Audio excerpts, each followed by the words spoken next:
confirm on this call how many times I would be hitting on who you are. Sir, you said we were going to do this. I'll give you a perfect example. Forensics, phone forensics. Oh, we'll do it. Oh, yes. And I will have to remind, I'll even say, okay, let's set timers. But every time we have an issue where every time we're having issues where we're trying to, you are something, buyer takes the offense. Well, obviously, maybe he's akin to him, is maybe close to him, or is his person.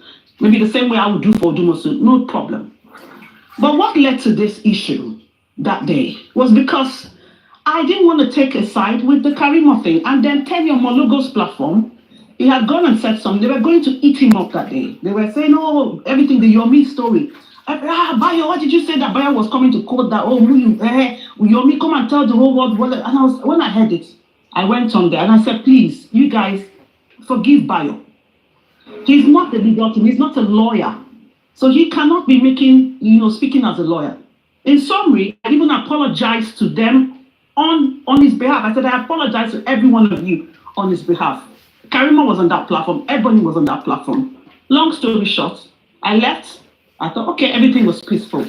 Now, fast forward 2 weeks later, this group, because of all some people are, don't want to be part of fracas. Well, on this side, the other person's on the other side. Okay. So there's a divide in the group chat, Critical Thinkers group, WhatsApp group chat. Okay. So one of the days they had a call, and this issue of I spoke on Tenyo Mologo's platform was brought up. And I said, what did I say? I said, okay, get the record and listen to it.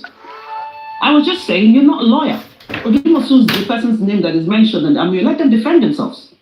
You don't need to speak for them. Let them speak for themselves.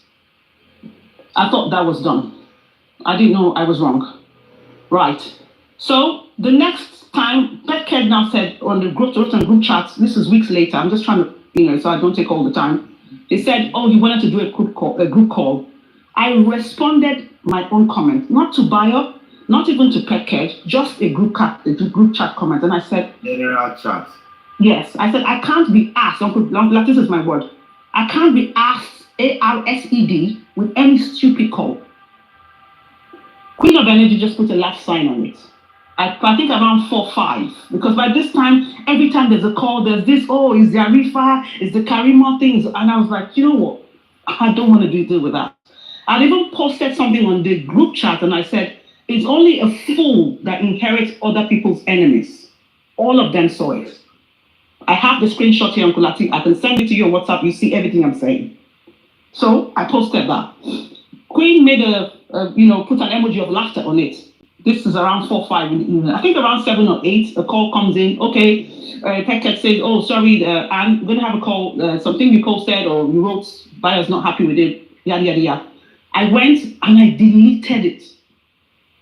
When the call was going on between me and Bayo, Petked, in fairness, what he said is true. He gave me time to explain, and also Bayo to explain. Now, when Bayo was explaining, when he now started making reference to the chat that Petked was offended with it, and then made reference to the fact that, oh, the Tenyo Mologo thing, in fairness, I was wound up. And I just said, stop trying to gaslight me. I'm not like you who's a lapdog. That's what I said. I said it yesterday. I called Bayo that. What I meant by a lapdog, yes, it sounds rude, offensive. It means you're just like, follow, you don't have a mind of your own. I said that. And as soon as I said that, the chat, we started having a spark. We went banged out of order. As the fight continued, we were shouting. My daughter, I was screaming that much. It's around 1 in the morning. My daughter was screaming behind. If anybody who heard my voice when they were here, Petked and Queen was hearing my voice. I was screaming. We're talking. Was like, hey, look at you. Yeah, you. What have you done in justice for Mohbad? He's fighting me. I was saying my own like that. Then he now said that me, I don't work. I said, I have at least 14 years experience in HR. So you'd be joking to say, I'm living on benefit. You tell you my house, you're having a spat. Everybody's just going, wow. The next thing, what came about this issue of child or wife? First things first, Uncle Lati, I don't know Bayo's job. I don't know whether he's a security officer. I don't know. I had got to hear it when he was saying it yesterday. I don't know his job. The wife about making hair. He has mentioned it on the group that his wife makes hair. That's all I got to know. So in the spat, I said, oh yeah, you're talking about your wife makes up, you're always working, because he's always complaining, he's working, always on shift. I say, you're always working, you don't have time, you're a lapdog, lapdog for me, you are lapdog for York Daddy. Because before now, there has been a fight on this same group chat with Package, Bayo, and York Daddy. What was the issue? Bayo went and told something to York Daddy against that Package said when he didn't say it. That fight happened for weeks. It took 5 hours. Package can confirm here to resolve the issue. I and Tosin, Barrister Tosin, were the people. I finally made sure it was resolved on that call. So I made reference to this is what you Bayo. Why are you gaslighting me? And if you know what gaslight, it means that you're manipulating or trying to play an emotional game so that, you deflect and the person takes the blame when you know exactly what you do. That's what I meant by gaslight. So that was what got me wound up. Now, the more the chat continued, the arguments now were, all of us, I was swearing, what the fuck do you, yes, I was saying, what the fuck do you think you are? What are you saying? It got the point, when he now said, you are collecting you're collecting disability benefit or mental health benefit. Disability allowance. No, Uncle Lati doesn't know the full name, so he couldn't call DLA, couldn't say disability living allowance, which is DLA, couldn't say that. Right. The more the fight went on, he now mentioned, you're collecting benefit. And I said, it's you and your generations that are disabled. I'm not, because he didn't mind, if he said Danny, I wouldn't be upset. He was saying me. So I said, I'm not disabled. It's you and your generations that are disabled, not me. That's what I said. He now said, you are going to die. I repeated the same thing. I said, it's you that's going to die and your generation. And I said, that your handicapped daughter is going to die. I said, yours. Now, I don't know about his wife being pregnant. I've not seen Bayo's wife's picture. I don't know whether she has a flat chest or flat breast. Now, what is truthful is that we and him had a spat. Was it nice that, he called my daughter handicapped? I called said him and his generations are going to die. It's him and my generations are disabled. And when he said, my daughter would die, I repeated the same, the spat. It's not right. But at the end of the day, it was beyond repairing. When I was so mad, I was going to come out and, let me come out and talk. I spoke to Lagata. I spoke to, I think, Mommy Lighton. They calmed me down. So one of the days, I thought, okay, you know what? Since he said Danny's handicapped, Danny's not handicapped. Danny has autism, speech. I thought, okay, let me come and do an awareness program. Uncle Lati, please, anybody who was in that program, please quote if I'm telling a lie. I came out, I never mentioned Bayo's name. I said somebody called my daughter a handicap, and that is why I'm explaining the autism. I explained what happened, how my daughter had the diagnosis, why I had to resign from the job in Dubai, and why I am doing this for my daughter. There was no cursing, nothing of that sort. That's no derogatory comments. Nothing. Anybody who was on that live, please confirm. Leave that. Anybody who was there, because they don't say he's biased. Anybody who was listening that day, please confirm.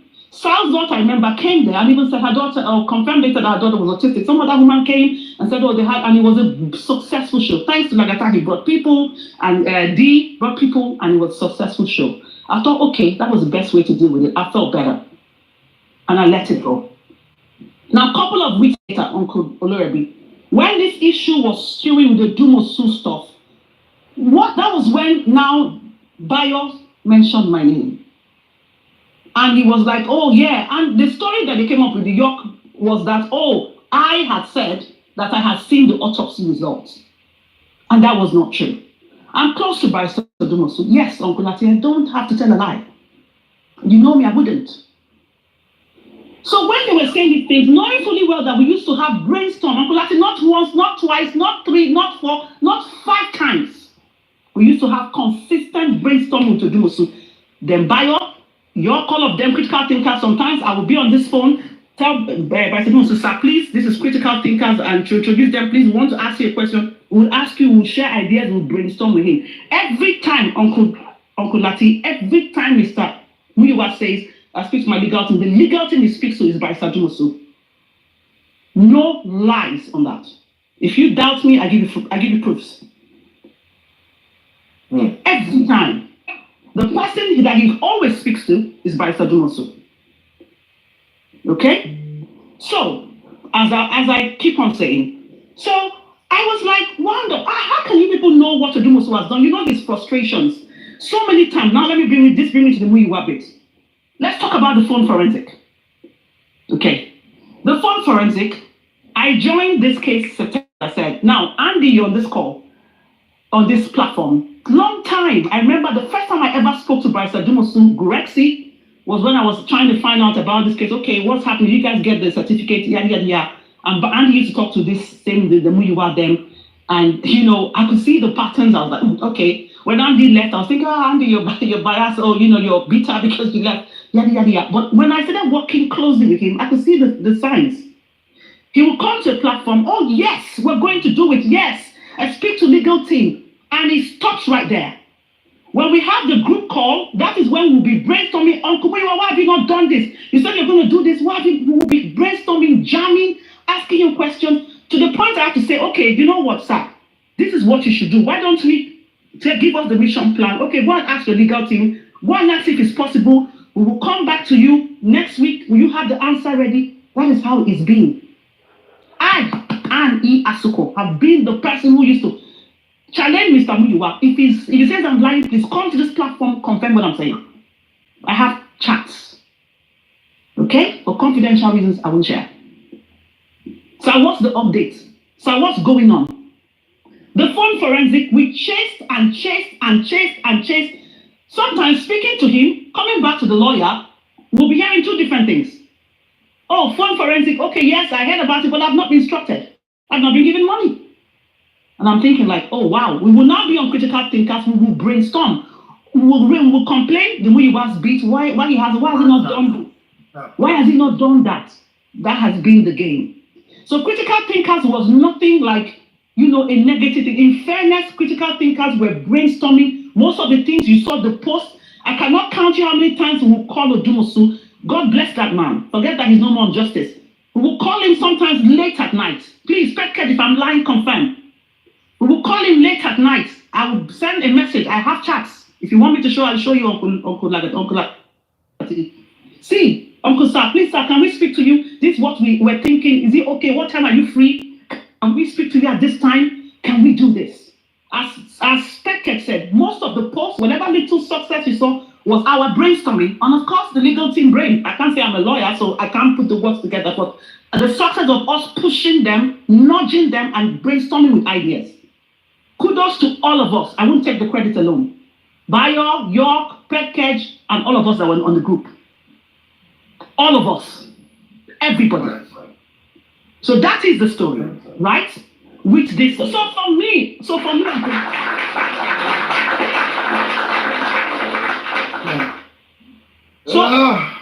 me, Uncle Lati, the issue with the Bayo beats and the York them was that, how is it then that today, or when I mean today, I don't mean like today, because of this issue with Odumosu, you know the truth.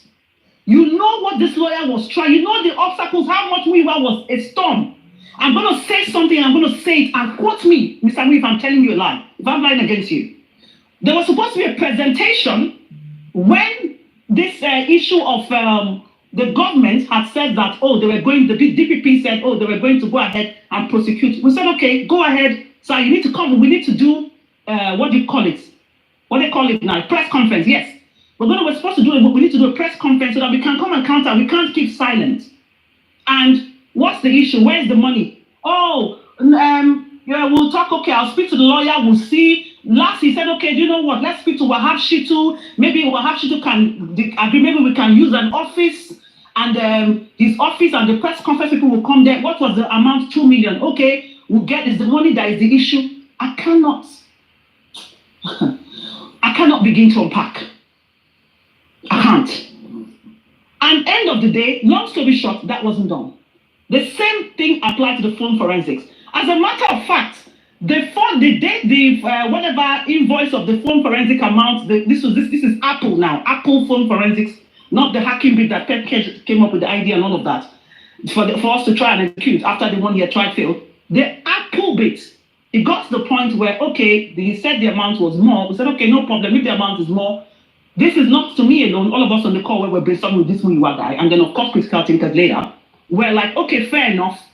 I even said, if you feel that Mr. Odumosu's price is high, there are two lawyers. You can get Wahab Shitu. and see if you can do it. What we need is to get the Apple authorization, let the lawyers prepare it, so Apple can access this phone and let's see what's there. At least that way we get a clue. Why am I giving you this story? I'm giving this to say that at the end of the day, to see that Bayo, York and the rest of them came out and like, oh, this Odumosu is being castigated and you kept mute, I was shocked. But that was not the problem. When Odumosu had an issue with the Bukky Jesse and he told me, yes, Uncle Lati, I agree. He told me to come out and read something. I read it. And after then, I gave my submission. That was the problem. After I gave my submission and I said, oh, I'm just worried about this autopsy result because obviously all of the story, the body has, turned to water, all of that. I think maybe 40%. It got twisted around. Uncle Lati, I tell you facts here. Okay? Facts. If you know me and you know me a long time, I don't tell stupid lies. They got to find out later, Uncle Lati, they got to find out later that what? That the pathologist confirmed to these people that the results, nobody has seen it. Well, Uncle Lati, guess what? They have not come back to the public to correct that Anne never said. What Anne was saying was just her opinion. It was not that she saw any results. Nothing was said. So it's all of these things. That was the day that this same Bayo was attacking me. And that was the first time I now said, you called my daughter a handicap. And I addressed your daddy on that platform. I said, on Bossman's platform, I said, it was you who told Bayo. That was the first time I mentioned Bayo's name. That's when everybody now knew publicly that Bayo called my daughter handicap. Because he was saying, trying to twist things, gaslight me and malign my name. And I had to say that. I said to York Daddy, I said, York Daddy, only you knew. Because it's only you I told. I didn't even mention the party. But yesterday, I said, okay, you know what? Since you're saying something. Mind your comments. I'm reading comments. So myself, mind your comments, please. I'm reading comments. So go on. So, Uncle Lati, so yesterday, when York Daddy came up, the whole of the show was about somebody said something, my daughter, that the person I'm aligning, which is obviously Lagata, is the one that is going out and saying my name. I now came on Lagata's platform and I said, I want to put the record straight. Whatever happened to my daughter is last year. I even said, which expanded that, confirmed my expanded, I said, see, if I called my daughter autistic, I'll not be upset. Everybody's on the autism spectrum. That's not a problem. But for you to call my daughter handicapped, and my second problem was that whatever I mentioned about my daughter, because of the party, that's why York Daddy had it. And York Daddy is close to Bayo. Bayo is not Lagata's friend, not to my knowledge. So, plus minus, calculating the brain, information came from there. Just rounding up on Lati. So, that was when I now said, okay, please keep my daughter's name out of it. I said, if you want to talk, you have issues like Lagata, deal with it. If you bring my daughter's name gets mentioned in public, I'm going to take legal action. And Uncle Lati, I'm happy you live in Ireland and I live in the UK.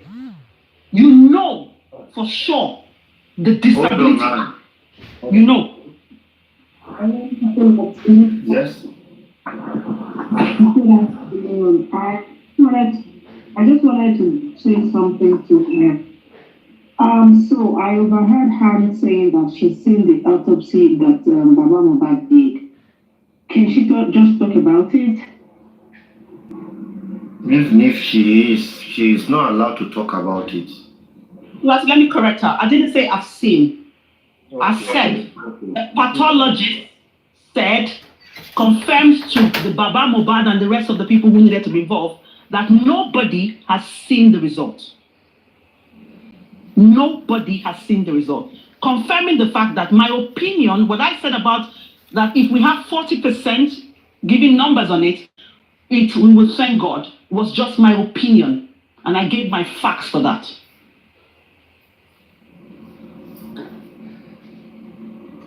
That's that. So I've answered the question. So Uncle Lati, so yesterday, York Daddy's show was focused around my daughter. It was like, oh, Anne's daughter. And then I said, please, you can say everything, leave my daughter out of it. It's 2024, that's done. Bayo cost me, I cost him, I cost Bayo, Bayo cost me. Okay, I cost you, you cost me, we cost our child, that's done. Leave it there, it's done. I've kept quiet, I've moved on. It's 2025. All right. My daughter involved. And I said, Uncle Lati, please let me finish. I said, I do not want my daughter's name to be brought. And I said it, and I'm going to repeat it. If my daughter gets called, if anybody drags my daughter in this UK, I will bring the full extent of the law. If you don't understand the law of disability, discrimination code, please go read it up. I will take the full extent of the law against you. Take that as my word. If you're in Nigeria, against you. If you call my daughter autistic, I don't have a problem. That's fine. I am also autistic too. That's okay. But leave it there. Justice is just me. And to be honest, I took a backseat this year. If not for yesterday, everybody can come today that I came on the platform since this year started. So Uncle Lati, I take full responsibility that I first called Bayo a lapdog. No offense to that. I took it. I said that. I also said he was gaslighting me. Then the argument grew out of proportion. So that's what happened. Thank you, Uncle Lati. All right. Don't go yet.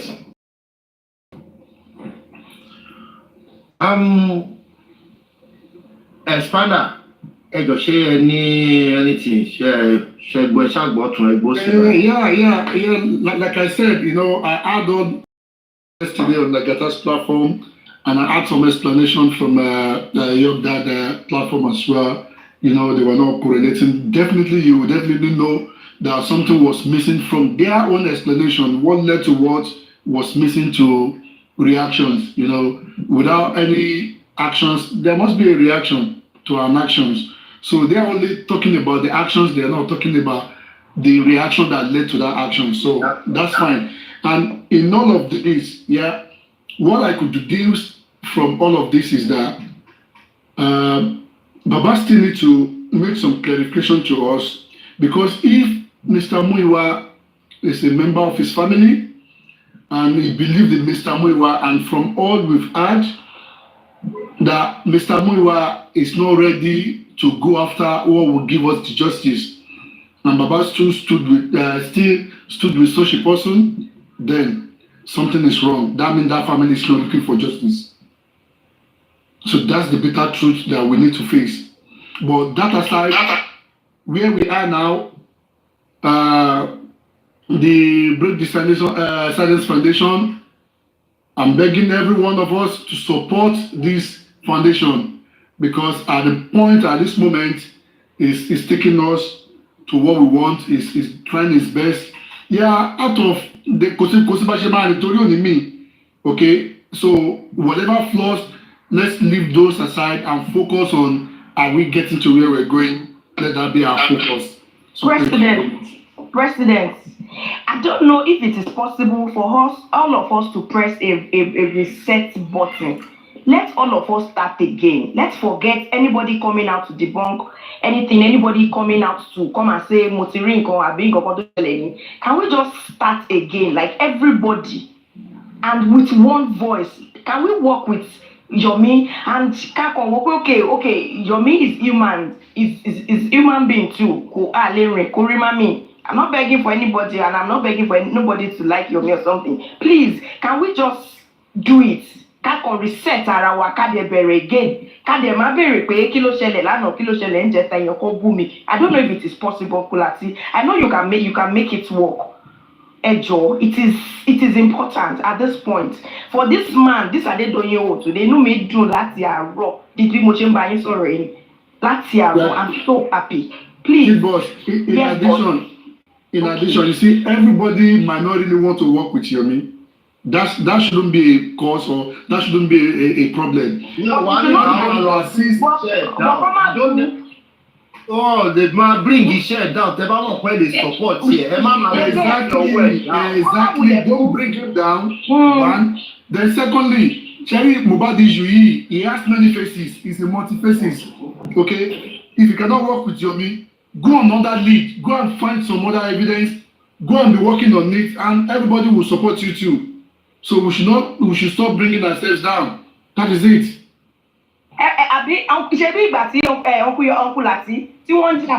Expander, please. Can I say this? Kid boss, hold on, please. Kid boss. Yeah, go on, Firstly, Pet Cage. I will want to apologize for the question I asked you initially. And Moriko da Bipebe, should be ọ̀rọ̀ yẹn. Ló jẹ́ kí n béèrè question yẹn. But Alasiko, ó shed more light sí ọ̀nà ọ̀rọ̀ yẹn dáadáa. Ó wá jẹ́ kí n rí wípé ọ̀rọ̀ yìí ó heavy ju bẹ́yìn gan ṣe gbé wa lọ. Your what is the name of the group? Have done a very great work and kudos. Kudos. Thank you. I want to stop on that. Lórí tí your critical thinker, yes, thank you, sir. Thank you. Lórí tí your like I said, Bọ́lá Lati, iṣẹ́ wà lọ́wọ́ yín. Ẹ̀yin lẹ máa lọ bá Yomi sọ̀rọ̀, ẹ máa bẹ̀ gan, ẹ bá wa bẹ̀ Yomi, ẹ jọ̀ọ́, ẹ bá wa bẹ̀ Yomi. Ṣé rí gẹ́gẹ́ bí kò ṣe easy fún Yomi náà láti dákẹ́ nígbà téèyàn kan ń bu. Kò ní easy kí Yomi gbé iṣẹ́ tó tóbi báyìí lọ́wọ́, iṣẹ́ yẹn dẹ̀ ti ń níyì, iṣẹ́ yẹn ti ń lójú. Kó wá máa bú àwọn èèyàn, ká wá expect káwọn èèyàn tó ń bú náà kán máa fẹ́ throw shade padà. Ẹ jẹ́ kí abẹ Yomi kán jọ̀ nítorí Ọlọ́run, afọlọ́run bẹ̀ wọ́n, mo kúnlẹ̀ fún ọgbọ́n mi tí mo wà yìí báyìí. Kó jọ kó focus lórí iṣẹ́ yìí. Torí kí iṣẹ́ yìí kó já sáyọ̀, òun ni ìdùnnú gbogbo wa. So ẹ jọ ní ìsìn ó ń ṣiṣẹ́ lọ bó ṣe ń ṣiṣẹ́ lọ yìí. Ó wá ń sọ fún mi pé orí onílé rí pẹ̀tẹ̀kì, orí kinní kan.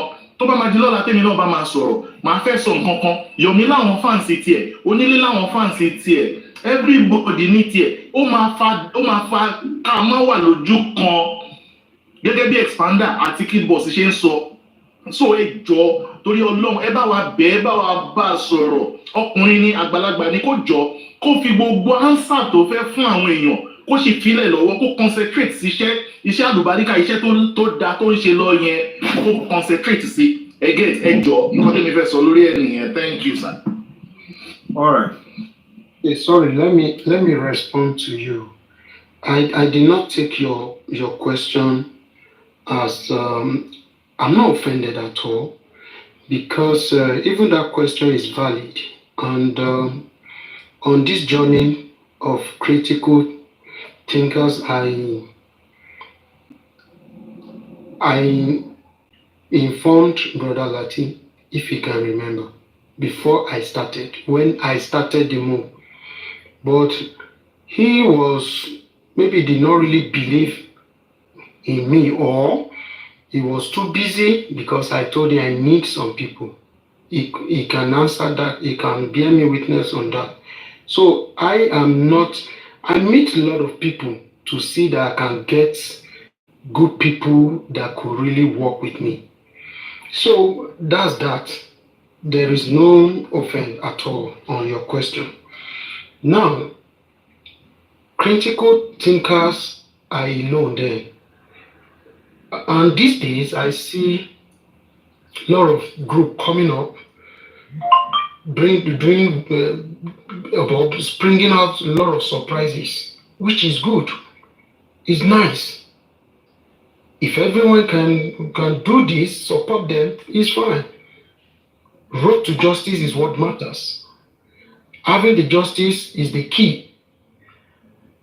If everyone can just come and do their work, it's not compulsory that everybody must come together. You can work with who you believe in. It's the fact. And we will get this justice. But let us minimize calling ourselves out. I've been saying this even in critical thinkers before our break. But even now, the critical thinkers are still working, even though I'm not there to work with them. But they are still working and they are doing well. There's no doubt about it. Yeah, but what is your phone to critical thinking, right? Lọ sí péjì yẹn, wọ́n ti ṣí àkáǹtì mi. Wọ́n ti ṣí mi náà, wọ́n ti yóò kì í ti kó àwọn Báyọ̀ Ọláìdé, àwọn tájọ ń ṣe ó kó wọn kúrò. Just because we were not on same page. Àwọn support any, and immediately say no, there's no need of supporting anyone. We just have to open up things. So, and that is not my idea. So, since it's like that, fine. Monty Korawan law is not a problem to me. Mine is we getting the justice. That's all. Ẹjọ́, Uncle Lati, mo fẹ́ kẹ́ ẹ mọ̀ bóyá possible kẹ́ máa rán àwọn èèyàn létí ọ̀rọ̀ Adédoyin. Bóyá tẹ́ bá rán àwọn èèyàn létí gbogbo bó ṣe ṣẹlẹ̀. Ṣé láàárọ̀ ìwọ láti bẹ̀rẹ̀ ṣó náà mo ti ti. Ká máa so that àwọn tó ṣe ṣàyàmọ̀ pé sẹ́ẹ̀ kò sí ọ̀nà àbáyọ fún wọn sẹ́ẹ̀. Wọ́n ti sin Timothy 4 days. Wọ́n ti di gbogbo nǹkan tó ń jẹ́ evidence wọ́n ti yọ kúrò. Lo and behold, ọ̀run sọ̀rọ̀. Àwọn ayé gbà á lẹ́nu àwọn ọ̀run. Ẹ máa rán wa létí everyday pé sẹ́ẹ̀ we have to see justice. That is the reason why we are here. Ìdí tí gbogbo wa fi papọ̀ síbí nìyẹn. Kí ìdí yẹn kó dẹ̀ máa rí ló létí everybody. Amzat ṣe tiẹ̀ kò ní yín lára ìgbà tẹ ẹjọ́ ṣé ni náà. Bẹ́ẹ̀ ṣe ń ṣe ni Amzat ń ṣe tiẹ̀ Oríyọmí. Ẹ̀yin méjèèjì dẹ̀ wọ ẹ̀dẹ̀ succeed and other people. Please, let's work together. That's the only thing. We need that good night, that better Naija. For somebody like me, we need it and we must get it. Thank you.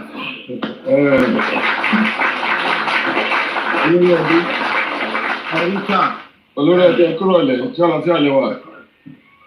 Onílé ẹ̀kú ètò a little thing mú kàn máa sọ. Ṣẹ́rí àsìkò. Ó ti sọ̀rọ̀ kan síwájú tẹ bá gbà wọn nǹkan tó sọ nípa ọ̀rọ̀ Múyìwá. Ṣẹ́rí má jẹ́ ká parọ́ tanra wa. Òun ní Múyìwá ló da gbogbo ọmọ yìí. Kò bẹ̀ sí bí Yọ̀mí tó ṣe lè bá Múyìwá ṣiṣẹ́. Because ẹ bá rántí ní gbogbo pé wọ́n gbé kámẹ́rà kan wọ́n sẹ́ndì nọ́mbà wọ́n lọ ya fọ́tò wọ́n da gbogbo ẹ̀rú pátá.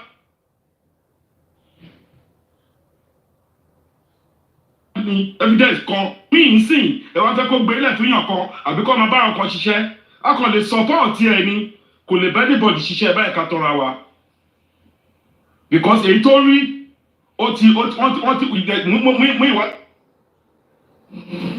Wọ́n lọ́yàn pé wọ́n fẹ́ lọ gbéyàn kan wọ́n lọ tẹ́tí yàn kan iṣẹ́ Múyìwá ní gbogbo ẹ̀ òun ní ọmọbìnrin yìí ti sọ yìí. Wọ́n làwọn pé kò fẹ́ ṣe ẹni wọn fẹ́ justice rárá. Àwa public yìí láti máa wá justice ẹ̀ jáde. Ní ìjà àwọn family kankan. Ní ìjà àwọn family kankan. Ṣé bẹ́ẹ̀ mi pariwo láti jọjọ́ pé I need the public lawyer. Ipe kéèsì yóò sí public òun ló ṣe nira. Bẹ́ẹ̀ ni. Ó nira fún wa nítorí pé kò sí public. Ṣé rí ọ̀nà bí tábà ti ní justice òun ni ibi kámẹ́rà tí Yọ̀mí ti gbélé yẹn wọ́n yí gbogbo ẹ̀ padà ní òótọ́ ẹ̀wò bí ẹ bá ti pa fún yín òótọ́ ni pé wọ́n wá Múyìwá gbà yẹn pẹ̀lú kan tọ́mọ yẹn ọmọbìnrin yìí sọ yìí o. Pé wọ́n rí evidence níbì kan wọ́n lọ bẹ́ẹ̀ òun lọ bẹ́ẹ̀ nìkan wọ́n nìkan ọmọbìnrin kan tó ń ṣò ní ilé ẹ̀ tàbí pé wọ́n ṣò ní ilé ẹ̀ gan ìyẹn ó tọ̀nà ọ̀rọ̀ padà. Iṣẹ́ Múyìwá ni gbogbo ẹ̀. Lè rí Johnson látọ̀dọ̀ àwọn family. Ẹni akọ̀lẹ̀ support bọ̀bọ̀ yìí ni ó lè ní o kì í ṣó lè ní o àbí àwọn gbogbo àwọn kówó jẹ láti jọ yìí ṣé àwọn ẹgbẹ́ ṣàpè wọn lólè òun ni bàbá yìí tún wọ́n gbogbo ẹtí tẹ̀sán tó mú jáde yìí ẹ wo bí ẹ jẹ́ ká support ẹ̀ kò lè jẹ́ 100 million kò lè kọ́ 100 million kò lè jí bákan náà kọ́ 100 million jẹ tó ní kankan ṣe fún wọn Nàìjíríà but little one tàbá lè ní fi support bọ̀bọ̀ yìí with bó ṣe ń lọ yìí ẹ̀jẹ̀ kí ló tí wọ́n gbé kámẹ́rà ẹ̀ jáde tó máa gbé kámẹ́rà is 5 years 3 years ago 4 years ago 2 years ago 8 years ago kí ló tí wọ́n gbé jáde that is evidence gangan ló wà lọ́wọ́ Yọ̀mí yẹn evidence gangan olówà lọ́wọ́ Yọ̀mí yẹn ẹgbàgbé ẹ̀ because ẹ bá ní lọ́jọ́ yẹn ní conference tó ṣe nígbà tí àdúrà tó sọ pé òun ní full video ìyá ẹlọ́wọ́ ojú ìyá ìbọn bá wọ́n wọlé báyìí ọlọ́wọ́ ojú white àbí kí ló ń pè é tó múra bí babaláwo yẹn ọlọ́wọ́ ojú ẹ̀ ní state pé ọmọ yìí ti fọ́ṣẹ́ ó wá wò bá kọ̀ gbá pé ìdíje nìyẹn evidence ẹ̀rọ gangan òun nìyẹn ẹ jẹ́ ká support gbogbo yìí ẹni ìwé àtàbà máa gbé lọ ká gbé lọ tó ti yé yín ẹ ṣe gan ni. Ẹ ṣe gan. Bọ́dá Lati, sorry sir. Bọ́dá Lati, ẹ jẹ́ kí n hajj díẹ̀ mọ́ nǹkan tí dádì tó ṣe sọ̀rọ̀ tọ́ yẹn sọ nísìn lórí ọ̀rọ̀ Mr. Múyìwá, and I agree with him that Yọ̀mí should not work with any of the family members. Yọ̀mí should not work with any of the family members.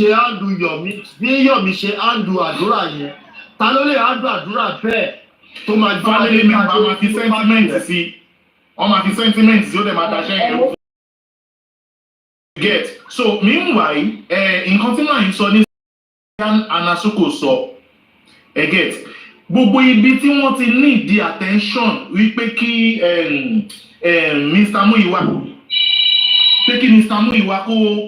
kó dá wọn lóhùn ó ń fọwọ́ aago sẹ́yìn ó ń da gbogbo ẹ̀rù. The same thing tẹ́ bá ti lórí platform wa lọ́jọ́ yẹn nígbà tó ṣe Yomi àti this same Mr. Muyiwa náà ni bọ́n ṣe da gbogbo ẹ̀rù náà nìyẹn get. So for now ṣe rí public lawyer tẹ́ ń pariwo láti gbà yẹn ó dàbí pé mo gbọ́ pé Yomi ti get public lawyer báyìí òun nìkan dẹ̀ ló ń dá ṣiṣẹ́ kò ṣiṣẹ́ pẹ̀lú ìyá Mohbad kò ṣiṣẹ́ pẹ̀lú bàbá Mohbad tó fi dé ibi tó dé yẹn so kò ń ṣe nísìn kó máa join pẹ̀lú ẹnìkan kan nísìn kó máa ṣiṣẹ́ ẹ̀ lọ yàtọ̀ sí wípé kí public as a whole tó ń wá justice lóòótọ́ kan fún ní backup. Get. So nǹkan tẹ́mi ò bá sọ nìyẹn ẹ jẹ́ kí bàbá máa ṣiṣẹ́ tiwọn bó ṣe ń ṣe lọ ẹ jẹ́ kí Yomi máa reveal iṣẹ́ ẹ̀sìn family kí Yomi náà máa ṣiṣẹ́ tiẹ̀ nǹkan tẹ́mi ò bá tún fi hard mọ́ nǹkan tí dáàdì ti sọ̀rọ̀ kọ́ ẹ̀ sọ nìyẹn. Olórí tó bá di on the 29 after court hearing yẹn public lawyer tí break silence foundation tí wọ́n gbà ó máa address everybody níbo náà dé àwọn nǹkan wọn fẹ́ ṣe so wọ́n máa ṣe gbogbo àwọn nǹkan yẹn bọ̀ lọ́ọ̀yà tó ti bẹ̀rẹ̀ iṣẹ́ yìí wọ́n ti gbowó owó náà dẹ̀ lánàá everybody support the foundation yẹn then things will be fine. Ẹ ṣe gan. Brother Lati. Brother Lati. Hold on, ẹjọ́. Hello.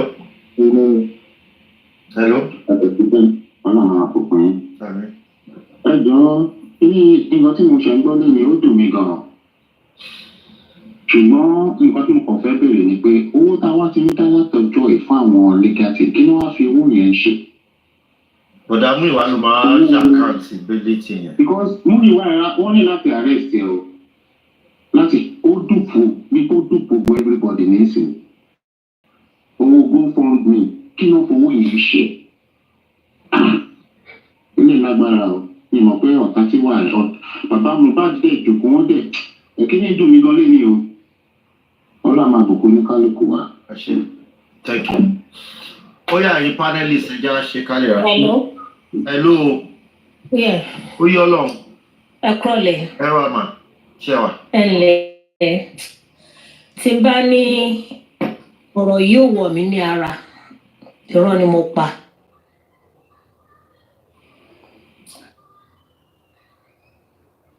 Mo fẹ́ sọ̀rọ̀ lánàá ṣùgbọ́n mo jẹ́ kí n sọ̀rọ̀ lọ́dọ̀ Yomi dáadáa bí mo ṣe fẹ́ sọ. Mo dẹ̀ mọ̀ pé ẹlẹ́dàá gbogbo wa orí tútù orí gbígbẹ ó máa dá fún gbogbo àwọn tí wọ́n ń da ìrìn àjò yìí rú. Àwọn tí wọ́n bá mọ̀ nínú ọkàn ara wọn wípé àwọn wà nídìí àbòsí tó wọ́n ń da ọ̀nà yìí rú tẹ́ ẹ fi wá ṣeré tá fi débi tá máa dé yìí. Ọlọ́run á san yín ní ẹ̀san yín bó ti yẹ torí pé kí ni ẹ ti ṣì wá lọ́nà bẹ́ẹ̀ ṣe ṣì wá lọ́nà yín tẹ́ lọ́wọ́ nínú ẹ̀ Ọlọ́run máa ṣì yín lọ́nà Ọlọ́run á ṣì yín lọ́nà torí ẹ waste time wa ohun gbogbo everything lẹ gbà lọ́wọ́ wa every time láti máa ń sọ pé àṣírí yín ò ní bò gbogbo ẹ̀yin alábòsí àṣírí yín ò ní bò gbogbo ẹ̀yin tẹ́ ń dá àwọn èèyàn rú gbogbo ẹ̀yin tẹ́ ń yapa àwọn èèyàn gbogbo ẹ̀yin tẹ́ ń sọ àwọn èèyàn lórúkọ tó ń jẹ́ àṣírí yín ò ní bò ẹ ò ní rójú ẹ ní ráyè mi ò ní ṣépè púpọ̀ ṣùgbọ́n náà mọ ohun tó máa ṣe fún yín now tí Yomi bá fẹ́ ṣe òun ni mo ń sọ lórí platform ẹ̀ mi ò ní sọ̀rọ̀ lẹ́yìn kọ́ ní kí ni mo sọ kí mi ní sọ níwájú ọlọ́rọ̀ mo fẹ́ gba Yomi ní ìmọ̀ràn wípé ìrìn àjò tó kù léyìí ìrìn àjò ńlá ni o iṣẹ́ ńlá ni tí ò bá mọ̀ and kò dẹ̀ sí anybody tí ìrìn àjò yìí yé nínú gbogbo wa àbá àbọ̀ sí gbangba ká máa gbàdúrà ká kẹ́sẹ̀ sókè ká ṣe everything ntọ́nà máa ṣe ló máa ṣe Ọlọ́run lè torí ọmọdé kékeré kó fi ṣàánú fún wa kó wò pé ẹ̀yin àgbà rédèrèdè mi ò yára mi kúrò ẹ̀yin alábòsí ẹ̀yin èké ẹ̀yin aládùúrà irọ́ ẹ̀yin agbọ́tẹ̀kùrò fẹ́yẹ ẹ̀yin agbọ́jọ́ etí kọjá ọlọ́wà da asán fóníkálukú náà tí Yomi bá fẹ́ rìnrìn àjò yìí eléyìí ò ń ṣe wípé ọ̀rọ̀ pé mo ní babaláwo onígbẹ̀jọ́ mo ní oníṣègùn mo ní nǹkan kan àwọn tó jẹ́ alágbára ní ìgbàanì àìmọye ńgbà tán ká wọn mọ́ wọ́n wọlé lọ Ọlọ́run ò ní ṣe ti Yomi bẹ́ẹ̀ àìmọye tó lọlé babaláwo tó àbílẹ̀ àfa àbílẹ̀ oníjọ́ kejì tán lẹ́ni tó gbójúlé tó wá gba nǹkan lọ́wọ́ ẹ̀ ti ṣaláìsí ìyẹn la máa fi mọ̀ pé Ọlọ́run ju gbogbo wa lọ dẹ́ẹ̀dẹ́ mìíràn bí Ọlọ́run bá ń ṣọ́yàn kéèyàn náà máa ṣọ́ rẹ̀ kí Yomi rìnrìn àjò yìí kọ́lọ́run kó fún ní ọgbọ́n ìmọ̀ àti òye torí mo píìkì àwọn nǹkan kan nínú ọ̀rọ̀ tó sọ ń bẹ̀ yẹn lánàá tó ń fẹ́ jẹ́ ká sọ ibi kó máa pa ọ̀rọ̀ mọ́wọn èèyàn lẹ́nu a má sọ tó nítorí pé a fẹ́ràn èèyàn ká má lè sọ̀rọ̀ ẹ jẹ́ ká sọ pẹ̀lú tọ̀wọ̀tọ̀wọ̀ ní positive or negative ká fọ́gbọ́n orí gbé kalẹ̀ kọ́lọ́run kó fún wa sọ torí ẹ̀bùn ni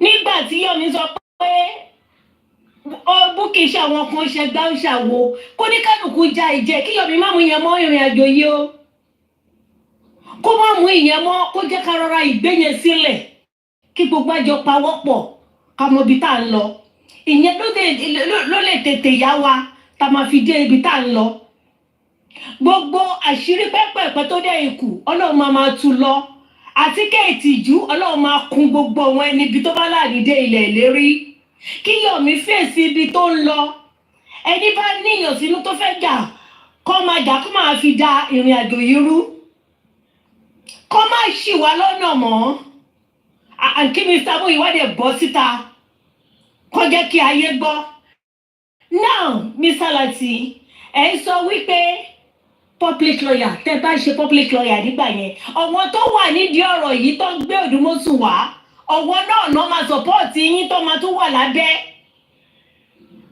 ọ̀wọ́n náà tún máa dá ìrìn àjò rú ìyẹn ló ṣe jẹ́ wípé Ọlọ́run ń ṣiṣẹ́ Olúwa sì ń jọba wàhálà àwọn ẹni rere àwọn olóòtítọ́ wàhálà wo ò ní já sásán so now ẹni bá fẹ́ support Yomi kó support Yomi ẹni tí ó fẹ́ support not by force ṣó ti yé ṣùgbọ́n tí Yomi bá lọ mú ìjà bọ̀ tó lọ mú èébú bọ̀ àwọn kan náà tá à ń rìn pẹ̀lú ti bí là ń rìn sí bí àwọn tó ń dábí ló dá lóhùn ó máa put àwọn èèyàn off ìyẹn ni mo fẹ́ try láti sọ lánàá.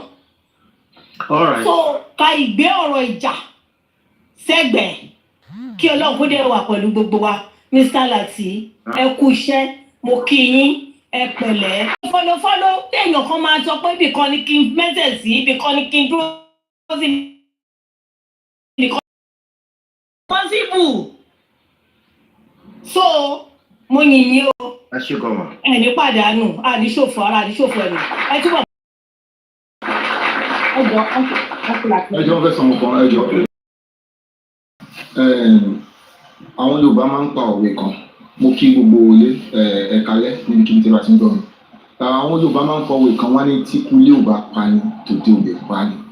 It shows that since the beginning, since the inception of this justice for Mohbad, some people have planned themselves, to be somewhere not to help this justice, and it's frustrating. Key millions of people can't stay overnight, burning data, time, money, and everything, and at the end of the day, some people gang up somewhere, not for us to get this justice. It's so disheartening. Honestly, I am highly disappointed in some things I'm hearing tonight. It's so disheartening. But one thing I want us to know is pé wọ́n ní tí rọ́bà lọ fógún ọdún ọjọ́ kan ló tó máa bá. You understand? Kò sí bọ́n ṣe lè parọ́ ohun tó kò sí bọ́n ṣe lè pàṣẹ tó. Òótọ́ máa dìde lọ́jọ́ kan ni òótọ́ dẹ̀ ti dìde ń sìn. And one thing I want to plead every one of us under this voice too is that please let's support Mr. Yomi let's use everything we have. Let's put our fight in one track. And Imole to run Mr. Yomi bá listening sí show ìbóyá now or thereafter. Don't be distracted by any other thing. Wọ́n ní wọ́n pé wọ́n sọ pé yẹn kan sọ pé don't listen to it. Àyàgbéyàn kan wá gbé ìjà kan wá bá yà wọ́n léyàn kan ń bú.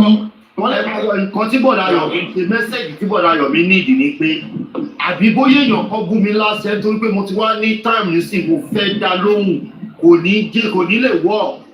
Bóyá bàbá ṣẹ́ mi ni àbí bàbá Mohbad ó yẹ kò necessary.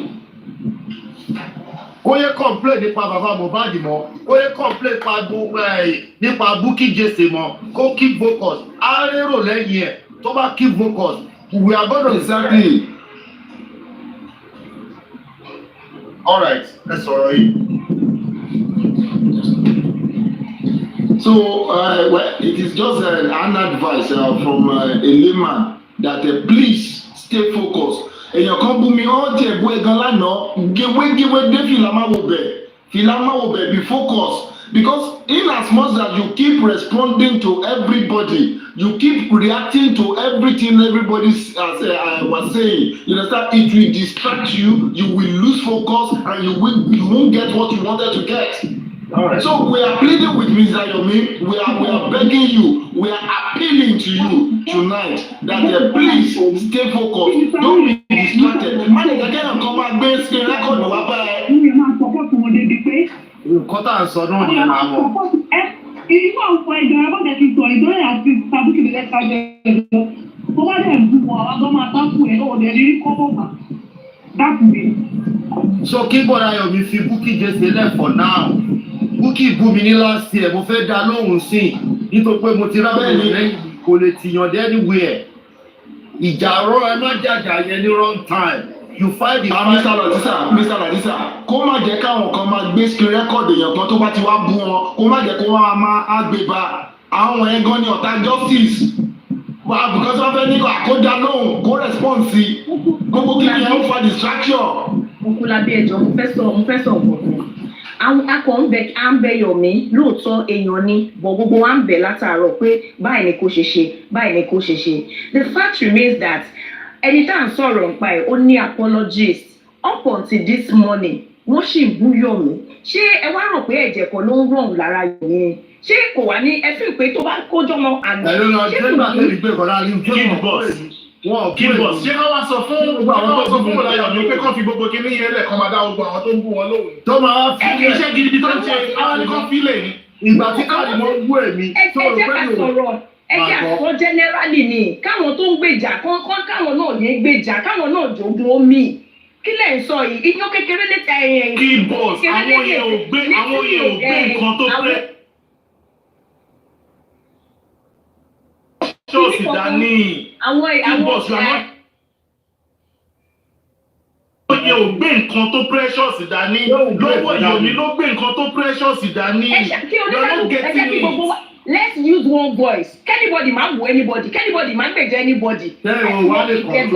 Not there. Okay, we can't control it, but at the same time, ẹjọ́ a lè sọ a lè fi voice wa zombie. We are using one voice. No, kò ṣe pé kéèyàn kan ṣe nǹkan kan kẹ́ máa bring it down. Ṣé inú èèyàn ò ní dùn? Ẹ má jà sọ pé kíní kankan nílò ẹ̀kọ́ rẹ̀ jẹ́ àwọn olóhùn nítorí wọ́n bẹ̀rẹ̀ àti adẹ̀ ń dààmú ẹlẹ́nu látàrọ̀. Mo ti gbọ́ yín bọ̀ ẹ jẹ́ ká sọ́pọ̀ ni mò ń sọ. Àwọn tó ń dùn náà kò mọ́. Nígbà tó ń bú èmi, o rò pé mi ò mọ bí ṣe lè wá tan live chat kí wọ́n máa ṣe tó fún káàrí mọ́. Ṣé gbà tí mo máa yàtọ̀ síra wa o dá lóhùn sí ṣé platform Karimo useless? Ṣé yóò mọ strategy social network ni? Nígbà tí mi ò dá lóhùn sí platform useless. Bẹ́ẹ̀ tó wá pé mo ń dá lóhùn sí ni mo mọ èmi máa boost platform ẹ̀ èmi ni máa boost platform ẹ̀. That's the way social network roll. I understand you, Uncle Lati. Generally, ẹ jẹ́ ká fẹ́ ká focus. Feedback. Jẹ́ kí máa gbọ́ nǹkan tí bọ̀dá wà. Sẹ́rí, nǹkan tí kábà wọ̀ nǹkan tí feedback ti sọ náà wọ́n láì tẹ̀lé but Mr. Yomi ló gbé nǹkan dání lóòótọ́. kò lè máa dákọ̀ ẹ̀ tó ń wè tí wọn kò gbọ́n sáyọ̀ mú mi kò jẹ́ tó ń wè tó ń ṣe ní bu ẹ̀ tó ń ṣe dáadáa gan bu ẹ̀ tó ń ṣe dáadáa gan bu ẹ̀ tó ń wè bọ́ ibi tí èèyàn lọ ní kéèyàn focus ẹ wo bí olórí ẹbí ṣe ń ṣe olórí ẹbí máa ń fà díẹ̀ á tètè gbẹ́bà ó wà focus that is why ẹ fi platform olórí ẹbí ò tí tù ká. Kárí mọ́ tí bá ti fún lábẹ́rẹ́ báyìí màá ti síta lọ́rùn. Jẹ́ kó gbó bí ajá mi ò ṣe gbáko tí kí n jókòó tì lọ́rùn kí wàá mọ̀ ṣẹ́ ẹ̀ máa wò mí. So Yomi olùgbé nǹkan dání ní sẹ́kẹ̀ kọ́ wà fún pé nǹkan ṣe pé bí àmì support ìlú ìṣàlẹ̀ because yeah anybody lè dá lè support at this time then tó máa bá a get justice but nǹkan tẹ̀lé kan tí nǹkan tó kàn rú mi lójú ní ọ̀rọ̀ ìṣàlẹ̀ pé you cannot be fighting for justice and you can drag bàbá yẹn. Nà kẹ́tù owó tó máa dùn owó mistake bàbá wọn ló gbé kan dání. Bàbá ò rí o ẹwà àwọn ní ẹgbẹ́ káwọn ẹ fi bàbá lẹ̀ kò sẹ́ni tó ní mistake tiẹ̀ ṣe bá bí ká dùkú ká máa sọ gbogbo mistake ara wa ṣáwa pé tán ni kò sẹ́ni tó pé tán náà ẹjọ́ ká fi bàbá lẹ̀ ẹjẹ́ káwọn àkókò fún bó kí bí sayọ̀ bí ṣe káwọn náà focus kó fi gbogbo dúró. Please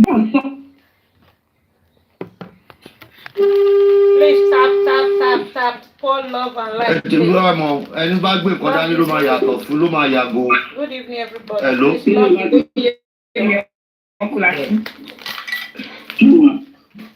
Ẹ tètè sọ̀rọ̀ kó fi.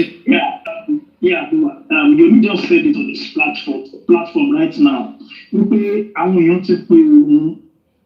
A lot of people ti reach out, so wọ́n ti send message àwọn tó pè ó ti pè òun pé òun ti pa gbogbo yẹn tì. Now, regarding Bukky Jesse, he said it wípé òun believe pé bóyá wọ́n misinform Bukky ni. Alright, even so, òun lọ sí gbogbo route yẹn mọ́ for now. But lórí Mr. Muyiwa, wípé òun stand lórí ti Mr. Muyiwa because he's not looking for justice. So please don't let us drag this one again. Let us move on, please. All right. Thank you very much, Kofi. Thank you, Mr. Kofi. Thank you. Yes. Kíni ọ̀sẹ̀ mi máa tó ọ̀dùn máa yàtọ̀. Opinion yìí tó fẹ́ yàtọ̀. Ẹgbẹ́ má bínú ẹjẹ́ sọ fún fẹ́ sọ. Gbogbo ọ̀rọ̀ tí wọ́n sọ lálẹ́ tí Mr. Petkage sọ yẹn àti Anna Arasuko yẹn. Ẹ má bínú o pé mo fẹ́ mẹ́sọ̀ bàbá. Èèyàn tó bá pẹ́ bàbá sọ̀rọ̀ kọ́ tún nínú dáadáa pé báwo ni máa yẹn ṣe jẹ́ sí wọn. Because tó bá dé èèyàn tó wà ìpọ́tà bí wọ́n lè máa wò wọ́n bẹ́ẹ̀ yẹn kó mọ wọn kú kí kó wá ní ìwòjẹ́ fámílì sí wọn kó dẹ̀ kó máa ṣe bí kó máa lọ wájú máa lọ ẹ̀yìn. So tí wọ́n ti mú Mr. Níwọ̀n yẹn kúrò ń bẹ̀ dẹ́ àwọn tó bá wà nínú àwọn mítìn wọ̀nyẹn àtàwọn lawyer so wọ́n lè mọ the next action but tí wọ́n bá mú Mr. Níwọ̀n yẹn kúrò ń bẹ̀ kọ́ ń bí bàbá pé ṣé lóòótọ́ family lẹ́jọ́ jẹ́ ni àbí ará àdúgbò kọ́ ń béèrè pé ṣé wọ́n fẹ́ justice ni àbí wọn ò fẹ́ tí wọ́n bá ti mú màá yẹn kúrò ń bẹ̀ wọ́n máa gbọ́dí ló máa gbá ẹ̀yìn. Máa tó jẹ́ pé nígbà tí ẹ má tẹ̀ tí jẹ́ àsìkò ọ̀rọ̀ tí tò ní Samuel ẹ má yẹ ní round time àsìkò ọ̀rọ̀ tí tò. Lati. Good evening, sir. Well Good evening, done. madam. Yeah, well done. I just wanted to say a few things because I've been, following up. But I must say that I'm really, disappointed with this sort of people because I'm not gonna lie. I used to be a moderator on your. So, I felt like we are on the same page. Like everybody seeking justice and things like that. We'll go on there, we'll analyze. But I started noticing some things when it got to the point where, all they do on there is bashing. They'll pick on people and they'll start, bashing. There are some particular people on there that they'll pick on people and then they'll start cursing and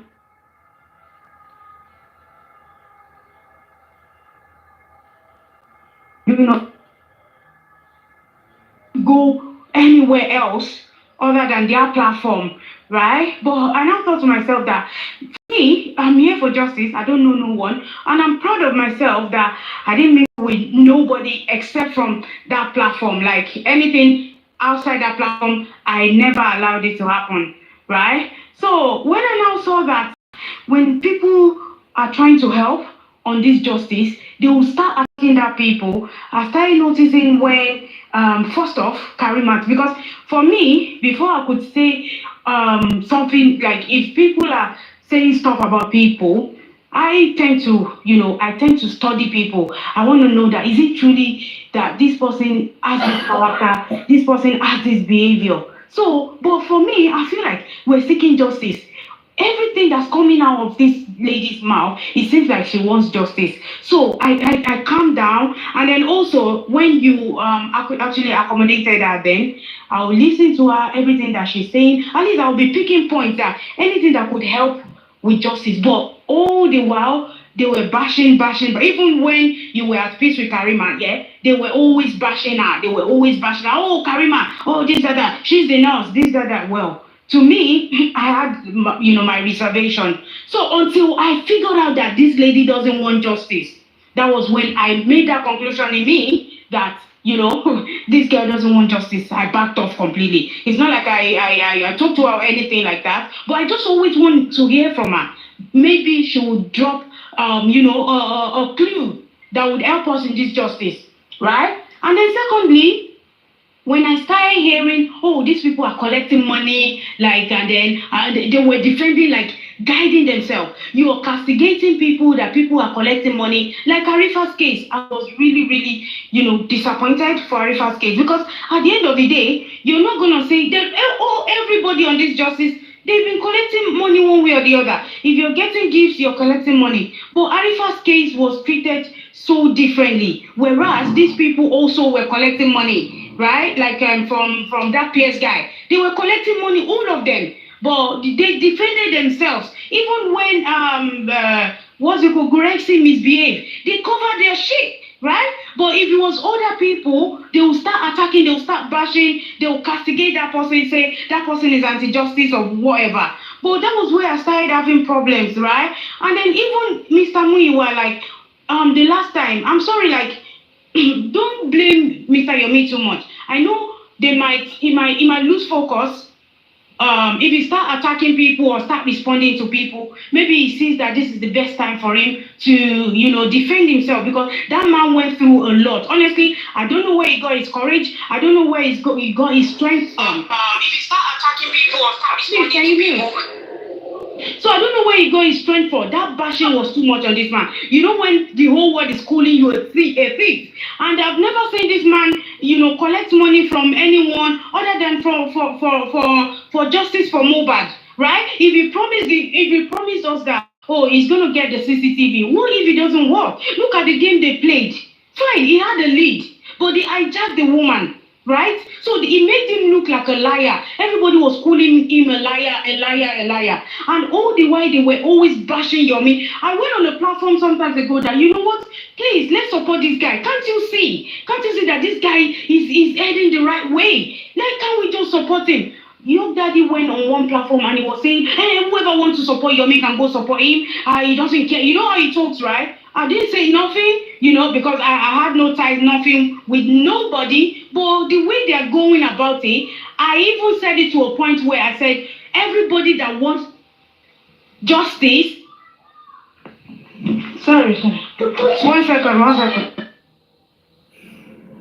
All right, that is that one. Miriam. Yes, I'm Lati. Every like network me or that when it's about way also. Sherry always said and done. Me, the only thing I would just say is we are going to plead on behalf of everybody. Keep on your middle. You should not look at them. Like your middle man for me. Emma bought any coco, Emma de boy any coco. Sherry got a young way, only care kojumo. Like we don't need any distraction. Because I noticed that anytime we are getting there, only time we are on the right point, the right path, people will start coming with different narrative. This one has said this one has said that. We don't care. We don't want to know what transformed between you people. Now just they should let it go. And if they can't let it go, they started it, they should go and settle it.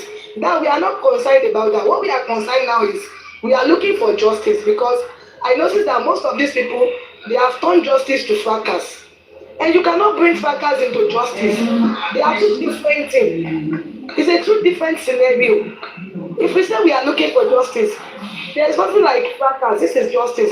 So we should focus our main attention on justice, not fracas.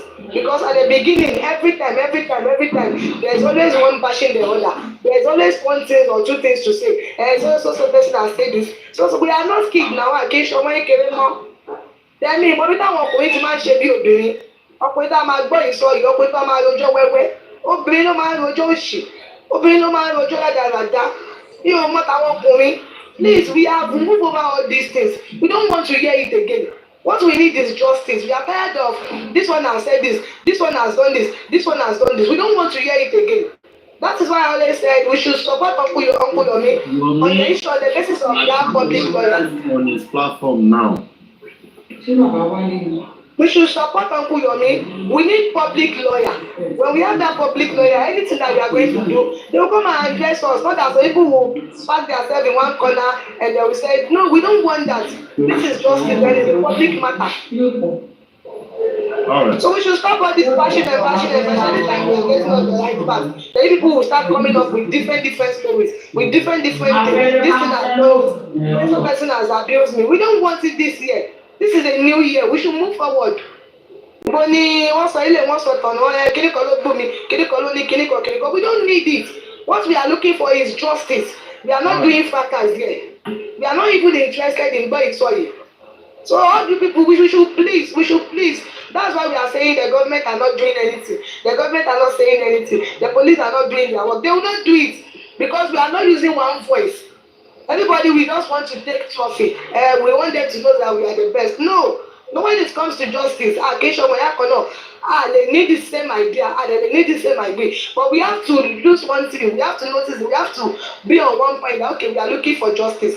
This is what we want. So we should let go of what Bumilano and they got to Shekideko. We should stop this. We should go back and Money wants to apologize. Only apologize to everybody so we can move on. Thank you, everybody. So moving forward is what we need now. We don't need bashing. We don't need fights now. They'll be making jest of us.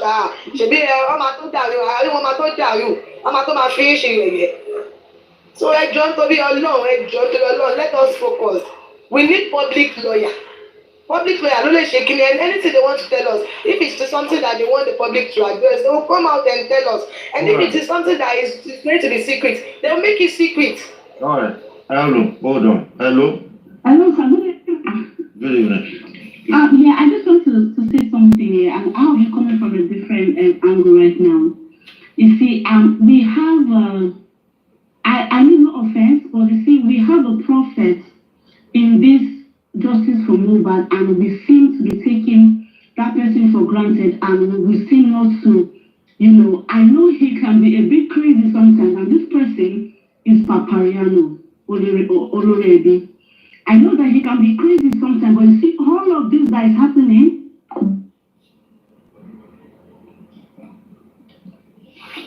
Hello, Jamu. So they should one call.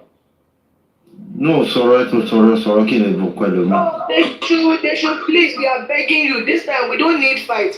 We are new here. If you are doing all this thing, for the past 1 year, 6 months or 7 months, there is no any progress because of all this nonsense. People will go from one platform to the other saying rubbish. I think we say we are looking for justice. And we say àfi kó lọ gbọ́ ìsọ èyí tó bá ti lọ sórí platform nǹkan tí wọ́n ṣe ń bẹ̀ á padà lọ sọ fẹ́ni kejì á padà lọ sọ fẹ́ni kẹta á máa ṣe kóbókóbó káàkiri á ti dàgbà ju gbogbo ilé lẹ́yìn tẹ̀lé ìjà àgbàlagbà wọn ẹ̀yìn náà á ní ẹ̀ṣẹ̀wájú òun ni tẹ̀yìn ń wò sáré. We should please, we are begging you. We should stop this. We need public lawyer. All right. Ṣé rí àwọn people yìí, àwọn legal team yìí, they can't do it. Public lawyer is the best. Wọ́n máa kó anybody. All right. Thank you. Mr. Yinka Adekoya. Hello, sir. Mo ń lọ láìpẹ́. Ẹ jọ̀ọ́, àǹtí tó sọ̀rọ̀ last year, wọ́n confuse pẹ̀lú ọ̀rọ̀ legal team o. Èmi rò pé legal team are the lawyers and the son. Àǹtí wo? Àǹtí tó sọ̀rọ̀ nípa legal team pé legal team o. Ẹ sọ̀tọ̀ lóyún. So sometimes I used to get confused as well. Mo máa ń rò pé group kan wà tó ń jẹ́ legal team for a long period until I legal team wà ní legal team. Ẹ̀ka. A ní legal team. Ṣé àwọn èèyàn tí ò kì í ṣe lọ́ọ̀yà? Àwọn èèyàn tí ò kì í ṣe lọ́ọ̀yà ní legal team wà. Lọ́ọ̀yà ní legal team. Lọ́yà tó wà pẹ́ tẹ́lẹ̀ là ń sọ, àwọn náà ní legal team, àwọn lọ́yà tó ń ṣe tẹ́lẹ̀. Wọ́n ní ìsinyìí, a ní ìdí public lawyer, àwọn ni wọ́n lè handle case yẹn. Ṣé bí àwọn tàwọn bàbá máa ṣe títí wọn? Káwọn lọ́yà bàbá kọ́ máa ṣe títí wọn. Then káwọn public law ká ní lọ́yà wa. Ṣé kò tí mo sọ sí yẹn, there are some things that àwọn lọ́yà bàbá tí wọ́n ní lè ṣe. Ṣé pé public lawyer ayé máa lè handle ẹ̀? Ẹ wo irú case àdúrà yìí, ṣé bàbá lè ṣe ni? Bàbá ò lè ṣe. Ẹ má jẹ́ ká tọrọ wa jẹ, but tó bá jẹ́ public lawyer ni, wọ́n máa bu àdúrà so. Kò dẹ̀ ní sọ fún àpò òun ló bu òun so. That is where we need public lawyer. Ṣé gẹ́tì kan tí mò ń sọ? Bẹ́ẹ̀ni. All right. Okay, Brother Lati, my concern is ṣe mo lánàá yẹn, I don't know where on few platforms tí mo lọ mo ń wò pé it's like pé iná tẹ máa ń sọ pé àwọn kan wà tó ń dá iná because the way there was all chaos even gan ẹni tí mo rí like Honourable York tó jẹ́ pé òun ló ń appeal fún calmness. He was among those that were I'm thinking what is going on here? So we already and the same annoying ni ti Uncle Yomi. Thank God that he has apologized. She understand because route tí wọ́n fẹ́ lọ lánàá yẹn wọ́n bá lọ ń bú kọfí bú àwo pé gbogbo àwọn he should be glad tẹ́mi bá ń ṣe nǹkan táwọn èèyàn bú mi tẹ́lẹ̀tẹ́lẹ̀ táwọn ẹni ẹ wá padà tó wá ń yìn mí I will be glad pé at least finally they see it from my point of view. She understand I did not fail totally. Ẹ̀kọ́ wá jẹ́ pé kó ṣe mọ̀ pé àwọn ń ṣe nǹkan tó dáa ìgbà tí kìíní making reference to the past tó bá ń ṣe bẹ́ẹ̀ yẹn because even nǹkan tó ń ṣe yes is the right way it's just part of it it's not all of it it is not all that will get us all of this justice that we are all looking for. She understand so kéèyàn kankan má yọ èèyàn kankan because the other things is still going to come up a lot of other things.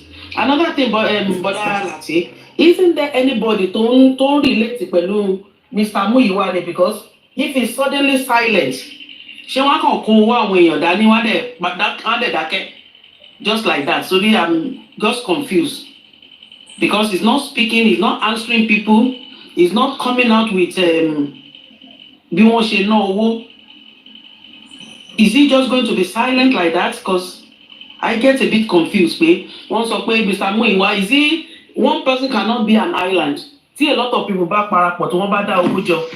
She understand there's got to be a group of people to monitor owó yẹn they can't say gbogbo adúró èrò tó ń dáwó yẹn gbọ́dọ̀ sọ síta kó bá wa gbọ́ pé just one person ló tó ní access òun nìkan ló mọ bíi tí owó wà so nobody else ló lè sọ pé bí báyìí lẹni yìí wà ó yá you have to come out and answer.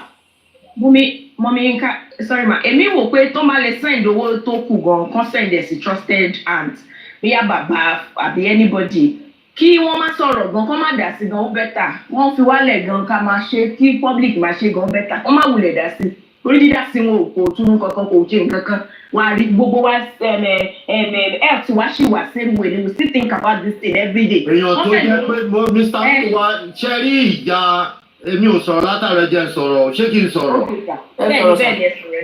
ṣe rí ìjà òsì tó ń ṣẹlẹ̀ yìí Mr. Muyiwa kàn déédéé bára wọn ní position tó wà ní ìjà wọn ó sì tó ṣẹlẹ̀ ní gbogbo ìgbà yẹn Mr. Muyiwa pẹ̀lú àwọn tó dájà lẹ̀ because if you are a leader if you don't know how to lead people o lè lead ara ẹ̀ gangan kí àwọn host mi máa jà báyìí ìgbà ni Mr. Muyiwa náà máa rí pé ó ti sọ̀rọ̀ sáwọn náà àwọn náà máa ń ṣe bí ọmọ kékeré wọ́n fi kéèsì oníkéèsì gba ẹ̀san kéèsì oníkéèsì ọmọ ọlọ́mọ kéèyàn máa fi gba ẹ̀san pé òkè ó ti bú mi ọ̀dọ̀ wọn mo ti rí rí.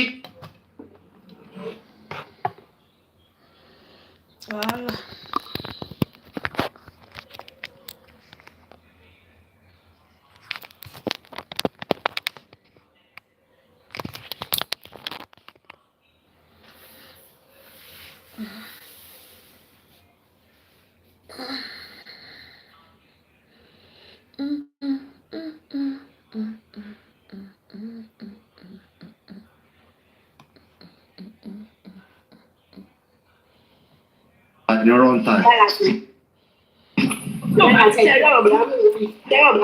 Is a secondary matter. Ṣebí wọ́n ní bí ẹyẹ bá ṣe lọ, òun ni wọ́n ṣe máa ń sọ pé. Ṣebí ta tẹ̀sí ọkọ̀ gbé lọ́wọ́ iná ká ọkọ̀ yanjú ẹ̀. Then the people will not drag him. Ṣebí wọ́n ní, but a bá sọ pé a fẹ́ máa drag Bùdámì wá ń sìn yìí. Wọ́n ní jẹ́ ká focus lórí nǹkan tá a gbé dání. Àwọn other platform náà máa tepo sí. But a bá tẹ̀sí ọkọ̀ fèsì ìta gbé dání yìí. The secondary matter ni a bá padà bọ̀ sórí ọ̀rọ̀ wọn. Owó àṣẹ àwọn tó gbó lọ́ọ̀ ṣé wọ́n ní wà accountable fún owó tó gbà ní. Ìyẹn ti di dandan, kò sí bójógún ọdún ni àwọn èèyàn sì máa fà wọ́n sì máa drag wọn bọ̀kọ̀ yìí tàtẹ̀ ṣe ọkọ̀ gbé lọ́wọ́ iná káàkọ́ bá débi tó jẹ́ pé ó lápẹẹrẹ. all right alẹ́ kò. Lọ́dà láti ẹ kálẹ̀ àwọn critical commenters wà ń bí báyìí. Wọ critical set àwọn. Critical commenters àwọn náà wà ń bí àgọ́ àwa. Ó lágbára ẹ kó ṣe kó àtàrọ. Àfi sùúrù. A ti support Mr. Yomi Jare. We move. So far tí wọ́n ti apologize rẹ̀ ti support wọn. So we move. Ká sọ kí everybody support wọn. Àwọn èèyàn lè gbé wa débi ọkọ. Àsìkò Mr. Muyiwa ò tí ì tó. Gbogbo tó ń jẹ ẹran máa pọ̀. Gbogbo tó láwọn ọmọ jẹ ó gbọ́ ẹ̀ lọ́ máa gbà lára wọn. Sáwọn owó lówó owó gbígbà torí tútù tó kó jẹ wọn ò lè lọ. Ó bàbá ìjẹ̀bú ni wọ́n máa dá padà. Wọ́n máa pọ̀ ọkọ̀ jẹ́ndì tó kù lẹ̀. Mr. Yomi ó yá platform bọ̀dá Yomi là ń jẹ lọ́wọ́ báyìí bọ̀dá láti. Àwọn ẹ̀yà ká lọ support ẹ̀yẹ kí n máa lọ ká lọ support yọ. Ẹbí tó ní o. Ká lè lọ gbọ́ update lọ́dọ̀ yìí. Ó yá o. Bọ́láyọ̀ látara tẹ́mi ò ní fans tó lè ra láyọ̀ fún mi. Mr. Yomi. Mr. Lati. Sorry. I want our people to stay till by 9 a.m. tomorrow morning. We'll be on live and be giving an update on 9 o'clock. Bọ́dá láti sẹ́yìn ẹ̀yin kọ́lẹ̀ ní ká wá sí Ìlọrin ni. Ẹ gbọ́dọ̀ tètè jí ni o. Ìyẹn ìkíní bọ́dá láti ìkejì. Ọlọ́run kọ́ tẹ́tẹ́ sọ́lẹ̀ nǹkan mú dẹ̀ wá fẹ́ fún yín láyọ̀n pọ̀ Ọlọ́run. Inú kejì ọjà ó sá lọ Ọlọ́run. Onílé onírọ̀. Parọ́ kid boss. Onílé onírọ̀. Bẹ́ẹ̀ dúró ìmàkàn tẹ̀ sí yín ni ṣùgbọ́n ti sá lọ.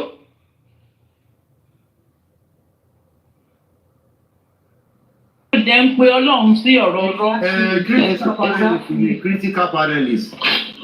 Bọ́dá láti àwọn ní critical commenters.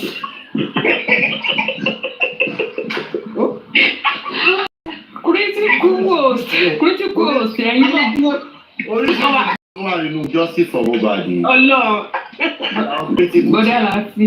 Bọ́dá láti critical host. So pẹ́ẹ́tì bóyá sọ̀rọ̀ random ká lè máa lọ jàre pẹ́ẹ́tì jọ. Ẹ̀jọ̀ jẹ́ ká stop ẹ̀bọ̀ pé yẹ̀yẹ́ máa ń dùn yàn ẹ̀jọ̀ ẹ̀yin kúkú tó dé. Ẹ fi wọ́n sílẹ̀ ẹ má jù táyì. Ọ̀rẹ́ mi àtàtà critical thinker. Honestly, I like this man o, he's very gentle. Mr. Pet. Nítorí ẹ̀ náà ṣe gbẹgbẹ́ lọ́wọ́ ohun tó ti founder wọ́n sọ founder di member ìgbà tó ti jẹ́ wọ́n gbà lọ́wọ́ ẹ̀ kò mọ́ lọ́wọ́ ya gbẹgbẹ́ lọ́wọ́ ẹ̀. No. God bless you. I love pet cage for that. Torí ọ̀rọ̀ public. Kí ló sọ? Okay.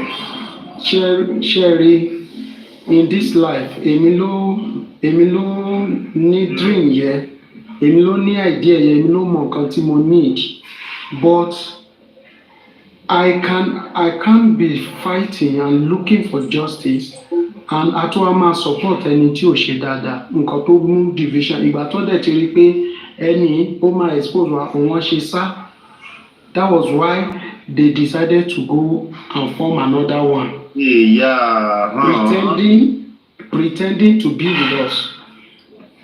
But no problem. This is a challenge. And I'm saying it in front of everybody. I want them to come here.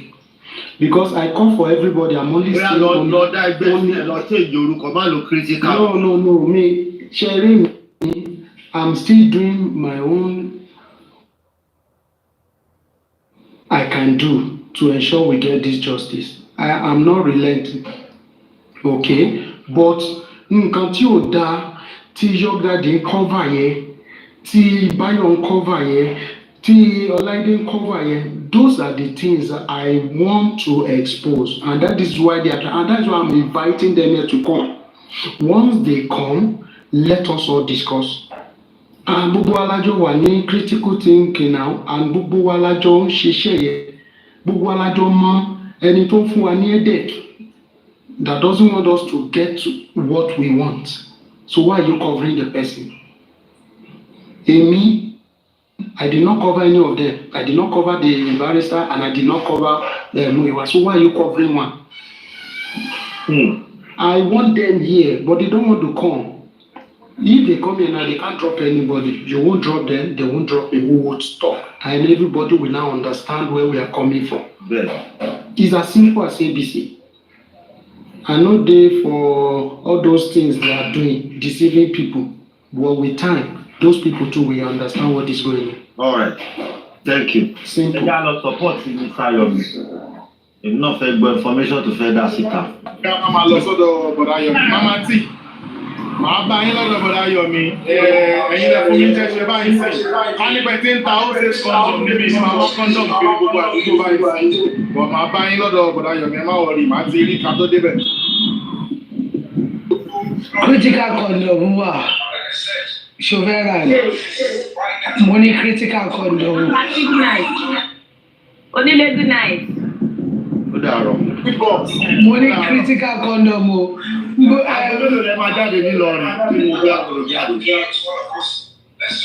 Mo ní aago mẹ́sàn-án. 9 o'clock in the morning.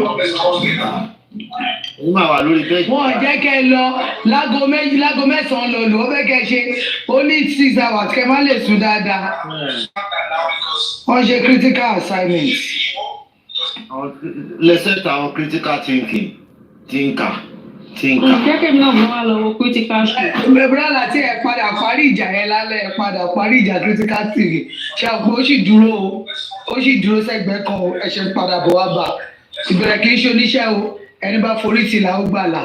Ẹ gbọ́dọ̀ parí ìjẹ́ ìbẹ̀rẹ̀ yìí o. Ẹ gbọ́dọ̀ parí critical ti ka bọ̀dí báwo. Ẹ̀yin ayé. Bọ́dà Lati. Yẹ́ Gbọ́mọdé. Ire o. Ṣé fẹ́ pé wọ́n pa ni? Ẹ dá mi lóhùn ẹ̀dá mi lóhùn. Mo fẹ́ lọ́wọ́ critical show. Fífò sókè yìí náà ni fífò sókè.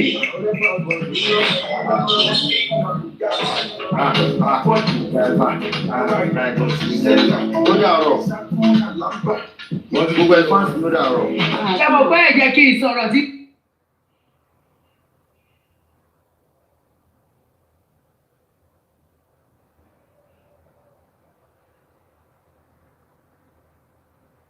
They'll concentrate more on it. Of course. They'll pick that point and we'll go. Let me keep playing them. All of them in the comment section are saying, yes, she said so, she said so, she said so. He said it when they stole her phone. No emotions. When they stole her No phone. emotions. And she was defending liars that time against Wumi. No emotions. So now people are now saying, Kiniko. Me, nobody is paying me to talk. Enemy, Ọlọ́run ló fún mi, and God has given me my own sense, my sense of reasoning. Ibi tí mo bá rò sí, mo máa sọ, tí mo yẹ fẹ́ sọ. And that's the way I feel. They did everything. They at no point ní àdúrà, ní blessing, ní everybody lọ́sọ̀ wípé aṣọ ẹ̀jẹ̀ yẹn o. Ṣé wọ́n rí àdúrà fi bóra? Ṣèbí kíníkan kò máa ṣe jẹ́, kò máa sí kí they were not debunking.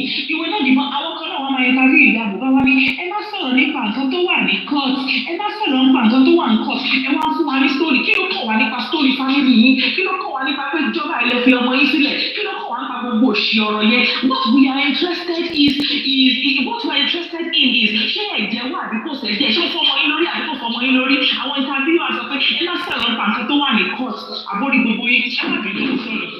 They never come out and defend me in a cogent way. Never. Everybody is trying to defend themselves. They are trying to present their own story.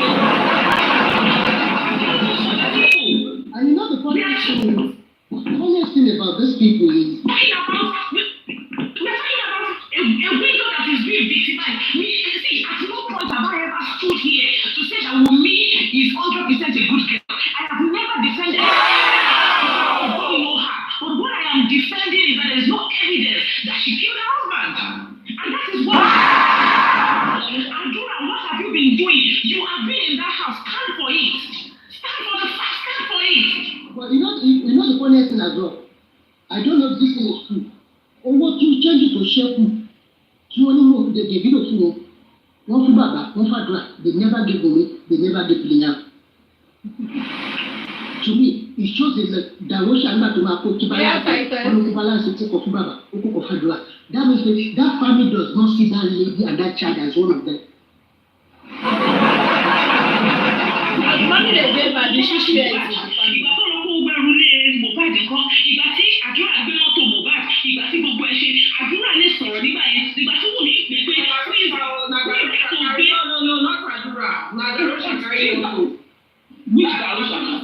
ìgbà wà lórí péjì sísá àbẹ̀fẹ́ nígbà tí wọ́n àdúrà ló gbé pọ́ọ̀tù I think the ìlànà lórí ẹ̀ which dàrú ṣé wọ́n mi fi ní pẹ̀lú. Tí àdúrà wa ní pé ṣe bí ẹ̀gbọ́n mi lórí tó fohùn lẹ́kùn wú mi ó lè sọ̀rọ̀ sí wú mi gbà yẹn.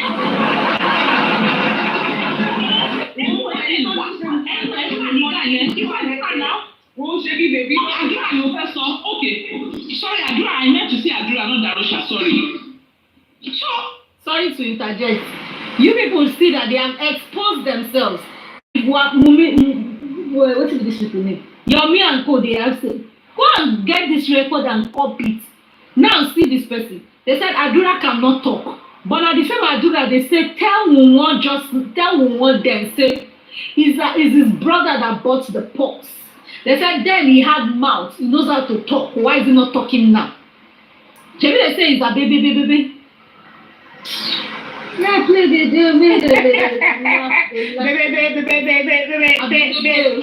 Now baby they say he do. But I think that's the way people must say, it's not my brother's pot. It's not my brother that. So it means Wunwon did not even buy even pots. When some women buy pot and take to man's house and say lie, minimum report. She don't buy one seed. And Karima said Indomie pot.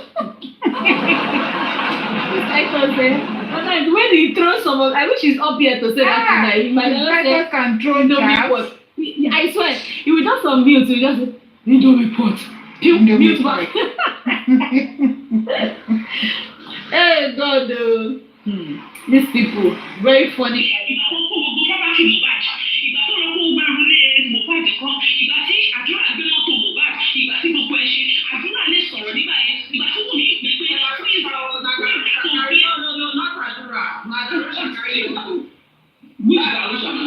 Ìgbà wà lórí péjì sísá àbẹ̀fẹ́ nígbà tí wọ́n àdúrà ló gbé pọ́ọ̀tù I think the ìlànà lórí ẹ̀ which dàrú ṣé wọ́n mi fi nípa nǹkan tóun ní pé ọmọ ti ṣí bí òun ní ìgbẹ́ tí àdúrà wa ní pé ṣe bí ẹ̀gbọ́n mi ló rà tó fohùn lẹ́kùn wú mi ó lè sọ̀rọ̀ sí wú mi gbà.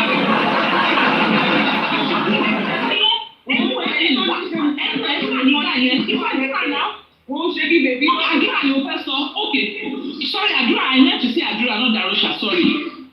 So he could open his mouth at that time láti sọ̀rọ̀ padà. It was Darosha that they said he took the car. See, it was Darosha that they said he took the car that even when Wunmi confronted him that he slapped me or something like that. I don't know how to Because even liars don't last, that give them money to go and carry. Nígbà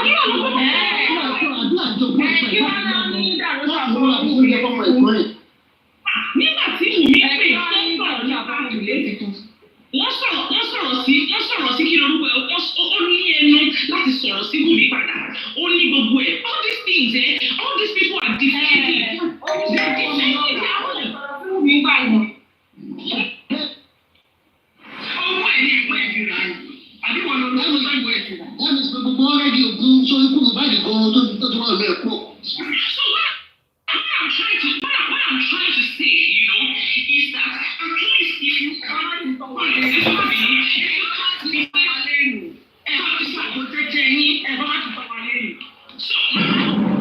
ṣùgbọ́n fúnra olè ló máa kó lẹ́rù lọ mo mọ̀ pé nínú justice yìí olè ò ní kó wa lẹ́rù lọ lórúkọ Jésù. Àmì o, so it is not that we are coming for Yomi.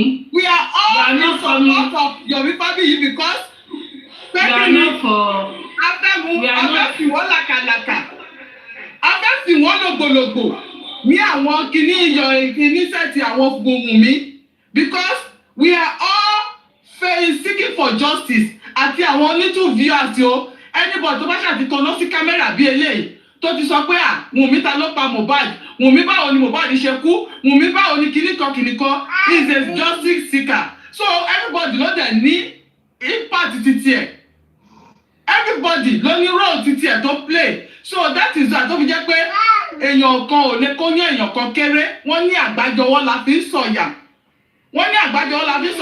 so meanwhile so ẹjẹ́ mu ẹjẹ́ meet. ẹja gbọ́ná. Because Mr. Fami was today, I'm still not sure. If I noticed Mr. Fami also, all he was doing was Mumbo, I heard where he said I take back all my words of what I said yesterday. Mumbo to sọ bẹ́ẹ̀. So if you want to take the cup, so personally or any one member as much as I will drop all those charges and I will go. Then the people go as a team. Since then, the report to the American embassy because that one I only want to reverse that one. You are not dragging him. Who said they are dragging? Now, Adamant, and it's not coming up to explain. They are not dragging him. I'm an activist, a fighter, a human rights organization. I can't be fighting for justice for Mohbad and overlook people that are trying to obstruct justice for Mohbad. I can't be selective. I have to face it head on. Though it's going to be unnecessary distraction. But so far so good. I hear you guys, and I'm not going to be trying that hard again, and it's peace. So we are forging ahead. So on the 29th, let me stop it there. I only want to play where he said he's apologizing and he's retrieving. So, as I was saying, Ozia, I'm not condemning anybody in this movement. So, apology accepted. So, we are not dragging him. We are supporting what he's doing. So, nobody is condemning anyone. What I'm trying to say is that everyone in this movement, we are all fighting for the same cause, which is justice for Mohbad, except those people that has been bought. Tó jẹ́ pé wọ́n wá ṣèké ṣáájò tó ń ṣojú ayé àwọn yẹn nìkan náà mọ̀ nínú ara wọn and okùn ìṣẹ̀dá Mohbad níbi tí Mohbad wà ṣóyè yín Ozia okùn but nǹkan tẹ̀mí tí àti sọ lẹ́ẹ̀kan ni pé gbogbo ẹ̀gbà tí gbogbo ẹ̀ ti di iṣu atayán òyàn pé kó má di pé everybody kàn máa ṣubú yẹpẹtẹ nígbà tó bá yẹ pé àwọn tó mu tó ń sọ pé wọ́n try àti ṣe kínní wọ́n ti tún jà ibi ìjà ọ̀hún ìjà so at least tó bá yẹ pé bẹ̀rẹ̀kẹ̀tẹ̀ ló wà ìbọn bẹ̀rẹ̀kẹ̀tẹ̀ ṣáà lè wá bẹ́ anybody jà lórí social media kínní bí àti íńtánẹ̀tì ẹ̀ ibẹ̀ ló ti máa finish everything íńtánẹ̀tì ẹ̀ dẹ̀ máa go viral everything tó bá sọ máa go viral so nǹkan tẹ̀mí ṣe tún mú àìdíà ọ̀rọ̀ bẹ̀rẹ̀kẹ̀tẹ̀ wá nìyẹn So let's work together and move ahead. Justice for Mohbad. Everybody ti mọ̀ pé Wùmí ló pa Mohbad. Kò sí àní-àní, kò sí àríyànjiyàn pé Mohbad ò kú ikú Ọlọ́run. Bí kò ṣe pé Wùmí ló la igi mọ́, ó la nǹkan mọ́ Mohbad lórí. The next thing, ó dẹ̀ ṣubú, ó dẹ̀ kú.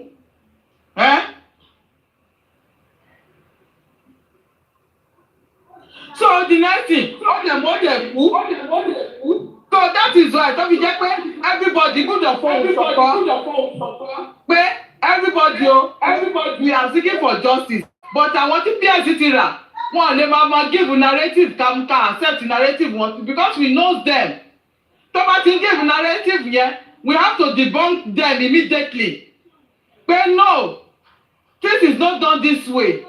So and thank you for Mr. Yomi Fabiyi for coming out and apologize for the all people, and we are saying sorry. We are using this moment to say sorry, that you should please continue your good job and let others continue their good job also.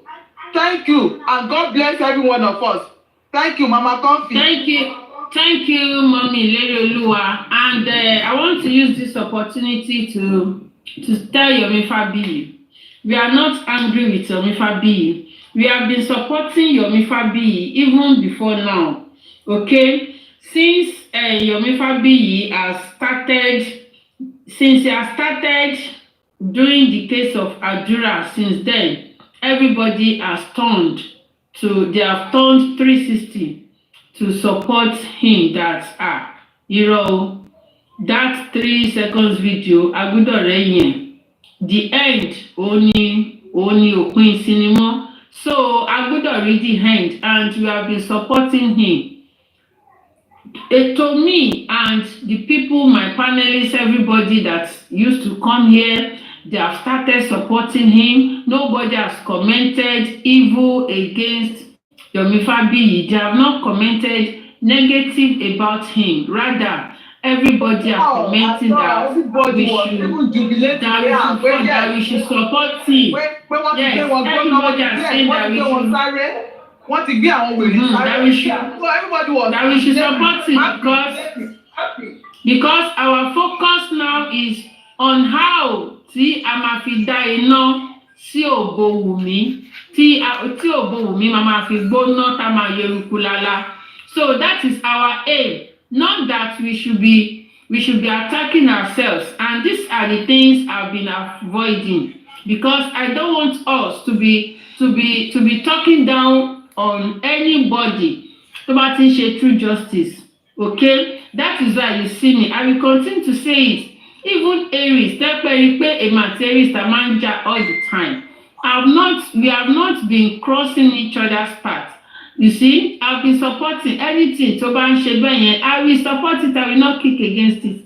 Why will I kick against it? Because I've said that anybody tó bá ti ń ṣe justice for Mohbad, I will never talk down on that person. I will continue to support, and which I've been doing since àtìgbà tí Aries tó ti ń ṣe kíní tó ń ṣe ń sìn. Have you ever seen me mentioning Aries? Bóyá mo ń bu ni àbí mo ń talk down on whatever tó bá ń ṣe. I don't do that. Hello ma, ẹ kú ìtumọ̀. Ẹ ṣé o. Ẹ kú Ọlọ́run fún ọ ní abọ́ àwọn justice fún Mohbad by the grace of God. Ibi gan ní àná àti nígbà mo di pé nọ́mbà yín lẹ́ẹ̀mejì tí ò lọ. I don't know why. I call direct call because mo rí post kan bóyá ilẹ̀ post rẹ̀ ṣe bóyá ṣe mọ̀ pé ẹ̀yin blogger wọ̀nyí ọ̀rọ̀ yín ò kì í yíyàn bẹ́ẹ̀ ti máa ń post nǹkan tó gbà mo rí kí ní ẹ̀dẹ̀ post mo rí page yín ni tẹ́ àtàkì Yomi Fabiyi wọn ò kí ni ẹ wá jẹ́ ó ṣe ní bákọ̀bákọ̀ lára mo wá ní àbọ̀ láti bá yín sọ̀rọ̀ pé iṣẹ́ tí ẹ bá wo ìwé ìtọ́lọ̀ fi gbéṣẹ́ yìí dìde bí justice for Mohbad yìí dìde padà ẹ rí i pé àwọn èèyàn inú àwọn èèyàn dùn ara àwọn èèyàn yá gágá nísìnyí ẹ rí i pé àwọn èèyàn bára àwọn èèyàn ṣe yá gágá yẹn àwọn èèyàn ń ṣàdúrà àwọn èèyàn dẹ̀ support yín.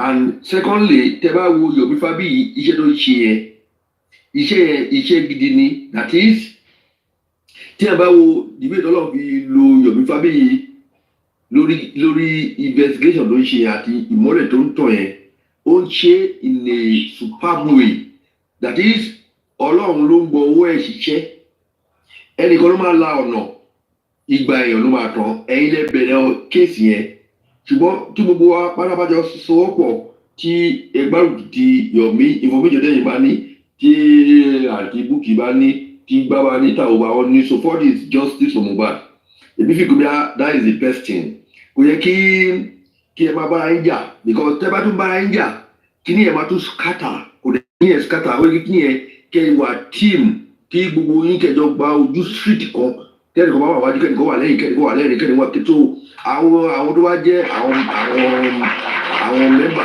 tó tẹ̀lé yín irú àwọn tá ń tẹ̀lé yín tá ń gbọ́ tá kò sẹ́ni tó fẹ́ justice fún Mohbad so irú àwọn tá ń ṣe mọ̀ kí ni ẹ ó máa ń yáyìn lára láti máa fight kí ni ẹ ẹlòmí irú èmi ní ìsìn mi ò ní agbára ọ̀kan ṣùgbọ́n mo ń ṣàdúrà mo dẹ̀ kò sí ibi tí máa ti rí justice for Mohbad máa repost ẹ̀ so that is ìkọ́ táwa náà lè ṣe nìyẹn láti máa spread ìkíni ẹ̀ so that àwọn tó yẹ kó gbọ́ tó wọ́n ti gbọ́ àwọn tó ti rẹ̀ àwọn tó ti sinmi sára so wọ́n á tún jí àwọ̀ so advice mi ni pé ẹ jọ gbogbo kọ́tà bá lè ṣe gbogbo ẹ̀yin tẹ́ wà lórí iṣẹ́ yẹn Ọlọ́run ló sọ orí fún yàn náà kò bí ìpè bóyá ń ṣiṣẹ́ yẹn bóyá ìlú àwọn sọ́kẹ́ wọ́n ṣe dúró kọ́ lè gbowó no ṣebí orí ọmọlẹ́ni gbogbo pé wọ́n sọ pé wọ́n tún ti ṣèdájọ́ fún ẹ̀dọ́gba Timothy dàtí ìṣiṣẹ́ ìkọ́tà afẹ́ nílẹ̀ Yorùbá nìyẹn ìkọ́tà afẹ́ ní ẹ̀gbẹ́ kó máa ṣẹlẹ̀ àwọn tó ń ṣe bí yẹn káàṣì wọn tú irú àwọn tó pa Mohbad káàṣì wọn tú so ìkọ́tà afẹ́ nìyẹn so ìjà yẹn ẹjọ́ ẹ bá wa wá ọgbọ́n gbogbo ọ̀kọ́lọ́ tó bá wà lẹ́ẹ̀rín gbogbo yín ẹjọ́ ẹ bá wa parí ẹ̀ so that kí gbogbo yín lè fèsì nìkan kí kíní ẹ̀ kí fífi Yorùbá wa ọ̀hún ló ṣe dàgbé èfífí iná kó lè rú kó tík tẹmọtẹ fi ní ẹ bá rú tó bá tík so á wà valuable so ìyẹn ní kọ́ tí mo fẹ́ sọ so ẹjọ́ secondly ẹjẹ́ kí ìkẹ́ tí mo tó fẹ́ fi parí ẹ̀ ní pé ẹjọ́ ẹ bá máa sọ fún àwọn ọmọ Yorùbá ìgbà tí ọ̀rọ̀ Mohbad kọ́kọ́ ṣẹlẹ̀ nígbà yẹn mo sọ pé kan fún ẹ̀yin ẹ̀jẹ̀ bá ẹ̀yin yá wa ṣe pé gbogbo ọ̀rọ̀ tí mo sọ ń gbà yẹn ṣe pé ó ti wá jáde síta sí pé àwa ọmọ Yorùbá ẹ má máa jẹ́ ká tọ́ra wa ikú ló pa Mohbad gbogbo wa tó jọ́ mọ́ Yorùbá ẹ jẹ́ ká fi ṣàríkọ́gbọ́n ẹ jẹ́ ká lọ dira Mohbad ó ní owó ó ní gbogbo nǹkan ọlọ́gbà bá ẹ̀ ó ń ti sọ bí ní kí ẹ má ṣe ẹ̀sìn ẹ̀ bí ní kí ẹ má ṣe ẹ̀sìn o ẹ má ṣì ní gbọ́ o ẹ tó ṣẹ̀sìn mùsùlùmí bí ní kó má ṣẹ̀sìn mùsùlùmí ẹ tó ṣẹ̀sìn Jésù bí ní kó má ṣẹ̀sìn Jésù ẹ̀ ṣùgbọ́n tó gbé Mohbad kó tó pa Mohbad ojú pé ó ní owó bọ̀ kò náwó sára ẹ̀ kò rí Yorùbá ti ṣe ọmọ Yorùbá ni wá Mohbad gbọ́dọ̀ ní adúrú owó yẹn kó dẹ̀ kúrí kúrò kú yẹn Mohbad kò rí òdìra fún Jésù kìí ṣọmọ Nàìjíríà o Jésù kìí ṣọmọ Nàìjíríà Ànábì Muhammad kìí ṣọmọ Nàìjíríà kìí ṣọmọ Yorùbá ikú tó pa Mohbad ikú ló ló pa Mohbad bọ̀ tó bá ẹgbẹ́ ọmọ tó dira ni tó dira fún pẹ̀lú bó ṣe ní owó bó ṣe gbajú láti ṣe Mohbad kò rí kiri rẹ̀ with empty hand empty body empty hand pẹ̀lú owó burúkú tó ní ẹ̀ oh my God ẹjọ́ ẹ jẹ́ ká lọ dira wọ gbogbo àwọn tí ṣe àbí ọmọ tọmọ wa bá ń dìde sókè ẹ dira fún ọmọ yín o ẹ má yẹ kẹ́lẹ́ fi Jésù tọ̀ yín o Jésù ń ṣọmọ Nàìjíríà o kò dẹ̀ ṣọmọ Yorùbá o Jésù tí bàbá Mohbad ń tẹ̀lé òlẹ́ kí ó rí ọmọ yẹn pa o Jésù yẹn gan kò sí dáadáa kò sí Jésù yẹn lójú àmì tó fi lè dọ́dọ́ pé ó fi lè ọmọ lókìkí bẹ́ẹ̀ yẹn ó yẹ kó ní òkìgbẹ́ ó yẹ kó ní babaláwo kó tá bá tẹ̀lé ló jẹ́ bẹ́ẹ̀ ó yẹ kó ní Mohbad ní babaláwo tá bá tẹ̀lé jáde tá bá sùn sínú ilé so kọ́ mo fẹ́ sọ fún yín nìyẹn o ẹ má yẹ kẹ́kọ̀ọ́ tàn yín mọ́ ikú tó pa Mohbad pé kòròfó lọ́mọ yẹn jẹ́ olóbìnrin yẹn fi rẹ́ ìwọlé sí lára so ikú tó pa Mohbad nìyẹn ẹ yẹ tán ayé o gbogbo yín dé ẹ tó bá lọ́wọ́ lókè yìí ẹ ti dà fún mi. ṣé Wùmí tó wá ń dira Wùmí tó ń dira ń sìn ṣé pálábá iye òkò mi pẹ̀lú Wùmí I'm talking about Mohbad. ṣé pálábá Wùmí ò ní ségi pẹ̀lú Wùmí tó ń dira tó ń gbé kòkò tó ń kó kòkò sí orí Mohbad. ẹ ti understand kan tí ọjọ́ kan kẹ́ ń sọ ẹ ti understand wọn so ẹ má wulẹ̀ lọ sí ọ̀rọ̀ Wùmí ṣe lórí irọ́ ọdún tó ọgbọ́n ẹ̀ máa sún pé Wùmí máa sún tó. Thank you to Ojo Konke. Thank you so much. Thank you for that. Ẹ ṣé gan ni. and lórí ọ̀rọ̀ Yomi à ń sọ. Má ẹ jẹ́ kí n sáré sọ kẹ́ tó sọ̀rọ̀ lórí ọ̀rọ̀ Yomi. Ṣé mọ̀ pé yín lọ accuse wípé ẹ post mà sọ ẹjọ́ mà bóyá ẹ lè gbà kí n sọ 1 or 2 mà. Ṣé mo lè sọ̀rọ̀ mà? Ẹ sọ̀rọ̀ náà. One mà dádì tó sọ̀rọ̀ sí mi lórúkọ yín ẹ ti lọ. Ẹ rí nǹkan tí mọ̀mí kan fi pòsà, bọ̀ ẹ gbọ́ nǹkan tí Yomi sọ láti jẹta. Mo rí pé fans Yomi ni at least ìgbà tí Yomi ti bẹ̀rẹ̀ ọ̀rọ̀ yẹn láti jẹta tó ti ámà lórí bàbá Bukky Jesse, gbámà lórí everybody, ó yẹ kí a lè caution ẹ̀. But kò séèyàn kankan tó caution ẹ̀ nígbà tó gbé post síta sà ìyẹn lẹ rí. Number 1 ni pé Yomi tó ń jà fún justice, everybody support ẹ̀. Yomi ò lè wá ní pé torí pé àwa support òun everybody wá wà lẹ́yìn òun. A wá mú everybody wá throw wa under the box. It's not done. No, we won't take that. Olóhùn jà fún justice, tí wà fún wèrè àṣànà ọjọ́ kan rí, and olóhùn jà fún justice. No, you don't do that. Sister Bukky Jesse tí wọ́n attack yẹn, àwọn yẹn dúró tán ni now. Lórí ọ̀rọ̀ yìí sì wọn ò lè lọ lóyìnbó sà, wọn ò lè lọ bí kọ́kọ́ sà. So post tẹ́lẹ̀ rí làárọ̀ ìbọn Yomi ti ṣe tiẹ̀ láti jẹta táwọn èèyàn ti pé ìtù ọ̀dà kò gbọ́ náà ó halẹ̀. Wọ́n wá fígun mọ ọjọ́ kan ṣe kékeré la kọ̀ rọra ṣe fún everybody ṣe fún. Ó wá tà bó ṣe máa ń rí ìyẹn sà. So èyí náà ẹ máa gbà mọ́ra máa jẹ fún mi lò. Ẹ jẹ́ kí let me quickly talk about a ṣe pèyàwó fún a ṣe pèyàwó fún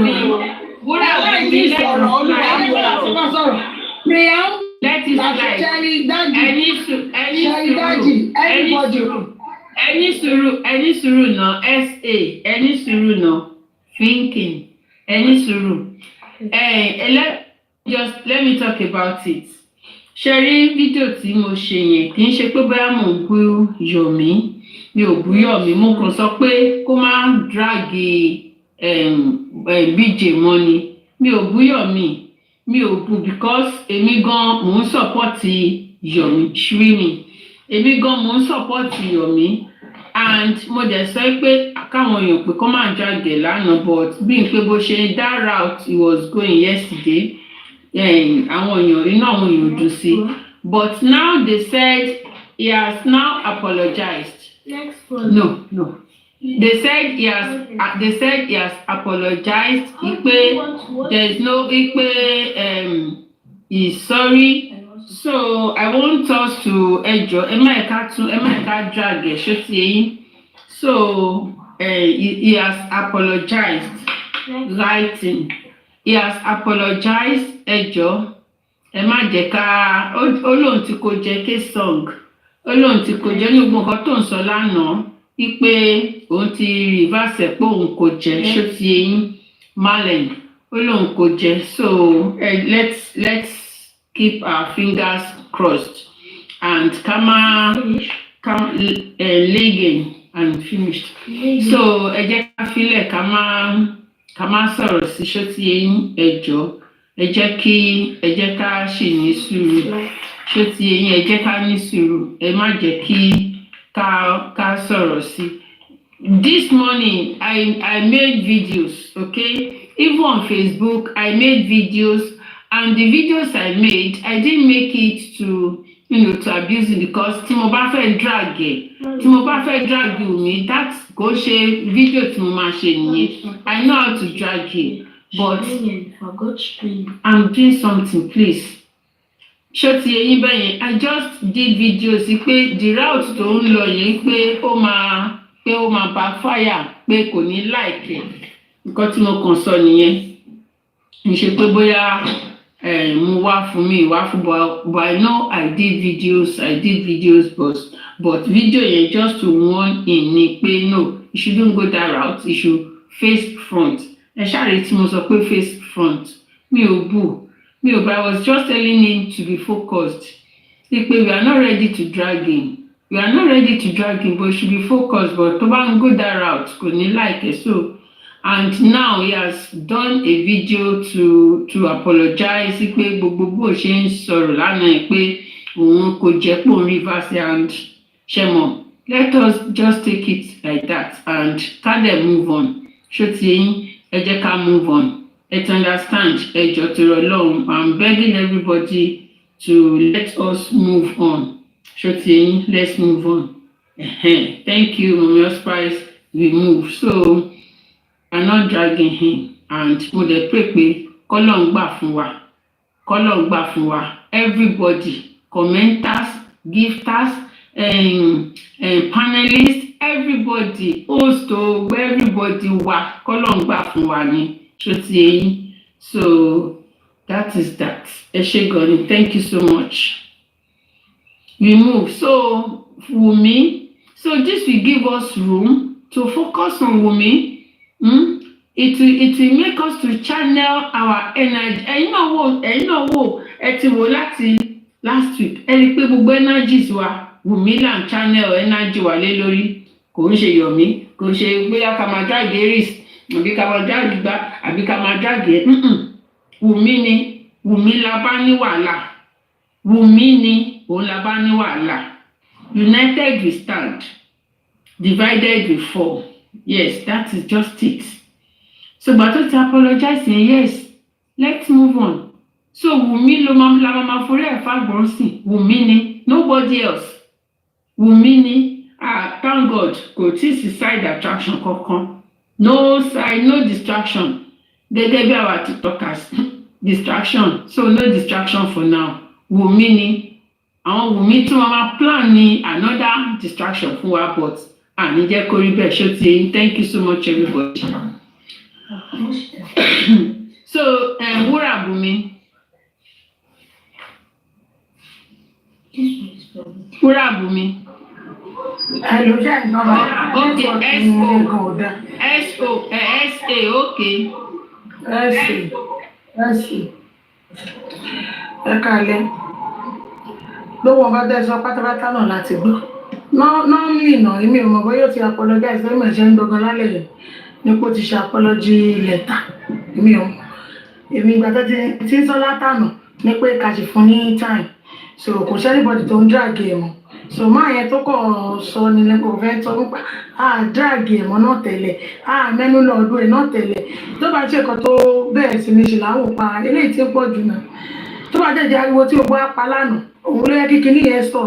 If not, ó máa ju nǹkan tá à ń sọ yìí lọ. Bọ̀ a dúpẹ́ lọ́wọ́ Ọlọ́run pé gbogbo ẹ̀ ó ti dákẹ́, Olúwa ṣe o. So nǹkan tóun náà dẹ́fẹ̀ máa ṣe kọ́lọ́n fún ní opportunity, kọ́lọ́n dẹ̀ ṣàánú náà kó lè rí ṣe. Ṣó ti yé yín. So Wumi, ìwọ ló pa Mohbad o. Ìwọ ló pa Mohbad. Àṣírí ẹ̀ dẹ̀ máa tó tú láìpẹ́ láì jìnnà, àṣírí ẹ̀ máa tú. Èmi ni mo sọ fún ẹ̀yin. Wàá ṣẹ̀sìn ayé. Torí mi ò rí ibi téèyàn ti ń ṣe irú kan báyìí tó ti mọ̀ jẹ. Èmi ò tí ì rí o. Téèyàn ti ń ṣe irú ẹ̀. Irú òṣìwò ni. Ó pa ọkọ, obìnrin ẹ̀dùn mi ṣàkọ́fí ẹ̀ ń dúró because network yìí ò dáa rárá. Ṣé ẹ̀ ń gbọ́ mi báyìí? Tí ẹ̀kú mọ̀ bóyá ìbọn Gbọ́. Okay. Because this conflict is stiff. So, bó ṣe jẹ́ Mo gbọ́ sẹ́, mo gbọ́. Káyé ọjọ́ mi já o. Okay. So, àwọn ò bá já o, ó ti tán nìyẹn. Tó ti tán. So, kóníkálùkù máa ṣe títí ẹ̀. Kóhùn náà máa ṣe tiẹ̀. Everybody máa ṣe títí ẹ̀. But nǹkan tẹ́mi kan máa advice nǹkan máa fún Sister Comfy. Ọ̀rọ̀ ọmọ tẹ́tẹ́ kọ́kọ́ sọ ní ààrẹ ẹ̀rí kọ́kọ́ sọ̀rọ̀ ọmọ yẹn ní èmi kò fẹ́ dárúkọ ẹ̀. Ṣé ẹ̀yin ẹ máa ń fọ oyin lọ́gbẹ́ èèyàn láti máa ń fọ̀wọ̀ èèyàn nílé. Gbogbo àyè ìburúkú gbogbo ìwà tọmọ yẹn ń wù in fact gbogbo ilẹ̀ ti fún láyé. Ṣé ìyá tọmọ yẹn wà ní ẹgbẹ́ níwọ̀ ọmọ yẹn kó máa sọ̀rọ̀ sí ibẹ̀ yẹn? No. Èmi náà máa ń rí gbogbo ẹ̀ náà. Mo dẹ̀ rí bẹ́ẹ̀ kí n fún lésì. Mo rí bẹ́ẹ̀ sọ̀rọ̀ sí rí. Owó ti kéré jù fún yín. Nítorí àtọ̀ lédè ní gbogbo ọkọ yẹn. Kò sẹ́nibọ́dì tó bá já o. nítorí Kàrímọ́ ló lọ gbèjà Kàrímọ́ ni gbogbo nǹkan tó ṣe yẹn. So irú ìdára ṣe fún lẹ́nu ẹra fílẹ̀ bẹ́ẹ̀ ṣáà máa wò ó ràn because wọ́n ní báwo ni Yorùbá tẹ̀ ṣe máa ń pòwe yẹn náà wọ́n ní títí ti ṣe kinní kan kó má lọ kó nọ́mọ títí because rádaràdá ẹ̀ ti pọ̀ jù mi ò tiẹ̀ láìkì ọmọ kékeré wà kó máa sọ̀rọ̀ jù kò sẹ́nibọ̀dì tí ó lè sọ̀rọ̀ sí mi ìdọ̀dẹ́ kọ́mọ kan wá wọ́ mi láti sọ̀rọ̀ ni mi ò ṣe ń dà sí bí mo ṣe máa ń wò ó ràn tó mi jẹ́ kéèyàn kan wá sọ̀rọ̀ sí mi àwọn ẹgbẹ́ ìyá ẹ̀ àwọn ẹgbẹ́ bàbá ẹ̀ wá máa sọ̀rọ̀ sí wọn ẹni àríwó iṣọ́ tí nọ́ọ̀sẹ̀sì wọn ni kò dẹ̀ sẹ́nibọ̀dì tó fi aṣọ tó fi jó lẹ́nu pé náà wọ́n máa sọ̀rọ̀ sí àwọn èèyàn báyìí ṣé mo gbà tó ti ń bú yín ni ẹ̀tẹ̀ ẹ̀ sọ̀rọ̀ ẹ̀ báyìí inú náà bí èmi náà sálẹ̀ fún irú nọ́ọ̀sẹ̀sì wo nìyẹn kò dẹ̀ torí àtọ̀lé o bẹ̀rẹ̀ sí ní gbogbo èèyàn òkè àtọ̀lé tó wá torí ẹ̀bùn yàn ní ìwà tiẹ̀ náà dà lé nìyà ìwà tiẹ̀ náà dà lé nì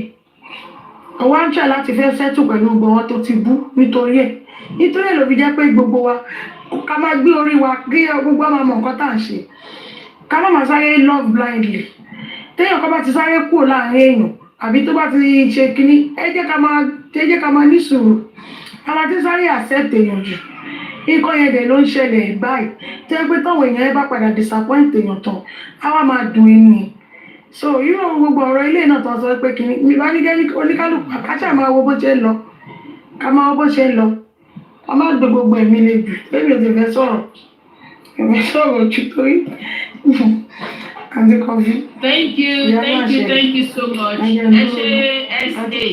Thank you so much. Okay, second sọ̀rọ̀. Gbogbo commenters. Where will be all done? Gbogbo panelists, good evening everybody. Good evening, oh God bless everyone. Ẹ jẹ́ n bẹ̀rẹ̀ báyìí, ẹ má bínú mà.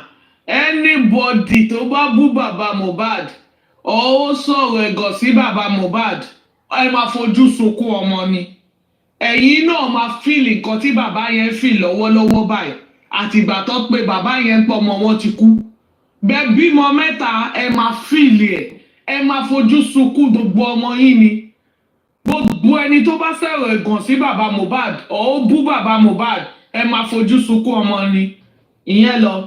Then Mommy Coffee ẹjọ́ Judas protection yẹn ẹ look away ó kéré sí yín bàtẹ́sẹ̀ yín ni olórí burúkú ni ológo àná ni ara ń ta ó ti dẹni ilẹ̀ kò tí ì yé wọn gbé ní bọ́dì tó bá ti bú bàbá Mohbad tó bá ní ògo tẹ́lẹ̀ ó ti di ẹni ilẹ̀ the moment tó bá ti bú bàbá Mohbad ó ti di ẹni ilẹ̀ nǹkan tó ṣẹlẹ̀ láyé ẹ̀nìyẹn ṣẹ́rí tó padà lọ bẹ̀bẹ̀ ibi tó pọ̀ èébì sí ó padà lọ kó èébì ẹ̀ elébi làwọn eléyìí ebi nà ni wọ́n owó lásán Judas protection lè fi yẹ́ àti bàbá ẹ̀wọ̀n ó lè fi yẹ́ àti bàbá ẹ̀wọ̀n àwọn tó máa pa so ẹ look away àwọn eléyìí kéré sí yín lólórí burúkú tó wọ DM àwọn èèyàn tó tọrọ owó kiri àwa parọ́ nínú kó parọ́ mọ́ wọn pé wọ́n tòsí òun ibo láti tòsí aláǹgbá tó ti ń tòsí àrùn at the end of it ọ̀tọ́ bá máa gbé chaati jáde bẹ́gibẹ́gi ni wọn àtàrífà ló yẹ kó fẹ́ra wọn olóṣì aláyé bàjẹ́ owó píjámàsì olóṣì owó píjámàsì ó lọ fi ya fọ́tò inú ọjà olórí burúkú eléyìí máa fi ìyá àyẹ́ ẹ̀ hàn ó máa fi wọ́n wọn àwọn tó máa pa wọ́n ẹ̀kọ́ ṣáà fún bíi 50 naira owó pure water tẹ bá ti gbélé lọ́wọ́ tó ti rí gbà ọkọ tó bá fẹ́ Judas protection ó máa fi wọn àwọn tó máa pa irú èèyàn tó jẹ́ ní eléyìí ò fún justice elébi ni olórí burúkú aláyé bàjẹ́ fúláwà kan tó fi ṣe birthday fún lọ́dọ̀ àtọ́lé ti kábọ̀dí òun nìyẹn fi gbògo lé ayé ẹ̀ lọ olóṣì tó wọnú èèyàn tó máa gbóhùn lọ Amẹ́ríkà aláyé bàjẹ́ ìgbà tí èèyàn náà máa sọ̀rọ̀ ló wá ń bẹ òun tó kọ́ gbóhùn travel ìgbẹ́kọ̀ ẹni tó máa gbé lọ abroad ló wá lórí burúkú aláyé bàjẹ́ yẹn olórí burúkú olóṣì tí ológo nulẹ̀ wọn tó jẹ́ tí ò bá jẹ́ justice kò sẹ́ni tó fẹ́ mọ̀ dílé ẹ̀ aláyé bàjẹ́ a máa sọ̀rọ̀ bí ẹni tó sòpà olórí burúkú aláyé bàjẹ́ olóṣì gbogbo èèyàn búyàn ìwọ náà búyàn ó rí kò ti dológo àná ta ló gbóhùn ẹ mọ́ ìwọ táyé ẹ ti bàjẹ́ olóṣì ọlọ́run fún voice kò fi jà fún justice the moment tó ti gbowó lórí burúkú Judas tó ti gbowó báyìí àtijọ́ ẹ̀ ló ti dẹni ilẹ̀ olórí burúkú ó wá ń kọra mọ́ sista coffee ṣáàpọ̀ àwọn èèyàn tó jẹ́ kọ́ mú ẹ nínú ìgboro kọ́ nìyẹn ayé ẹ máa bàjẹ́ olórí burúkú aláyé bàjẹ́ olóṣì nígbà tó máa sọ́tọ̀ aláyé bàjẹ́ ìgbà tó wù ú ṣe báǹkì kí you there olóṣì olófòì aláyé bàjẹ́ ó dàbí aláǹgbá tẹ bá paná ó máa dàbí áńgà tó fi kó aṣọ ó máa dàbí áńgà ní tẹ bá wá tọ́nà lẹ máa rí pé èèyàn màlélẹ́yìn orí la fi dà mọ̀ olóṣì orí ẹnu mìíràn kò wo bó ṣe rí ìwọ tó ò lógo tó ò lọ́rùn tó ò lọ́rọ̀ lẹ́nu ìwọ sì ń jáde wá sọ̀rọ̀ ìwọ ẹni ilẹ̀ ìwọ tó ti ta bẹ́tà ìtẹ́ ìwọ tó ti tọrọ bárà ó máa ṣòfò ni ayé ẹ máa bàjẹ́ ni olóṣì ó tún wá fẹ́ wá padà gbéra olórí burúkú bẹ́gibẹ́gi aláyé bàjẹ́ àwọn tó fi ẹ́ hàn nínú ìgboro àwọn náà ló padà lọ tà síta olórí burúkú torí fúláwọ̀ ewédú olóṣì ó dẹrù Kàrímọ́ aláyé bàjẹ́ olórí burúkú ó wá padà wá ń bú Kàrímọ́ ayé ẹ̀ máa bàjẹ́ gbogbo èébú tó bú fún sí Kàrímọ́ látijọ́ yẹn ó ti padà sí ẹ lórí olóṣì ẹni tó bú ló padà lọ ṣẹrú fún ẹrú TikTok ẹrú justice for Mohbad tó bá ń kà wọ́n bí àwọn táyé wọn ò dá àwọn táyé wọn ò nítumọ̀ àwọn tí ò ní sítórì gidi àwọn olórí burúkú ó pẹ̀lú wọn olóṣì Judas protection ó pẹ̀lú wọn ayé ògbówó ẹ̀ mọ́ ó ti dológo àná Judas protection olóṣì olórí ilé wọn olórí ẹbí wọn ó lè fi wọ́n torí 50 naira irú èèyàn tẹ́lẹ̀ ìjẹ́ nìyẹn olórí burúkú aláyé bàjẹ́ kátówí kátọ́sọ̀ ìwọ náà sọ̀rọ̀ lẹ́ni oh God ìwọ náà dẹni tó sọ̀rọ̀ lẹ́ni o tún wá fẹ́ máa kọ́ fọ̀mù ìwà ògún ló máa pa ẹ́ ògún ló máa kọ́ ẹran ẹ̀jẹ̀ olóṣì aláyé bàjẹ́ olóṣì ó ṣerú Nàìjíríà ó tún lọ ṣerú nílùú àwọn àràbù olórí burúkú aláyé bàjẹ́ ó ní 10 views aláyé bàjẹ́ nínú àwọn 10 views àwọn prayer warrior 2 group àwọn 8 group tó kù àwọn tó máa bu ni olórí burúkú elébi nà aláyé bàjẹ́ irú wọ̀nyí ó máa ṣòfò ni ayé ẹ̀ máa bàjẹ́ ni ìwọ tó ń fọ tọ́ílẹ̀tì ní báǹkì ṣó ṣeṣẹ́ jùṣẹ́ ẹrú lọ ni ó máa ṣòfò ni ayé ẹ̀ máa bàjẹ́ ni ìwọ wá wà ní àwọn tó máa bú sista Kọfí ìwọ lógo àná ìwọ táyé ògbóhùn ẹ̀ mọ́ títí bá ṣe voice note tó play ẹ̀ lé níjọ ta ló mú ẹ̀ ta ló rántí ẹ̀ gan olórí burúkú àròbóyè ó ti kú ni ìwọ náà ti pẹ̀lú àwọn tó ti kú náà ó máa ṣòfò ni ayé ẹ máa bàjẹ́ ni from 0 to 0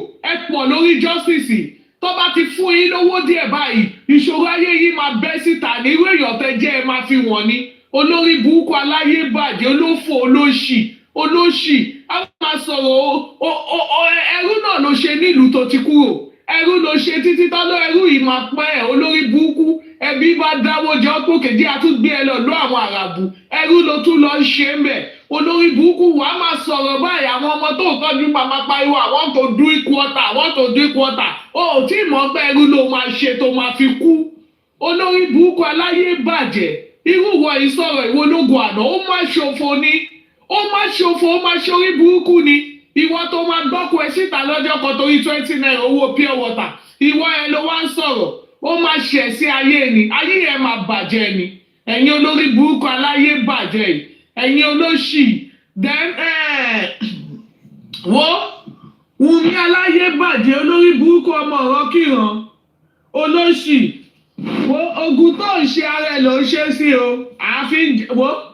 àfi ń yàgbẹ́ ni àfi ń lọ tọ́ílẹ̀tì à ń mómi sí àtúnlọ yàgbẹ́ ìdànù ìwọ ló pa Mohbad olórí burúkú ẹ̀gbọ́n ẹ̀ ó lóun ń ṣe nọ́ọ̀sì apadàmọ́ pé pọ̀ mọ́ ló ń ṣe kò ṣe nọ́ọ̀sì kankan olórí burúkú aláyé bàjẹ́ ìgbà tó bẹ̀bẹ̀ tán tó tún padà wá síta tó wá bú bàbá lọ bí ẹ̀gbọ́n ẹ̀ Kàrímọ́ olórí burúkú ti ka bọ̀dí tọwọ́ bọ̀dí olóbò rírùn tó fọwọ́ sínú òbò tó tún fúnra rẹ̀ bẹnu jẹ́ olórí burúkú olóbò yamiyami òbò jápọ̀ mọ́ fúrọ̀ súwìtì ló ń padà tà lamẹ́ríkà ń sìn súwìtì 30 naira olórí burúkú aláyé bàjẹ́ a ní gbogbo ẹ̀yin tẹ́ bá bú bàbá ẹ má padà dológun àná ni ayé ò ní gbọ́ yín mọ́ òun ò ní gbọ́ yín mọ́ ẹ ti dẹni ilẹ̀ kò tí ì yé ẹni olórí burúkú kò ráyè fún rẹ̀ ó wá fi kíchìnì ẹ̀ ó fi to kọ́ńflẹ̀sì oògùn tó fi pa Mohbad kù abẹ́rẹ́ tó fún Mohbad kù òun ló wá introduce olórí burúkú aláyé bàjẹ́ ó wá ń ta súwìtì ìwọ́n tó wà l'Amẹ́ríkà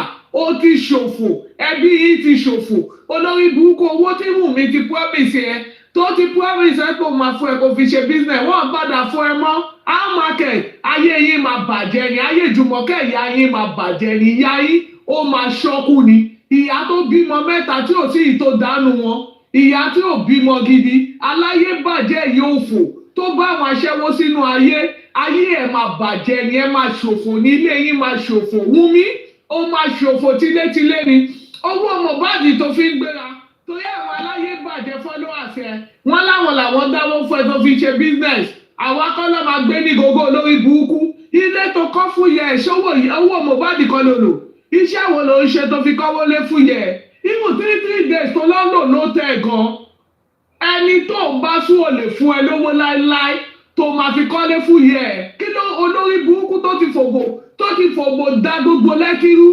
aláyé bàjẹ́ àwọn ọmọ onídòkúdò àwọn ọmọ òbòjá pọ̀ mọ́ fùrọ̀ bí ìyá lọ́mọ ayé yìí máa bàjẹ́ ni ẹ máa ṣòfò ní iye tó náwó Mohbad kù títà ìmọ̀bá tó wàá pọ̀ gbogbo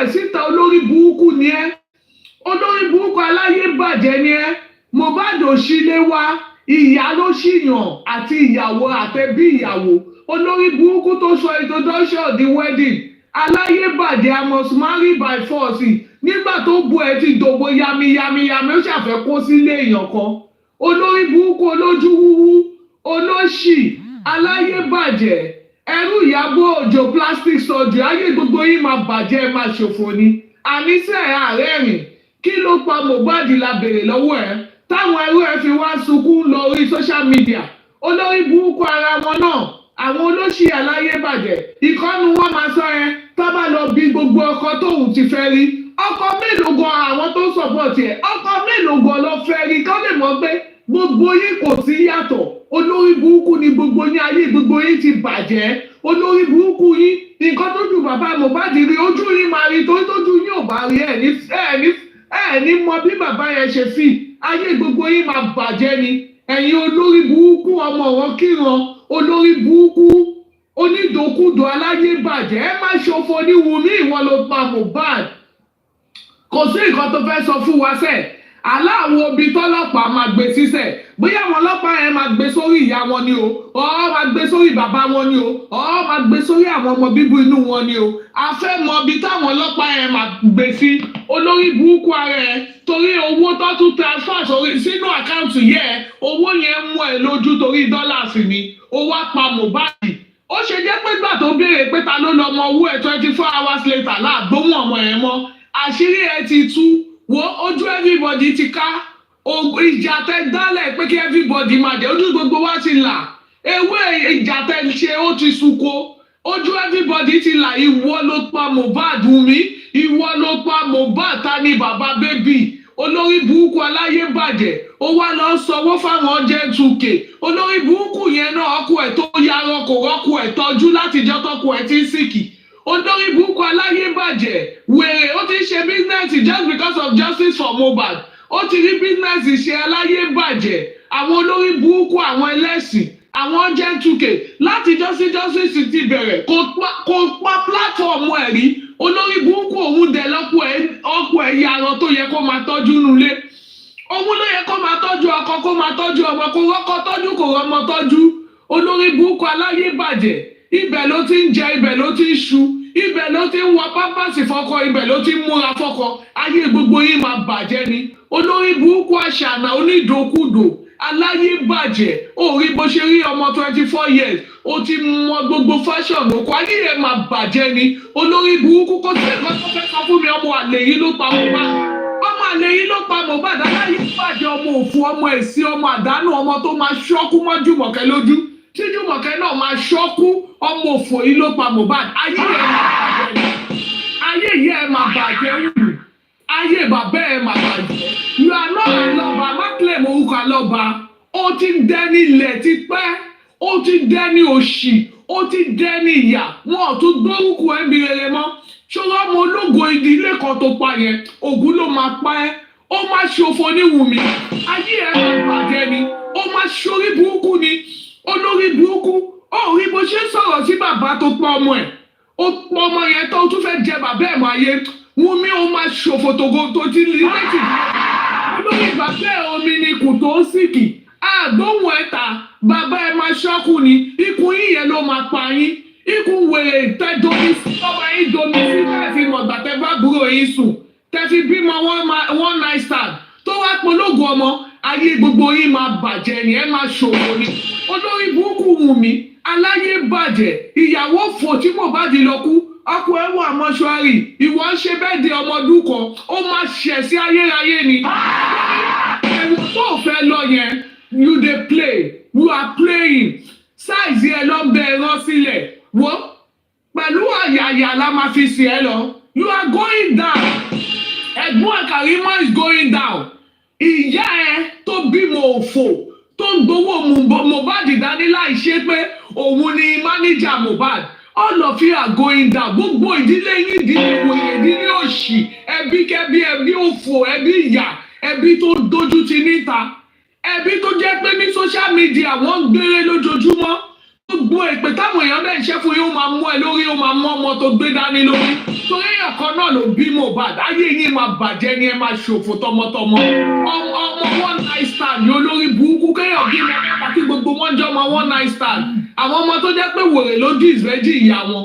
ẹ máa ṣòfò ni ẹ máa ṣorí burúkú ni ẹ máa ráyè dọjọ́ ogbó ni ẹ máa ráyè dọjọ́ òkú ni ẹ̀wọ̀n tó fẹ́ lọ ẹ ìdùnnú tí dùnnú ló máa fi lọ ológun ọmọ ló pa ọmọ bàbá kan ló pa nígbà tó ń kọ kóló tí bàbá yẹn ń pọ kóló nígbà tára ọmọ òyà tí bàbá yẹn máa wọ àgọ́ táwọn ọmọ yẹn máa jẹ ibo lolórí burúkú ẹbí ẹ wà olórí burúkú ìlú wà ẹ ṣògùn sọmọ yẹn títí orin tọmọ yẹn bá kọ́lẹ̀ pé òun fẹ́ kọ ẹ máa jẹ́ kó gbàgbé ẹ ti fògùn oríṣiríṣi gbá ọmọ yẹn nígbà ẹ tún gba ATM lọ́wọ́ ọmọ yẹn Wùmí ó tún gba ATM lọ́wọ́ Mohbad ọ̀run ti gbogbo ayé ẹ̀ ó máa ṣòfò ni àti wọ́n àti bàbá bébì àti wọ́n àti gbogbo ẹni tó ti gorí ẹ̀ rí àti gbogbo ẹni tó sì gorí ẹ̀ lọ́wọ́lọ́wọ́ ẹ máa ṣòfò ni ẹ máa ṣòfò ni aṣorí burúkú ni Wùmí ayé ẹ máa bàjẹ́ ni pẹ̀lú gbogbo àwọn gen 2k tọ́ọ̀kì sùn látàárọ̀ dalẹ́ torí 2000 gbogbo wọn máa ṣọ́kù ni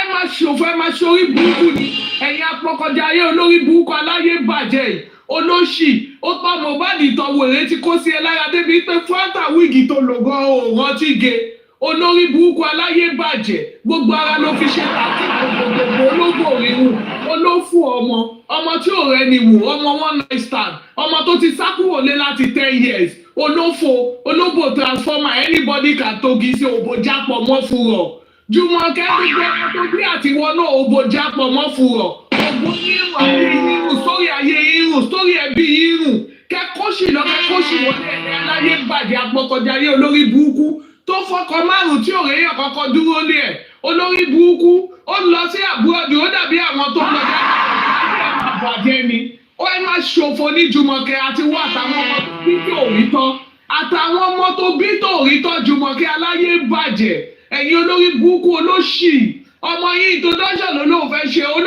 ẹ sọ di wedding mọ́ lọ́wọ́ ẹ tún wá kóòtù gbogbo fámìlì yẹn wá kó lọ sílé Mohbad gbogbo fámìlì yẹn kó lọ lé Mohbad olórí burúkú ẹ wá ń tẹ̀lé ọmọ yẹn tó dùn orí tó wọ́n fẹ́ gbé jáde gan ẹ̀ ìjẹ́ orí kan alẹ́ máa ṣẹ̀ sí ayé ni ọ̀run ń bínú sí yín ayé ń bínú sí yín gbogbo abiyamọ ń bínú sí yín gbogbo ibi tẹ bá fẹsẹ̀ dé tẹ bá dé wà láìtàláì gbogbo nǹkan tẹ bá wà ní ẹ̀ lè rí mọ́ ológun ọmọlẹ́ka ẹ ti ṣe ẹsẹ ẹ ti ṣòfò ẹ ti ṣàdánù ẹ máa ṣòfò ní ẹ̀yin ẹbí òfò ẹbí kẹbí ẹbí tí sórí ayé yín ò dùn ẹ̀yin tẹ̀ nítorí olóṣì ọmọ one night stand onídòkúdò aláyé bàjẹ́ wo bó ṣe sọ̀rọ̀ sí bàbá Mohbad oríru bàbá yẹn ìwọ ṣe gbé bàbá ẹ omi nikùn aláyé bàjẹ́ yẹn síta bàbá ẹ tó wà nù sickness tí ò ní pẹ́ ṣọ́kú bàbá kí bàbá tí ò mọ mẹ́kọ̀ọ́ tí o mọ bábúrò mi lélẹ̀ má jẹ́ fi kàn ẹ̀yin olórí burúkú tó ti gbégégùn yìí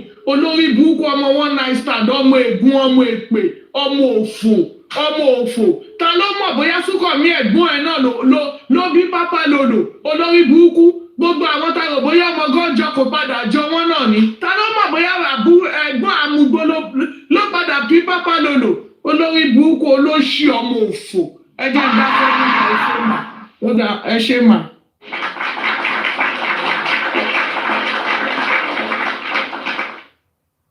Thank you so much. Yes. Wumi, only woto come this time around. Woto. Wumi, only woto. Your second name is woto. Tẹ́títà láti Ìnílọ. Wúrà Wumi. Wúrà Bùnmi. Wúrà Bùnmi ò sí ńbẹ̀. Prince, ẹ kúrọ̀lẹ́ sá o. Ẹ̀gbọ́n gbọ́ mi. Ẹ ra sá o. Ẹ kú ètò náà, ẹ kú iṣẹ́. Yes sir. Ọlọ́run lè máa rẹ̀ á pín wa lérè, àníṣe lásán. Àmín sà. Ọmọ wa ní kú lójú wa, lágbára Ọlọ́run. Amen. Àwọn ọmọ wa pátápátá ló máa ń gbé gbogbo wa lágbára Jésù Kristi. Ẹ jẹ́ power tap now, please, let's power tap. Gbogbo ẹ̀yin panelists mo kí gbogbo yín o àtẹ̀yin commenters. Ẹ kú iṣẹ́. Everybody ló contribute one way or the other on this program. Mo gbọ́ pé ẹni Yọ̀mí ó ti bẹ̀bẹ̀. That's good. Tó bá jẹ́ lóòótọ́ ni wọ́n tó bá bọ́mọdé bá bọ́mọ fọwọ́ tó bọ́mọ wí àfòtòsí fàmọ́ra àbámẹ́ ṣe ń sọ. So ẹ jẹ́ ká gbàgbé wọ́n ti gbá tí research tó gbà àjọ kan ṣe ọ̀rẹ́ kó ti correct brain ẹ̀ nìyẹn. The correct brain ẹ̀ nìyẹn. Kòsó yẹ kó náà mọ̀ pé ibi tó ń fẹ́ lọ yẹn pé kì í ṣe ìbátan tó bá tẹ̀ ní sínú ni wàá tẹ̀ ṣì máa ṣe nǹkan tó ń ṣe lọ yẹn náà ìjọba ìjọba bá dẹ̀jọ́ ríra yín. Bọ̀ kì í ṣe pé ìwọ tó ṣe ń sìkì fún fund. Àwọn tó dẹ̀ máa fún ẹ lówó yìí majority àwọn fans yẹn náà ló wà lábẹ́ búkì tó wà lọ́ ń bù tó fẹ́ máa sọ̀rọ̀ sí báwo ló ṣe fẹ́ rówó gbà àwọn ọ̀dẹ̀ burúkú ẹnu nìkan náà ní wọn mọ bọ́ yẹn ń ṣe nǹkan. So a dúpẹ́ lọ́wọ́ Ọlọ́run pé Ọlọ́run ti wọnú ayé ẹ̀ nìyẹn kó fèsì nǹkan tó ń ṣe. So ìyẹn lọ bẹ́ẹ̀ nípa ọ̀rọ̀ kíní Punch àti Vanguard press release tó jáde yẹn I'm very very happy about it because that's another way forward. Ẹni tójú ń dùn tẹ́lẹ̀ tí ò gbọ́ ẹni tójú tí etí ń dùn tẹ́lẹ̀ tí ò gbọ́ ń sìn eléyìí sìn ojú wọn á là wọn á rí inú pépà àwọn tí ò bá tẹ ẹ̀ ní fóònù àbẹ́ni tí ò ní ọkọ̀ tó láti máa gbọ́ gbogbo nǹkan tá à ń sọ yìí láàrin ọlọ́pàá tó ń ṣe jákujáku yẹn a máa rí kọ̀ọ̀kan nínú wọn tó máa ra pépà kọ́ wá sínú ọ́fíìsì yẹn bóyá láàrin èèyàn mẹ́wàá tó wà ní yàrá kan nínú wọn àárín ọ̀kan tó máa mú pépà wá ẹ̀yọ̀kan á ṣàrà pépà lójúmọ́ nínú wọn ń bẹ̀ ọ̀kan ra pépà tó máa ń supply for the commissioner for police nǹkan tó máa supply paper fún for assistant commissioner for police wọ́n á supply paper fún all the senior officers tó wà bẹ́ẹ̀ ni wọ́n máa fún ní pépà pàdé tó máa wà lórí budget wọn tó gbọ́dọ̀ máa kà so nísìnyí mo mọ̀ ojú wọn á là wọn rí and they know what to do next. The proper thing to do nígbà táwa bá ń pariwo wọn tá à ń tọwọ́ wọn tá à ń gbogbo kan tó yẹ ká yẹ tá a bá ń ṣe ó máa níbi tán lè sà sí i governor everyday ní wọ́n gbọ́dọ̀ ra pépà tó máa kó sọ́fíìsì ẹ̀ deputy governor wọ́n gbọ́dọ̀ ra pépà tó máa kó sọ́fíìsì ẹ̀ so gbogbo wọn ló máa ti rí gbogbo kan tó ń ṣẹlẹ̀ yẹn pé àwọn pípì yóò dákẹ́ o we have to do the right thing so tó bá ní wọn ò gbọ́ náà èmi kàn máa ra àwọn tó ń ṣe wọn ò gbọ́dọ̀ dáwọ́ dúró bóyá ẹ̀ẹ̀kan lóṣù kan máa gbé átíkù yẹn sínú pépà bóyá ẹ̀ẹ̀mejì lóṣù náà máa gbé sínú pépà títí wọ́n máa fi ṣe nǹkan tí wọ́n dáhùn lóhùn táwọn bá dáhùn àwọn gbogbo àgbáyé ló ń rí gọ́sẹ̀ lómi ò ra pépà orí gọ́ọ̀gù ló máa ti kà ó dẹ̀ máa rí gbogbo nǹkan tó ṣẹlẹ̀ yẹn so tó bá wù wọ́n kọ́ sì máa ṣe rádaràda wọn àwọn náà wọ́n máa kọ́ conscience wọn ibikíbi tó bá wà pé ẹgbà nǹkan táwọn ń ṣe yìí ò dáa o but torí pé because they want to save somebody because of one head wọ́n ṣe ń ṣe gbogbo nǹkan tó ń ṣe yẹn they know what is right if they want to work those police officers they know what is to do but because they want to save one head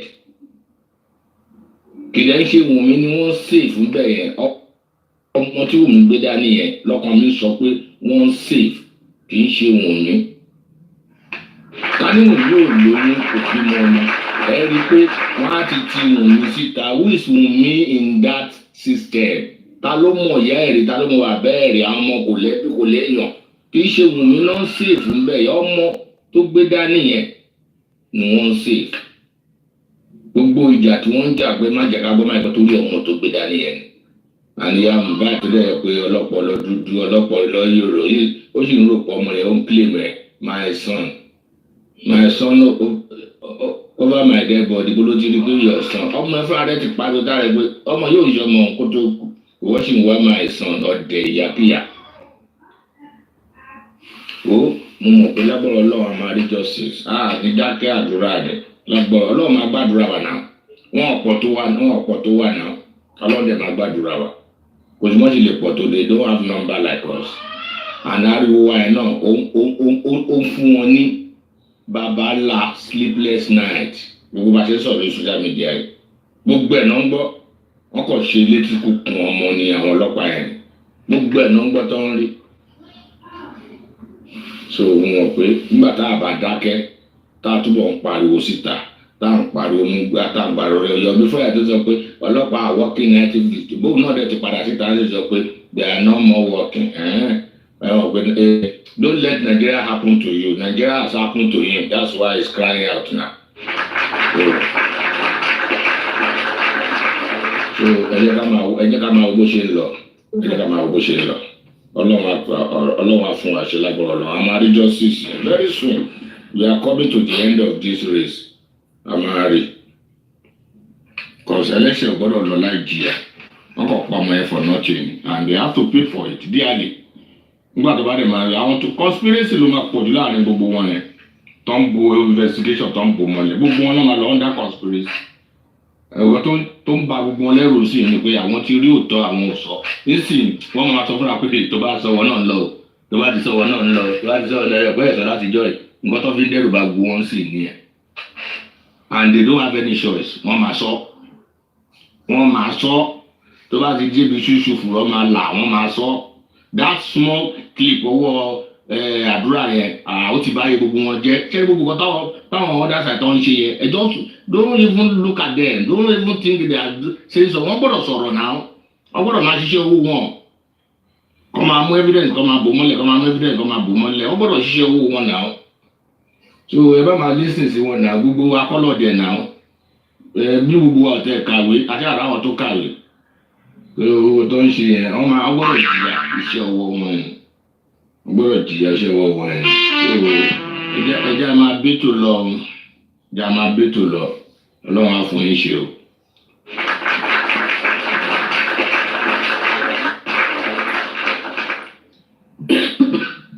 Thank you, sir. Wúrà Bùnmi, are you there? Ẹ wọ. Ṣé wúrà Bùnmi? I'm there, mo wà bẹ́ẹ̀ mo mi kọ́fì. Ẹ wọ mo kí gbogbo panelist o, ẹ̀yin commenters, mo mi kọ́fì iṣẹ́ wà báwo tún ni ẹ ti yín ẹ̀jẹ̀wé àtàlùbọ́sà kíkọ́ lọ ikọ́ tiwa ti lọ. Ṣé rí ẹ̀yin tí ẹ kì í think ẹ kì í rìn dì nǹkan dáadáa kẹ́ tó sọ̀rọ̀. Irú máa tó gun orí platform mọ́mi kọ́fì wà tó ní pé wọ́n drag Yomi. Ṣé ẹ rí ti ṣe fídíò tí mọ́mi kọ́fì ṣe ni? Ṣé wọ́n drag Yomi ni àbí wọ́n fún ní warning? A mọ̀ pé torí preamble tá a ṣe fún Yomi lánàá ni ló jẹ́ kí ọpọlọ rẹ̀ ó reset díẹ̀. Mr. Yomi. Kì í ṣe pé bóyá wà ní problem pẹ̀lú ẹ̀ rárá níwọ̀n ìgbà tó bá ti ṣe kíni tó bá ti do the needful ní problem pẹ̀lú ẹ̀ Mr. Yomi ẹ̀yin mọ̀ pé ẹ̀yin máa apologize lánàá ẹ máa apologize lénìí fún public lẹ́sọ gbogbo trash lẹ́nu Mr. Yomi and then wọ́n ní think before you do think before you say Mr. Yomi ẹ̀rọ gbogbo yẹn lánàá tẹ́ fi ń gbé Akórèdé daddy is coming tẹ́ fi ń gbé ọmọ yẹn ṣépè lánàá Mr. Yomi make it make sense Mr. Yomi kódà ẹni tẹ́ ẹ̀dẹ̀ wá fún yẹn kò rí ti yín rò bọ́ á ti accept apology yín o but á tó fún yín 1 week a mọ̀ pé gbogbo hail ta hail yín ní last week Yomi o you are doing well you are doing well ló jẹ́ kó gbé títà náà yẹn wọlé but wá ti accept apology ẹ o so a ti move on then Wumi olórí burúkú ọmọ òfò Wumi sórí bó ṣe wọnú DM mi wá ọ̀rá rẹ̀ ayé ni sórí gbogbo tó kọ́bẹ̀ fún mi nínú DM mi Wumi ìwọ àti yẹ́ ẹ ní kú òjijì máa pa tọmọtọmọ àti ìyá mi tó gbẹgbẹ dání ikú òjijì ló máa pa mọ́ ẹ lọ́wọ́ nígbà tí ikú òjijì bá wá pa ìyá mi tó gbé dání ikú òjijì náà máa wá pa wọn náà wo lórí burúkú ọmọ òfò máa dà ní owó ní DM tèmi wá pẹ̀lú all eyes on me tó wọ́ pé àwọn àkáǹtì olórí burúkú àkáǹtì fake àkáǹtì tó ń lò kí òfin wá ń kọ́mẹ́ǹtì èpè sínú DM mi Wùmí ó pàṣán ayé ni ó pàṣán ọmọ rẹ̀ ó pàṣán ayé bí olórí burúkú èsì jùmọ̀ tẹ̀lé ó pàṣán ayé ìwọ olórí burúkú ọmọ òfò apààyàn ní Wùmí ìwọ ló pa Mohbad ó sì ní jèrè gbogbo ayé ẹ̀ tó jáde láyé Wùmí ó rà rẹ̀ jáde láyé ni ikú gbóná tó fi pa Mohbad lọ pàwọ́ náà wo burúkú ọmọ ẹ̀sìn ọmọ àdánù ọmọ àbí ìpabẹ́ sọmọ ni wọ́ọ̀ì ẹni bá bírú ẹ̀ lọ́mọ ó tọ̀ wọ́n rọ ọmọ bí àgàn ló ń tàn olórí burúkú ìwọ ọmọ òfò wọ́n pariwo husband of your youth látijọ́ tó ti kú over 1 year ní ìsọlórí burúkú jọ́wọ́ ló fi jáde wípé ó fẹ́ justice fọ́kọ rẹ̀ sápá ìyá máa wá justice ni ṣebí wọ́n lọ pa olórí burúkú ọmọ òfò ọmọ ránù ìwọ ló pa Wùmí ìwọ ló pa Mohbad kò sẹ́ni tó lè bá mi sọ oyún inú gan mọ̀ wípé ìwọ ló pa Mohbad fẹ́ sí ara ẹ̀ wọlé ẹ̀jọ́ jáde padà láàyè mọ́ ìwọ lórí burúkú apààyàn ní Wùmí apààyàn ní ikú òjijì ló sọ̀pọ̀ ní ọ̀pọ̀ ọmọ tó gbé dání yóò pa bàbá Liam olórí burúkú ọmọ òfò ọmọ ara rẹ̀ yìí jáde síta wá sọ̀rọ̀ ikú tó fi pa Mohbad olórí burúkú láti obe over 1 year ó parọ́ fúnrọ́ ni bọ́sẹ̀ parọ́ kan lẹ́ tó pa mí olórí burúkú yín bẹ́ẹ̀ ti fẹ́ parọ́ náà láṣìírí yín tú ẹ ṣògùn náà kò wọ abẹ́ ṣe ń ṣògùn tó àṣírí yín náà padà ń tú náà ni ìtẹ́ ń bò ìdí rẹ̀ síta Wùmí ìtẹ́ ń bò ìdí rẹ̀ síta èmi sì mọ̀ pé ìwọ kọ́ náà protect Wùmí torí bàbá Liam wọn ò fẹ́ ká jẹ́ mẹ́ni tí bàbá Liam jẹ́ wọn ò fẹ́ já mẹ́ni tó bí Liam ìdí tí àṣírí yín sì ti tú àti mẹ́ni ò ní Liam ojú orí kan gbá àti mẹ́ni ò ní Liam èso ọmọ Mohbad Liam èso ọmọ alọ́ba Wùmí olórí burúkú gbọ́mọ lọ fọ́lọ́mọ àti mọ̀ pé wọ́n kọ́ ni à ń protect Liam ni à ń protect Liam wọn ò fẹ́ káṣírí ẹni tó ní ó tú àṣírí yín dẹ̀ ti tú àṣírí yín ti tú fúnra yín ti wá ń ta Wùmí ìwọ ló pa Mohbad ó wá poríṣiríṣi rọ ó parọ́ ó láwọn kan náà pa o bàbá ọmọ ló pa o ẹnìkan ló pa Wùmí sáyẹ fẹ́ bàjẹ́ ó fẹ́ ṣòfò ni so ó fẹ́ ṣòfò ní so Dubai náà lọ́ọ̀rí tó ń da gbogbo Nàìjíríà látó ń da gbogbo all over the world láàmú Wùmí so Dubai náà lọ ni tó ń da gbogbo àgbáyé láàmú olórí burúkú ọmọ òfò ẹ̀yẹ bí ìran kíran tó yẹ pé èyàn ò gbọ́dọ̀ jírí yín kó tọ̀ mo jírí yín kó feré bẹ́ẹ̀ ni kó fi eré bẹ́ẹ̀ ni ẹbí yín èsẹ̀ bí ẹni àìkéṣẹ́ bí ẹni àìjíkò ẹni ẹbí kéṣẹ́ bí ẹni àìjírí kí ló dé ẹ̀yin olórí burúkú dédé yìí.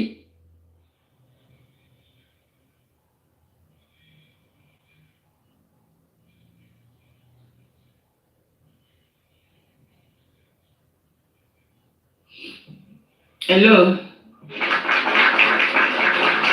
Yes, so no marriage certificate.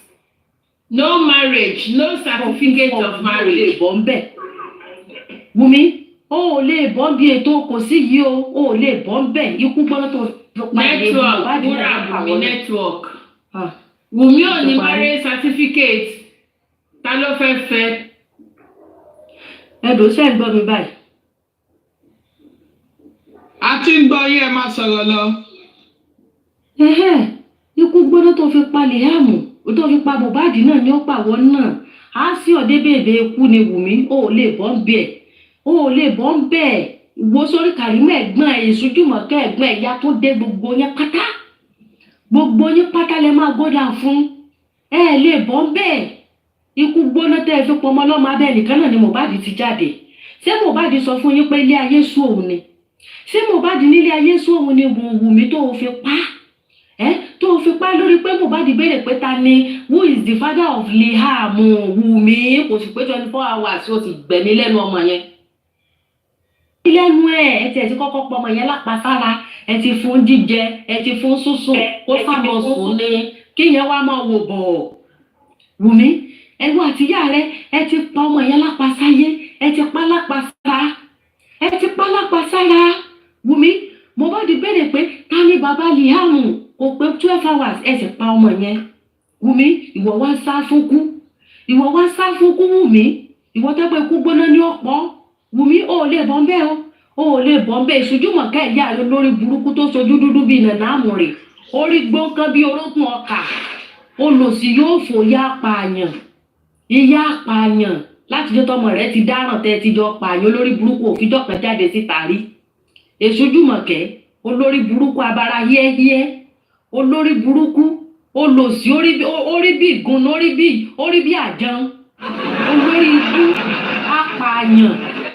apààyàn olórí ibú ìyá tó bímọ òfò náà bóyá wọn yóò fò náà bó ló ṣe rí ìyá wọn yóò fò bó ló ṣe rí ẹ wá lọmọ rẹ kàn tí abẹ́ ilé jáde olórí burúkú bímọ mẹ́ta kò sí ètò yẹn lójú ayé ẹ ọkọ sàwọn mẹ́tẹ̀ẹ̀ta apààyàn amúgbó nítara tí ẹ jáde olórí ibú òsì ló rọmọ bí Jùmọ̀kẹ́ Ìṣújùmọ̀kẹ́ olórí ibú abara gẹ́ẹ́mí òdùkú ń gbú bẹ́ẹ̀ lórí burúkú tó wá kó fásáìsì Mohbad ẹ̀sẹ̀ ó ti ń jogún ọmọ láyé rẹ̀ Ìṣújùmọ̀kẹ́ ó ti ń jogún ọmọ láyé rẹ̀ ó ń lo 38 canvas 42 ṣe wá sáìsì ẹsẹ̀ rẹ̀ ayé rẹ̀ ti bàjẹ́ ìyóò fòyà dànù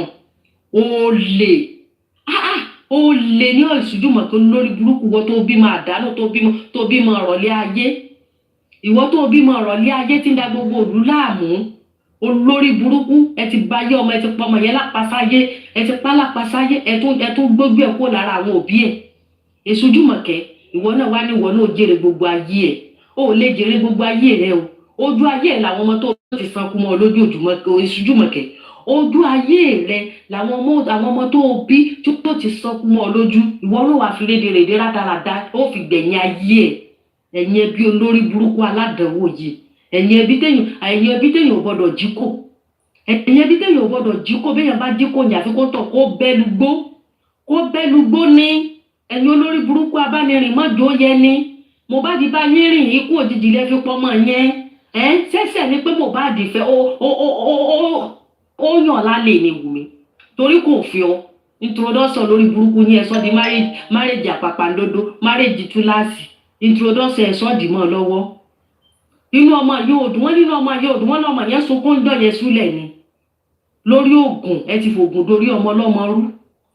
fògùn dorí ọmọ lọ́mọ rú kò ẹ̀jọ̀ bá bàbá ẹ̀ sọ̀rọ̀ ẹ̀ jẹ́ kó ṣe fún bàbá ẹ̀ jẹ́ kó ṣe fún àwọn òbí tó ṣe wàhálà bàbá tó ṣe wàhálà lórí ọmọ yẹn ẹ̀kọ́ yẹn sí bàbá ẹ̀ ìyá Ìṣújùmọ̀kẹ́ ó wá níwọ̀n ló gbádùn ayé ẹ̀ Ìṣújùmọ̀kẹ́ ó lè gbádùn ayé rẹ̀ sẹ̀ omi ara ẹ̀jẹ̀ ara rẹ̀ ó ti ṣiṣẹ́ lòdì fún Ìṣújùmọ̀kẹ́ olórí burúkú wèrè wá ó kó káńfàsì ẹsẹ̀ ó kó jákẹ́ẹ̀tì ọmọlọ́mọ ó kó ọrùn olórí burúkú wá rí bí ewúro wọ sù ó dàbí adìẹ ń re skul olórí burúkú alágbàkó ìkà ní Ìṣújùmọ̀kẹ́ ìkà ní olórí ibú nìran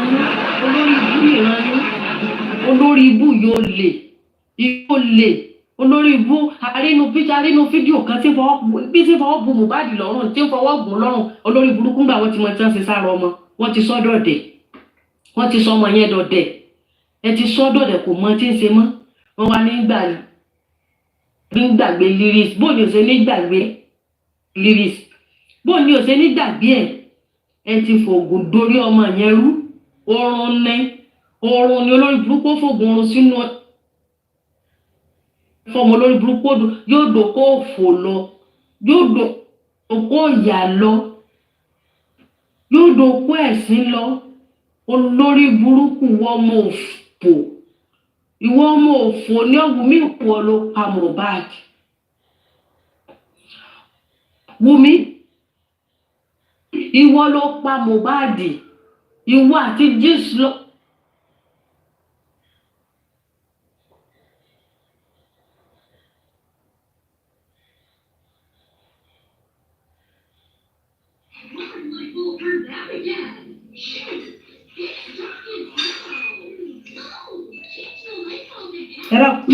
Ṣé ń gbọ́ mi ṣá?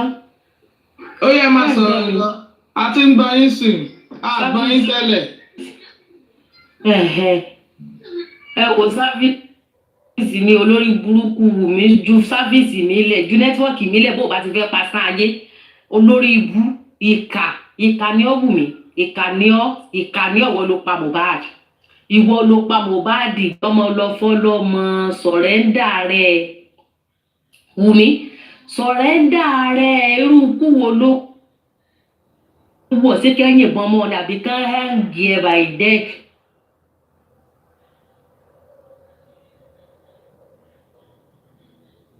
Kán death by hand ló fẹ́ olórí ikú ọmọ òfò ìkà ìwọ gbẹ̀mí lẹ́nu ẹnìkan wọ̀ wá ṣáká ìwọ ẹ̀kú Wùmí ó fẹ́ ó sì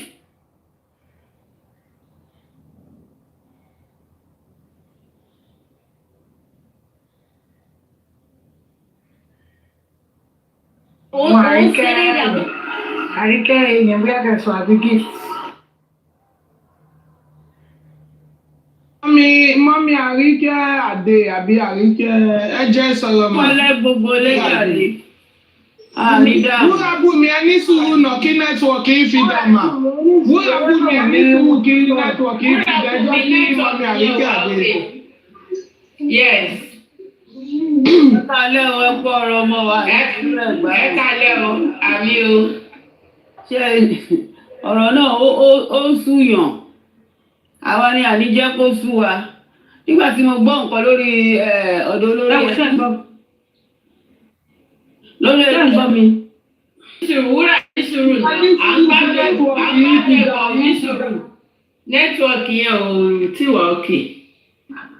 Mọ́mí Àríkẹ́ máa sọ̀rọ̀ yín. Ní mò ń gbọ́ lọ́dọ̀ olórí ẹbí àwọn tó náà fọ́ọ̀mù gúrùpù kó lè dàbí ìmúrúkọ tó fi pé gúrùpù yẹn. Tẹ́gbọ́n wọ́n bá ti pe Mr. Muiwa nǹkan báyìí o àánú òun sì gbọ́ kò dẹ̀ ní í ṣe nǹkan kan. Báwo làwọn èèyàn ṣe ń sùn tí wọ́n ṣe ń jí pẹ̀lú ìwà yẹn? Tó lè rí pé gbogbo ayé ń ké báwọn wá nǹkan tó kú tó pọ̀ ọmọ ìwọ náà dẹ̀ ń pretend bí ẹni pé òun wá kú tó pọ̀ ọmọ yìí ìwọ náà ló sún mọ́ bàbá ọmọ yìí. Ibi tára ti fún mi sí Mr. Muiwa yẹn níjọ́ tí wọ́n ti sọ̀rọ̀ aṣànà tó ní ìyàwó àwọn ni. Ṣé kó wá gbàdúrà fún pé kọ́lọ́run fún ìkan nínú àwọn ọmọ ẹ̀ bí ìyàwó bí àṣàdà ni? Kí ló dáwọn èèyàn kì í bẹ̀rù Ọlọ́run báwo ló ṣe ń sùn tó ṣe ń jí mi mọ́? Àwọn táàmù wọn rí gan àsùn àjí àsùn dáadáa orí bí ìlà máa sùn sí la máa jí. Ó dé orí pé òun bá yé wá tó bá ti ní ọ̀nà kan rèé ò ní dáhùn. Wọ́n ní lọ́ọ̀yà ní tóun bá ti bí léèrè kò ní sọ kọ́kọ́ sí nígbà tí ó bá ti fún un ní go ahead. Mọ́mí Àríkẹ́ Àdé mà. Màá. Ẹ jọ̀ọ́ máa torí Ọlọ́run ẹ má bínú lórí ọ̀rọ̀ ẹ mà ẹ jẹ́ kọ́kọ́ ṣípì ní kọ́kọ́. Ṣẹ́rí nǹkan tẹ́ bá gbọ́ níbẹ̀ yẹn ẹ believe at your own risk ni. Ṣẹ́rí a ní àzúkọ tó máa ṣọ́kú àti mọ́mí one with evil yẹn. Anything tẹ́ bá ti believe tẹ́ bá ti gbọ́ lẹ́nu àwọn people yẹn believe at your own risk ni. Tí ọmọ mọ́mí one with devil yẹn tọ́mọ ẹ bá ti kú. I understand nǹkan tá a sọ. Those people are ewúrẹ́ mọ́mí ewúrẹ́ náà. Òun ní mo fẹ́ sọ yìí. Òun ni àwọn ni ewúrẹ́ lọ́ọ̀yà TikTok yìí. In the sense that bàbá ọmọ tí nǹkan ṣẹlẹ̀ sí gan. Toxicology results tí wọn ò tí ì kà tí bàbá ọmọ ò mọ̀ nǹkan tó wà ń bẹ̀. Tí wọn ò mọ̀ nǹkan tó wà ń bẹ̀. ọ wá gbé fún olórí burúkú Anna bí Annie Azukwo yẹn ìyẹn ló wá kà fún wa lórí social media ìgbà táwọn èèyàn wá àtàgẹ ẹ̀ ta bàbá tó lọ́mọgò tí ìmọ̀ kìíní yẹn please reduce the volume of the TV bàbá tó lọ́mọgò tí ìgbọ́ kìíní ìwọ́dẹ̀ tí wá kà fún wa olórí burúkú ẹ̀ sáré wọlé ó sáré wọlé lẹ́ni ìsìn tí èèyàn kan wá fẹjọ́ sùn tó ti sọ̀rọ̀ lọ wọ́n wá lọ pè wá ẹ lọ wo comment section kẹ lọ wo kan tí mọ́mí one with evil yẹn tó kọ́mẹ̀ntì fún gẹ̀ yẹn they are working together àná àdẹ̀fẹ́ drag Mr. Muiwa yẹn níbí báyìí ẹni tó bá fojú sílẹ̀ wọ́n ó máa mọ̀ nǹkan tó ń ṣẹlẹ̀ they are not working for justice torí lọ́ọ̀yà àwọn lọ́ọ̀yà TikTok tí wọ́n ní àwọn òfẹ́ mọ́ yẹn òun ló tún gbé gbogbo wọn jáde because ẹ máa gbọ́ ní platform bẹ́ẹ̀ sọ yìí náà. ní platform èwo nìyẹn níbo ni ẹ ti ṣẹlẹ̀. ọ̀dọ̀ òun náà lọ sọ yẹn wọ́n ní platform olórí ẹbí ibẹ̀ ló máa ń gbé àwọn ẹjọ́ bẹ́ẹ̀ yẹn lọ and they are all working for lawyer TikTok. èèyàn ṣòro lọ ṣiṣẹ́ fún and àwọn ò ní báyẹ̀ they are not for justice ma ṣó ti yé yín. kí náà sọ pé ká tún ṣe kí náà sọ pé ká ṣe. tí wọ́n wí dẹ́bù yẹn bóyá tọmọ tí wọ́n bá kú kọ́ gba lọ́ọ̀yà ènìyàn ṣòro kó wá bá wọn ṣe justice. àǹtí ẹ̀ gẹ́ẹ̀tì kan tèmi sọ o.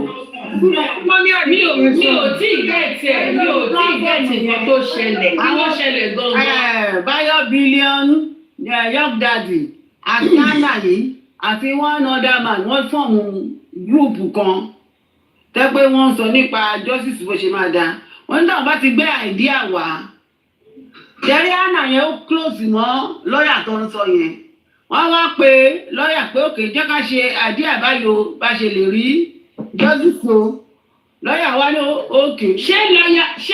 ṣé TikTok lọ́ọ̀yà ṣì wà nínú justice. kò sí mbẹ̀ mọ́. hello ẹ jẹ́ kí n bá yín try tọmọlẹ̀ sí nǹkan tó ń sọ yẹn. ok. ṣẹ̀rí kan tó ṣẹlẹ̀ ní pé wọ́n ní critical thinking group kan.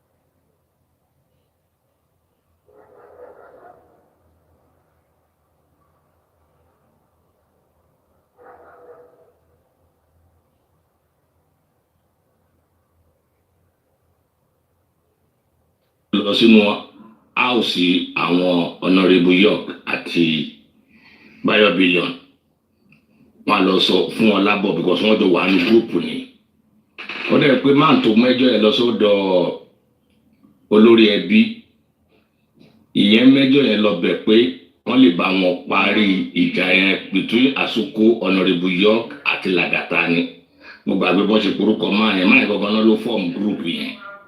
But the group they form is for good achievement because àwọn group yẹn ló gbé press release tẹ kalẹ̀ kọ́ ẹ jáde àwọn ló kọ́ bẹ́ẹ̀ ṣe mọ̀ ibi tí orí gbígbẹ bá wà orí tútù náà máa wà ńbẹ̀ so ìjà wá dé láàrin Àsùkò àti Bayo Billion wọn náà jọ fi ọmọ búra ara wọn Àsùkò ní ó pè òun ní ọmọ òun disable òun náà dẹ̀ ti bú Bayo Billion ó dẹ̀ pé láti November náà ti ń ja ìjà yẹn but wọn ò jáde ta so ìjà yẹn ó wá penetrate lọ sí ọ̀dọ̀ Lagata ló wá fọ́ gbogbo ẹ̀ lójú lánàá wọ́n fi wá gbé gbogbo àṣírí àwọn tó wà nínú gúrùpù yẹn jáde lọ́dọ̀ Lagata àná Àsùkò ló gbé jáde tó ń fi fóònù wọn because the show was so late ó kọ inú gbàtẹ́yìn ṣetán lánàá yẹn ni kí ni ẹ gbé mi lọ sọ́dọ̀ Lagata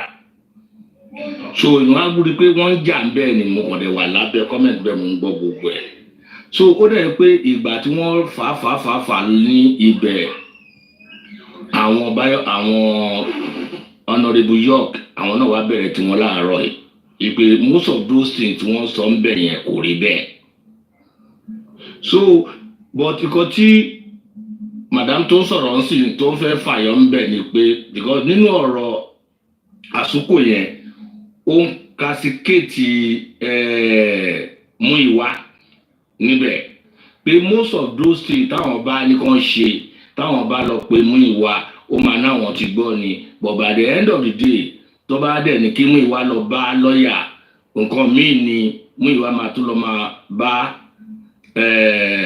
Odùmọ̀ṣù sọ lórí ọ̀rọ̀ owó ni o pé ok bóyá wọ́n fẹ́ ṣe irú fóònù forensic ẹ̀ torí wọ́n sọ̀rọ̀ lórí fóònù forensic ẹ̀ pé wọ́n fẹ́ ṣe but owó tí wọ́n ní lọ́ọ̀yà máa gbà wọ́n ní mú ìwà sọ kó ti pọ̀ jù pé bóyá kan tó wá ẹlòmíì tó lè bá wọn ṣe independently so tí wọn bá ti wá fún Odùmọ̀ṣù lówó ọlọ́lọ́mọ bí àsúkò yẹn ṣe jẹ́ sí Odùmọ̀ṣù ó máa lọ fún ní return pé nǹkan báyìí ni mú ìwà ń ṣe o kò release owó o ṣe ti understand nísìnyí so owó tí kò jáde sí Odùmọ̀ṣù yẹn náà ó ń bí Odùmọ̀ṣù nínú but àwọn wá ń believe pé mú ìwà ń fọwọ́ aago sẹ́yìn ni but yẹn ń wo cost of all those things bó ṣe ń béèrè owó yẹn kọ́ ni àwọn gbọ́dọ̀ máa release owó náà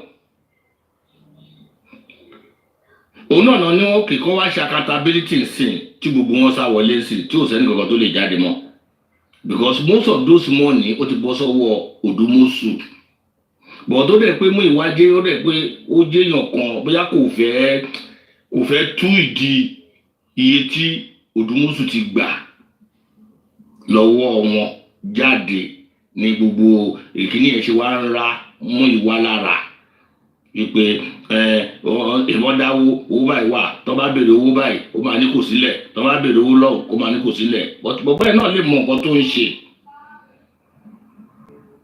so èmi ò ní fẹ́ ká ó dìgbà tí mú ìwá sì máa sọ̀rọ̀ ṣe bó kàn sí sáwọlé ni ohun tó sáwọlé náà ló ti máa sá jáde because kò lè síbi tó lè sáwọ̀ lórí kéèsì because ó ti tẹsẹ̀ bọ́dọ̀ kò gbọ́dọ̀ máa béèrè òtútù mọ́ àwọn náà máa sọ pé ó ṣe dáadáa àwọn èèyàn kan náà tó wà tó máa ní kò ṣe dáadáa kò yẹ kó máa wo gbogbo level yẹn tó bá jẹ́ pé lótìtọ́ àti lódodo ló jẹ́ family bàbá Mohbad o tó bá jẹ́ pé extended family ni a mọ̀ pé ìyà tó ń jẹ tó ń bú òun yẹn for a purpose ni kò nítorí ẹ̀ wá pé òun ò ní ṣe justice mọ́ àbí kóun wá fà sẹ́yìn so àwọn ànásùkò yẹn ẹ má máa gbọ́ gbogbo nǹkan tó bá sọ because ìgbà tí ó when it is good within them kò sẹ́ni tó gbọ́rọ̀ wọn tìtorí pé wọ́n dín wọn fẹ́ Odùmọ̀ṣù mọ́ lára ṣe ń ta wúmà yẹn àti làgàtà èmi kan tèmi rí ìdí gbogbo ẹ̀ nìyẹn pé okay we don't want Odùmọ̀ṣù and then àwọn dẹ̀ ni ó dẹ̀ pé àwọn pẹ̀lú àwọn tó ní ṣéètì Odùmọ̀ṣù ẹ̀ pé London gbogbo wọn jọ wà London ni Anasuku wà London ni Odùmọ̀ṣù wà làgàtà ni ó dẹ̀ pé kò sí London nù wọn then Honorable York London lọ lọ wà so Bayo Billion ó dẹ̀ pa America ni ẹ wà London ni làgàtà wà London lòun náà wà because woman ẹ sọ pé ìjọ tó máa meet gbogbo wọn ó dẹ̀ gbogbo wọn jọ lọ jẹ lunch ni gbogbo wọn fi meet ní ibi tó ti lọ jẹ lunch London làgàtà wà because wọn náà down there pound pé for that was the first day tí gbogbo wọn meet níbẹ̀ yẹn ìbọ́dẹ̀ wa mọ̀ pé Bayo Billion kò sí níbẹ̀ yẹn báwo ló ṣe wá jẹ́ pé nǹkan táwọn ṣe ní club yẹn báwo ni Bayo Billion ṣe gbọ́ yẹn láti sọ pé ó dẹ̀ pọ́n náà rẹ̀ bí yọ̀ọ̀kọ̀ lọ sọ fún.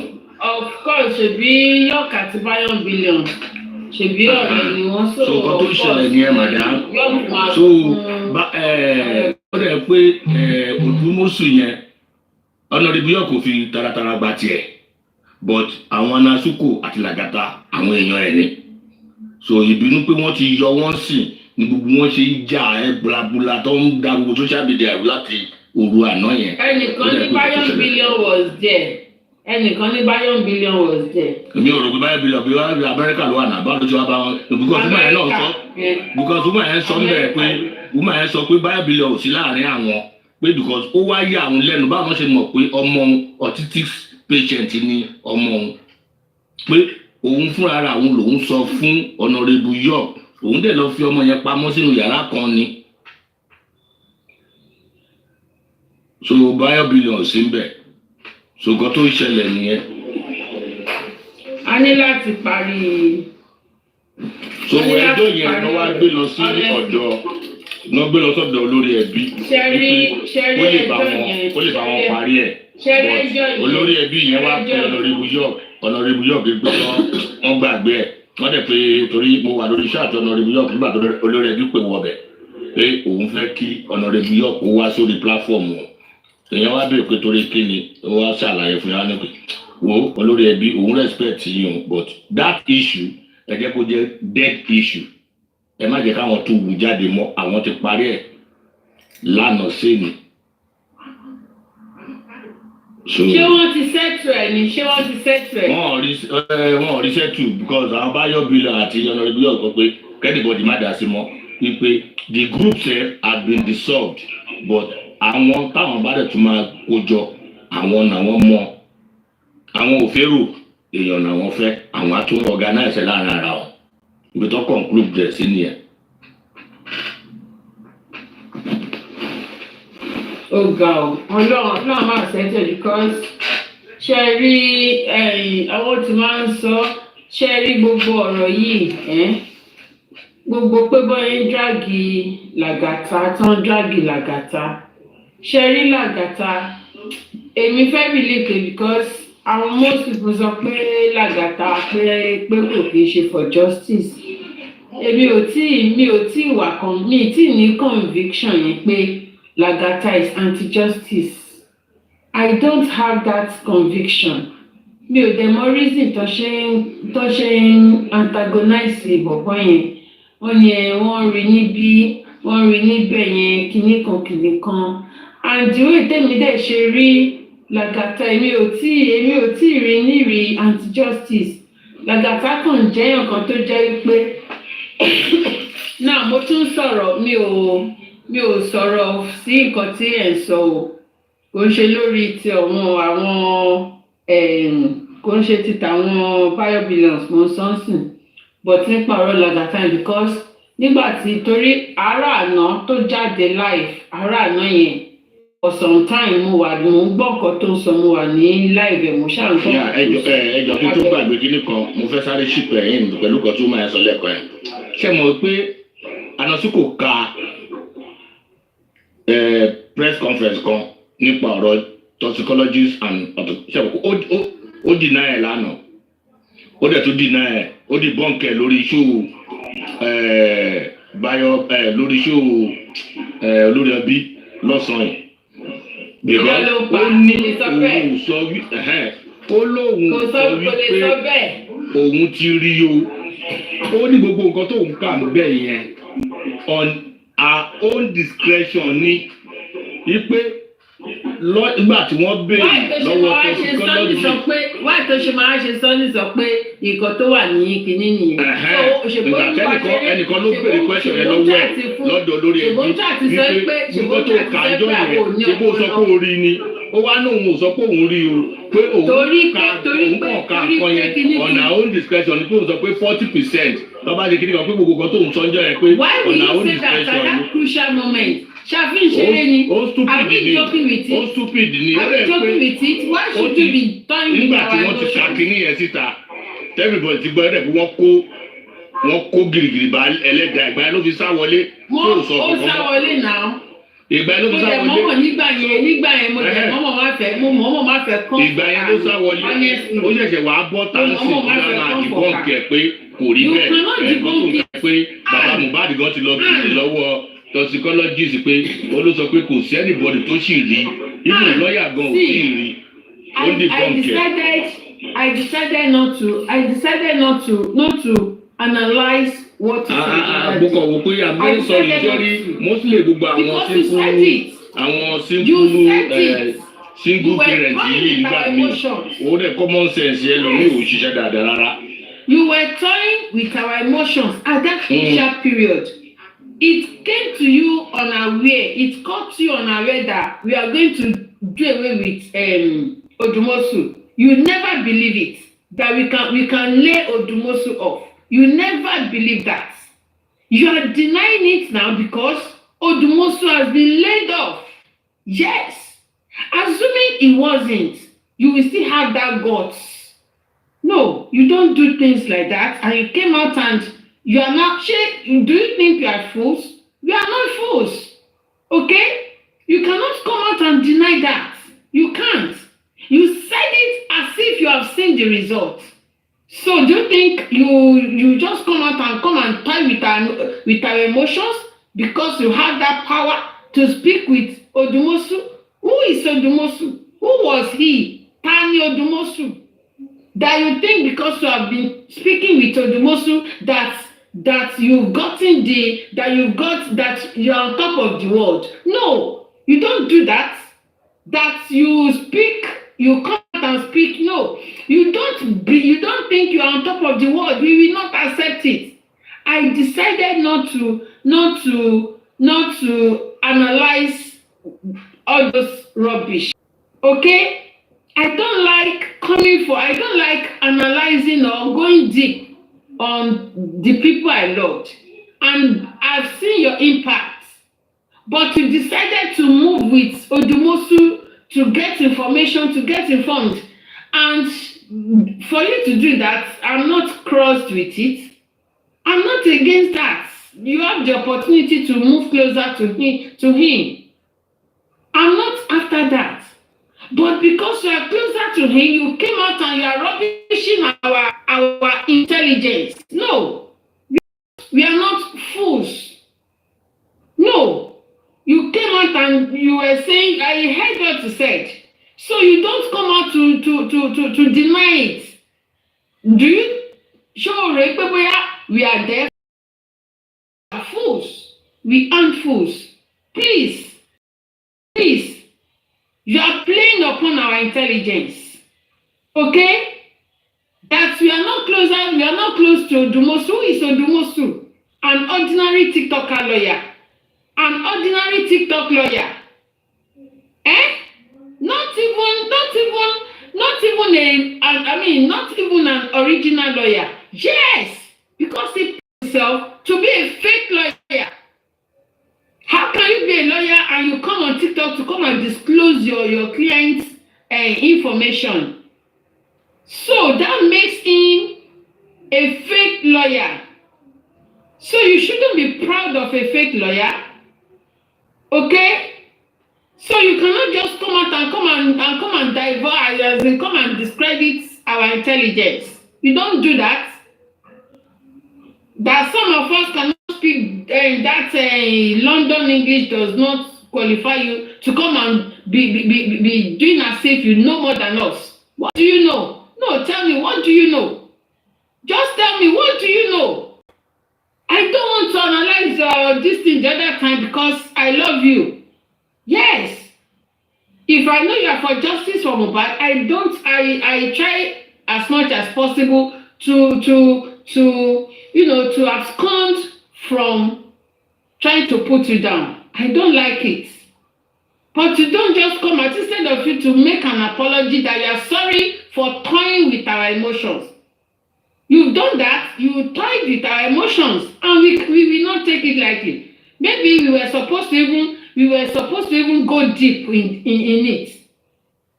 Ẹjọ́ ta ló ní fídíò yẹn? Ó dà pọ́n ní mọ̀mí oyé Ọlọ́run ní fídíò yẹn. I don't know, mi mọ ẹni tó ní fídíò yẹn. Maybe I should even analyze it. You are supposed to say sorry to us. You are owing us apology. You are supposed to apologize. You are owing us apology. Yes. Was it because I didn't? If I should analyze it, you will say sorry. I'm telling you. If I analyze your chat, if I analyze it, you go bow. I will make sure I put you in a sober reflection. Yes. I will subject you to tell you not sorry.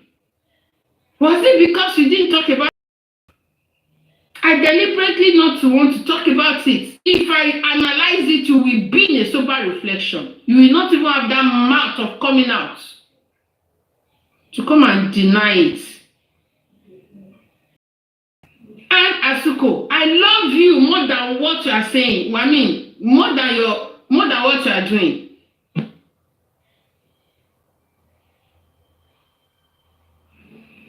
Maybe Azumi have not come out to come and do that. What is it called? Damage control. This is damage control you are doing. If I should analyze it, I'm telling you, I bet it with you. You will bow. You won't come out to say no. It wasn't because it was because I was not interested. I was not interested because it caught me unaware that you assuming it was someone else. Oh my God. If you go inside, you will not come outside again. If you even come outside, you will never deny it.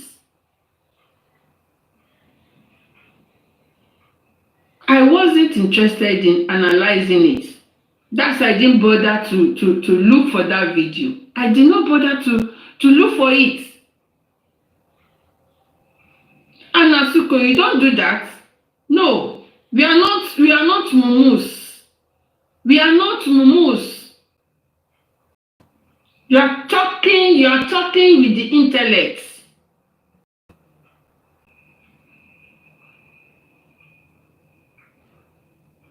Don't think people listening to you are morons. We are not morons. Okay? We have timbers and caliber listening to this justice for Mohbad. Some people are not on, they will not come on here. They will not come on the platform, on the panel to talk. So you don't know how intellect they have. You think you are talking to morons. You are not talking to morons. Okay? Please. You cannot confuse our brain. That we don't speak all these phonetics does not mean we don't have our brain. We are going to pick all what you said. And there's nothing you will say that we will digest it. We will break it down. Okay? Please. So why do we have to go to the higher institution? Why do we have to go to school if we cannot digest whatever you are saying? Of what use? Lalo school. Please. And Timo, if I should get out of that video, believe me, you go enter house. You go enter house. You know now, Shepi, you know me. I hate what I dislike. I dislike what I hate. If I analyze what you said there, you too will know. And you know that I didn't analyze it. Shebi, you know. You know I didn't analyze it. You know, of course. You know. Because if I do, you will ever live to remember comfy. Even if you come out, you will never deny it. Please stop it. I love you. Please.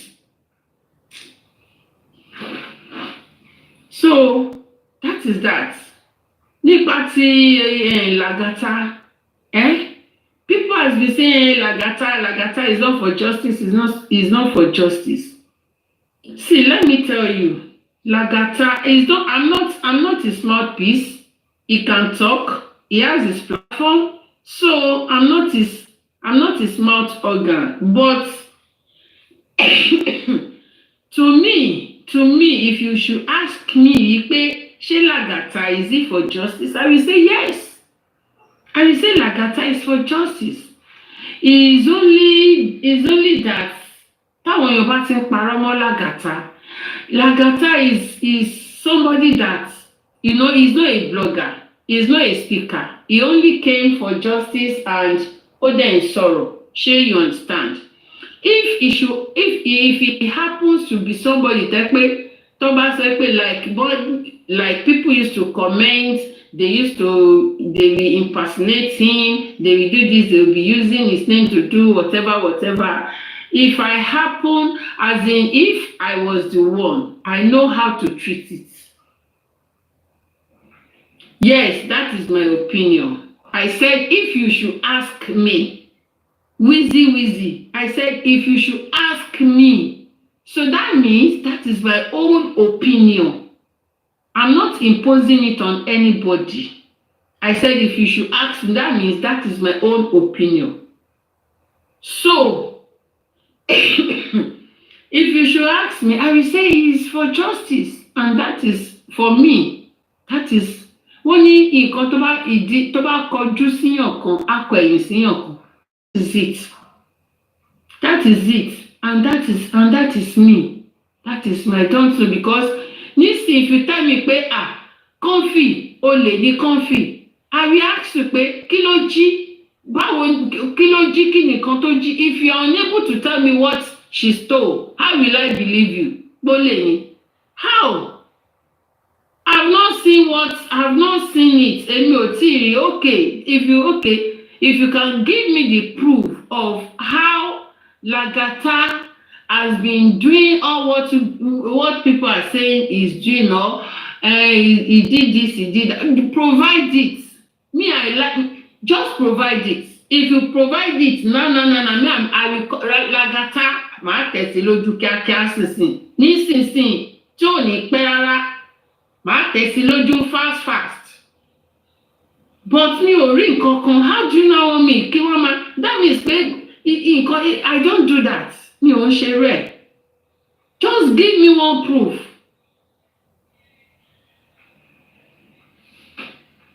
Your daddy said I should bring him up.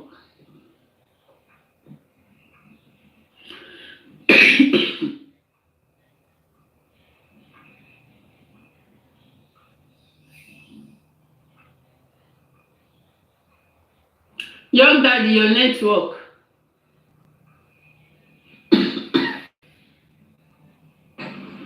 Can you hear me?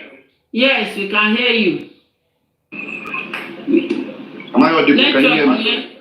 Yes, we can hear you now. Network yẹn ń lọ ó ń bọ̀ ni o. Ó ń lọ ó ń bọ̀. Network young daddy ń lọ ó ń bọ̀. Can you hear me now, ma? Ọ̀nà kí ló ń ṣe gbogbo náà? Ìgá láti bí láti. Can you hear me now? Yes, we can hear now.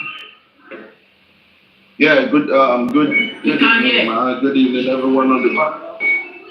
Good evening, everyone on the panel. I just came up to say one thing, to correct what the narrative. I think maybe it's Mr. Prince, or I don't know who said it, that about Young Daddy, those of Fumbayo, Young Daddy, buy your clothes. And I must say this at this point. What he said was pé No. Pé àwọn wá pé ẹni tó wá sọ fún I'm not saying Bayo Billions. Wọ́n ní ẹni tó wá sọ fún Bayo Billions làwọn ò mọ̀. Wọ́n làwọn ò mọ̀. Maybe ìwọ ló bá sọ̀rọ̀ pé torí pé Bayo Billions sí ní London. Woman yẹn ló sọ bẹ́ẹ̀, not me. That is it. Èmi kọ́ mo sọ bẹ́ẹ̀. Young daddy, this was what happened. Wọ́n ní pé àwọn ò wá mọ ẹni tó wá sọ fún Young Daddy pé because Young Daddy wà ní London ni Young Daddy ń gbé. So somebody was down commenting wípé Bayo Billions pé ó wà níbẹ̀, pé Bayo Billions was in the party, in the get together. So ẹnìkan tó wá sọ pé no, pé he was not there. So wọ́n sọ pé ó lè ṣe Young Daddy ló sọ fún Bayo Billions because they are friends. Wípé Bayo Billions he lives in America. Èmi mo ní ó lè ṣe because they are friends. I said it. Oh, okay, man. Thank you very much. Let me quickly correct that. Mummy, take water, please, man. Let me quickly say this. God is my witness, and Bayo said it yesterday. To the fear on to be sorry. I never told him anything about anybody's daughter, and the moment he told me that he had a fight with this person, but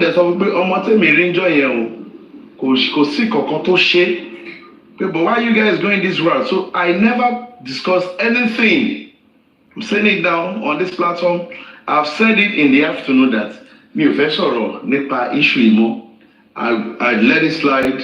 Anything that we discuss on the green app, I'm not going to come out here and say it, but I'm ọ̀rọ̀ ìṣe bẹ̀rẹ̀. Ademo ìgbésẹ̀ olúkálùkù.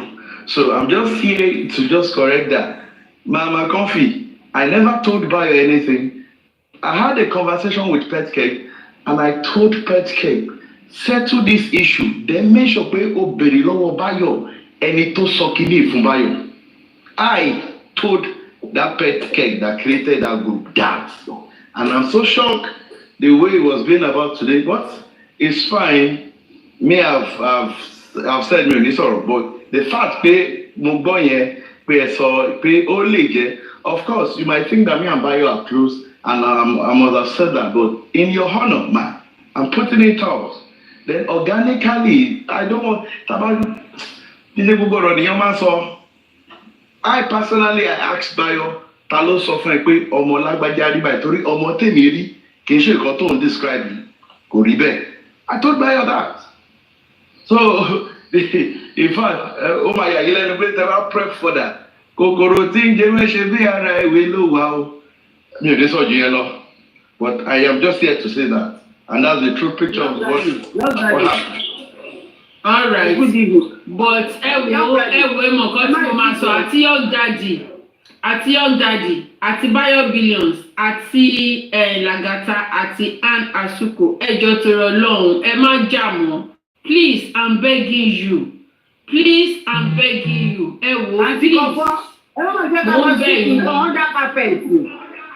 Okay, kí ló ṣẹlẹ̀? Don't let us do something after the carpet. Let us ask questions. Okay. In everything, we don't we can talk. carpet. We don't ask questions. Let us ask questions, please. Is it a yes or no? Ask a question. No. Ẹ má bínú Mr. Young. My question is, máàlù kan mi ìmọ̀rúkọ máa yẹn, ara yín náà ló wà. Wọ́n ní káwọn bá ti sọ pé ọkùnrin mi wá, àfẹ́ àkíyèsí pé kò ṣe nǹkan, ẹ má ní káwọn dákẹ́ kọ́ má sọ nǹkan pa ẹ̀. That's my question, Daddy Young. Okay, I've said, but I'm just going to answer this. Can you hear me? I'm just going to answer what you asked, but I've said I'm not going to talk about it. Thank you. If Petke, Peter, I've said that, I don't know where that is coming from. I'm not ready to have that argument with him. If you say you want to drag somebody, and I said that is not the best approach. This person you want to drag, sit down with him, have a discussion with him. You were talking about phone forensic. Ṣé kò ní gbèsè tó jẹ́ pé a gbé nípa phone forensic yẹn ni? There are some things I've said it in tí èmi bá ṣe ní green app. I am not that kind of a person that will open camera and start scrolling down and say, hey, this is our chat, this is what we done. No, mi ò ní ṣe yẹn. The whole riff that happened was the fact that Lagata was calling us cultists, that the critical thinkers, they are cult members. And he was mentioning my name. That was the only question I asked Lagata. Lagata, why are you doing this? Am I a cultist? Is the group a cultist? Where are you hearing that? Come and clarify. Ode went Boshe Lola, Ode Bezing, everybody shape. And that's fine. I don't have issue with anybody. And I'm telling Mommy Comfy now, I'm not having issue with anybody.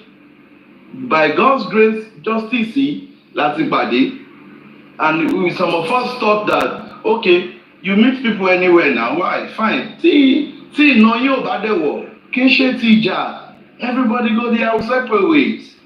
You understand? I've never called Lagata and start cursing on it. But I'm so shocked.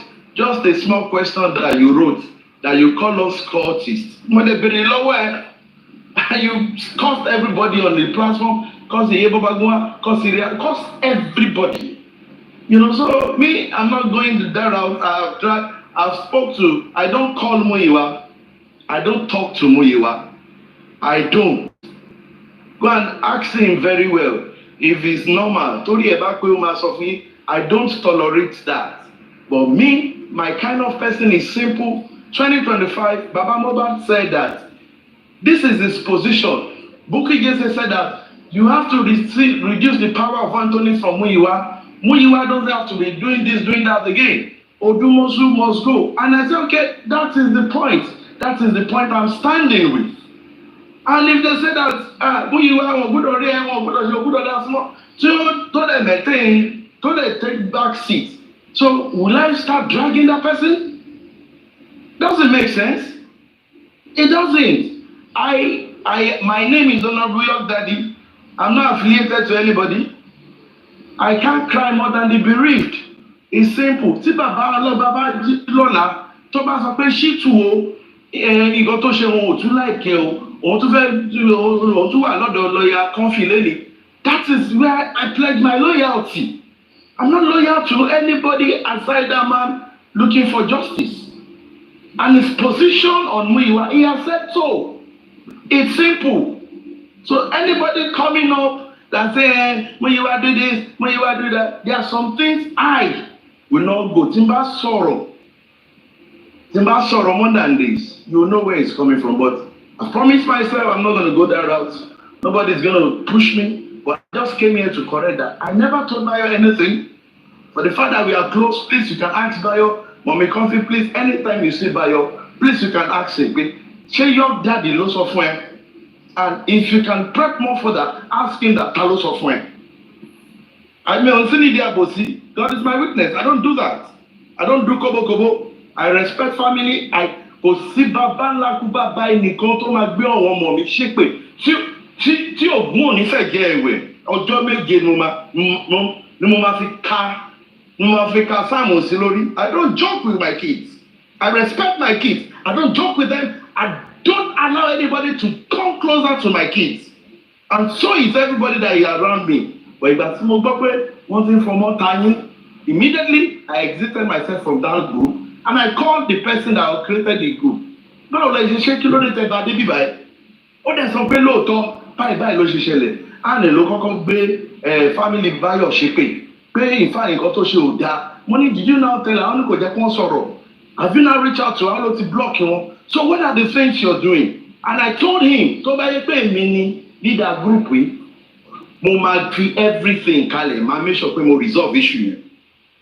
Have I done wrong? Have I done wrong? I don't like all these things. And I make it clear to him, Alayewa, go and make sure you find everything to resolve this thing. And I instructed him to back his settle, because I know that technically they will call my name, Yoki, when you go back to settle, when you take please, also Bayo. And this is between God and man. Okay, don't let me say it because I don't want to go further. Don't let me say it. But that is my stand, and that has been my stand. Anything that happened in that group, I'm not going to discuss it. Because I understand when it comes to confidentiality, I understand it to 100%. I would never discuss it. Why I talked about what I talked about yesterday, it was because Lagata was calling us corps member, and they were discussing about Bayo, that Bayo did this. Lagata brought the issue out to TikTok. And I asked her, Bayo, okay, what is the own side of the story? But the Bayo does the side of the story. And he told initiate the call in Peter, Petkin. What they pay Peter, why so the platform? Hello, Tony. What they do with me, where could they down? Okay, if you cannot answer that you are the leader, wọ́n lọ drag group sílẹ̀ tó o bá lè sọ òtítọ́ tó o lè sọ pé nǹkan tí a ṣe lélẹ̀ nǹkan tí b ṣe lélẹ̀ ok ìwọ a kò dá nǹkan tó ṣe ìwọ b náà orítalẹ̀ oyè ẹ má bínú ẹ ká wá bá ṣe máa sọ̀tẹ̀ ká mú bọ̀, and you cannot do that. Over 300 people were listening to him. You did not do that. Ṣé Báyọ̀ sọ báyà àbí kò sọ? Ó ní you are not going to kíní kan kìnìún kan Múyìwá àti kì í ṣọ̀rọ̀ Múyìwá àti Sashitu Abi San Lodomosu Lanson Bayeni. We just asked a question that has been giving issue in the last 24 hours. Could a profound solution, but that's okay, so be it. You are fine, you are entitled to anything you do. What they also the platform Olorebi, and I'm glad I was told that they asked him on that platform And he said yes, it was under cost on Bayo's family first. Something you will have said to Atigba EEC, then Atigba. Okay, and lo kọ́kọ́ bú family Bayo Billions. Yes. Ṣé tó máa bú family èèyàn náà téèyàn ní wá nǹkan tó máa dùn. You understand? Also, no, so me of go that route. Mommy Coffee, thank you. I just came to come to clear the eye, and I never. All right. Mayo, Thank you for clearing that part, because even I've been thinking about it because when I heard it ta ló máa sọ fún Bayo Billions inú wa wò pé since the pé ọ̀rẹ́ ni Bayo Billions àti Young Daddy pé Young Daddy ló sọ. I just said it from my own discretion. Kì í ṣe pé maybe anybody told me. I just felt it pé because they are close, so you might be the one, but now you have cleared it that you weren't the one, so that settles that. Bayo Billions ẹ kálẹ́. Ẹ kálẹ́, I'm confident. Good evening, ma. Ẹ kálẹ́, yes. Sexy, good evening, ma. Praise, Baba. Ẹ kálẹ́, sir. Arike, good evening. Gifts, good evening, ma. Good evening, everybody. Good evening, Mama Coffee. Thanks so much for this opportunity. Look at it, Imole. I was just, of I share life with me. Thank you so much, Mama Coffee, for everything you're doing in justice for Mohbad. Ilé àtọ̀nà yóò ní gbogbo ayọ̀lá náà fi gba justice alágbára Ọlọ́run. Ànífi ọmọdé, ànífi anything lágbára Ọlọ́run. Thank you so much. You see, I wanted to clear something because it is very, very important that, just like what I have stated, that he was not the one that told me. And yesterday, in all honesty, to God who made me know, I said him that Jerry, if you saw, your daddy never told me. And I want to say that everybody on this common should believe that your daddy did not tell me. And up to today, to God, your daddy did not know who told me. And I'm not ready to tell you or tell anybody who told me. But it is and told money, don't share. It is a lesson for everybody. It was not just that it was not only that was at the party. More than 18 people were at the party, and everybody at that party was justice for Mohbad. So because I'm close to your daddy, does not mean it was your daddy that told me. So it's going to be a sin if somebody sits down somewhere to say, your daddy knows so, without a proper investigation or confirmation. Now, is it important who told Bayo? Is it very important in this case? But what is important? Yes, it is important. A fẹ́ mọ ẹni yẹn.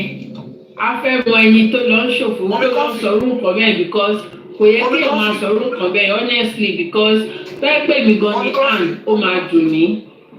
Mommy Coffee, the fact is that we are talking on justice for Mohbad. Exactly. And on this particular day, what we are talking about was not justice for Mohbad. We're talking, and it's just a talk personally. Not Muiwa, not Baba Mohbad, not anybody, not justice for Mohbad.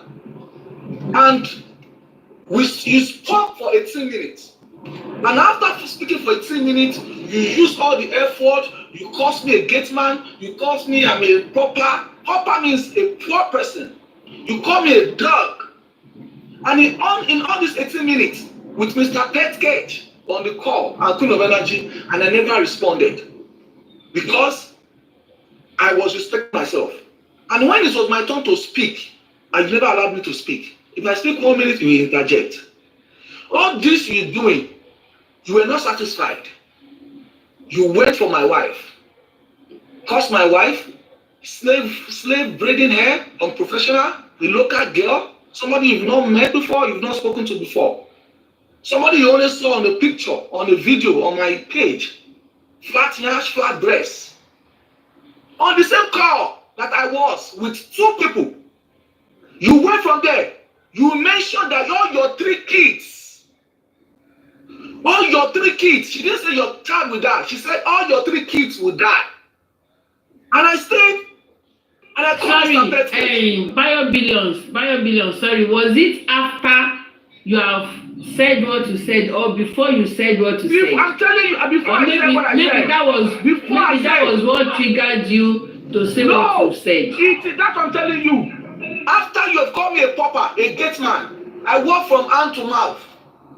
You call my wife a braider, enslaving herself, braiding hair. You call her a flat breast. After you said all of that, I told you that as a master degree holder that you are, I am a master degree holder.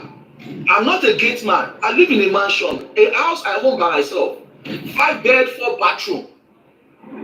Yes, I told you that. You still say, what do you talk? You don't pay me. You went for my 3 kids because of mommy. I was bringing my kids out from the door. Mommy, you not went far. You said all your 3 kids. She said, all your 3 kids. She said, all my 3 kids will die. And I called Mr. Petke. Did you hear that? Mr. Petke said, don't say that. Queen of Energy said, that's too much. Don't say that. Don't say that. Why did you say that? She said, I said, please don't repeat what you said. She said it. If you dare me, I will drag you on TikTok. I will drag you everywhere. I will mess up your life. I will fuck you up. She said it again the second time. All your 3 child will die. And the yet unborn will die the second time. I called Mr. Petke. I called Queen of Energy. Did you hear what she said? And I said, if she repeats it again, I will make sure she cry for the rest of the month. That was in November. And I said, if she dare repeat what she said 2 times again, I will make sure she cries for the rest of the month. And she said, I dare you. You don't have anything against me. Your children will die. Your generation will die. The yet unborn will die. And I said that you that have a child that has challenges is causing my 3 children. That your health challenges child, you are used to benefit from the government. You will lose that child and you will not get benefit again. That is what I said. And I exit that call. That's what I said, and I exit that call. I said it, and I'm saying it today that thank God I said it. Because it took more than 5 minutes for her to repeat it severally. You cost me a gate man. You cost my wife a flat shape braider. You cost me and my children and the yet unborn. And you know the funniest part? Lagata, the man that I've never had anything against, I've never spoken ill of Lagata in my life, went to my immediately, Lagata went to my page and was TikTok, was deleting. And was sending me a message. I know you belong to a group. I know you have a bad person. And this and do that, and this and this and that. And I was surprised. I was shocked. Immediately that night, it was around 5:45 p.m. American time. And I was shocked. And I kept quiet. I didn't say nothing. 2 people reached out to me to say that, Anne is talking about you that you caused her child and this and that. And I said, you know what? Go and ask her why I said what I said. And they said Anne blocked them. Anne is not talking to them. Anne doesn't want to explain why it got to that stage. You understand? Now, I want to ask this question. Petke, Queen of Energy, is it true that she insulted me first, my wife second, and my child third before I retaliated? It's a yes or no. Is it true Petke called my wife and Queen of Energy called my wife to beg and apologize to her and pray for my family? The same day, the same thing she did. Yes or no? He could not answer those questions on your daddy's platform today. Mommy Rich Grace, more than 8 people beg Petke. It is wrong that Anne is going about saying this about Bayo, and you are the only one that can clear this matter. And it is Bayo. Mr. Bayo, it's okay. And you know, on coffee, since it happened in November, I never opened my mouth to talk about it to nobody. No. Never. No. Do you know what? It's okay, Mr. Bayo. And see, Lagata is having issues with the group because the girl brought the group to you. Now, this is it. When you are in a group, the group that is doing good stuff, spending money, spending time, dedicating all our energies to make sure we support Baba Mohbad because we believe in his cause. And you now all of a sudden, because you call somebody's wife, family, and you now quickly move to go and start screenshotting, screen recording the group of 7 people to somebody that is not in the group. The person that's threatening us, I will reveal these people. They are cultists. They are cultists. They are anti-justice. They are the one that is controlling Baba Mohbad. Lagata is doing all of that because somebody gave you the screen recording of everything we said in the group. I am saying this, does that individual, the recorder and the Lagata himself, do you think you should at one point look at them and with credibility? You never call me, your daddy is a friend, but your daddy is a friend. You all went to a party. You all are in a party, we discussed, we talked, we did video call, we saw, we exchanged greetings, and somebody came up to you.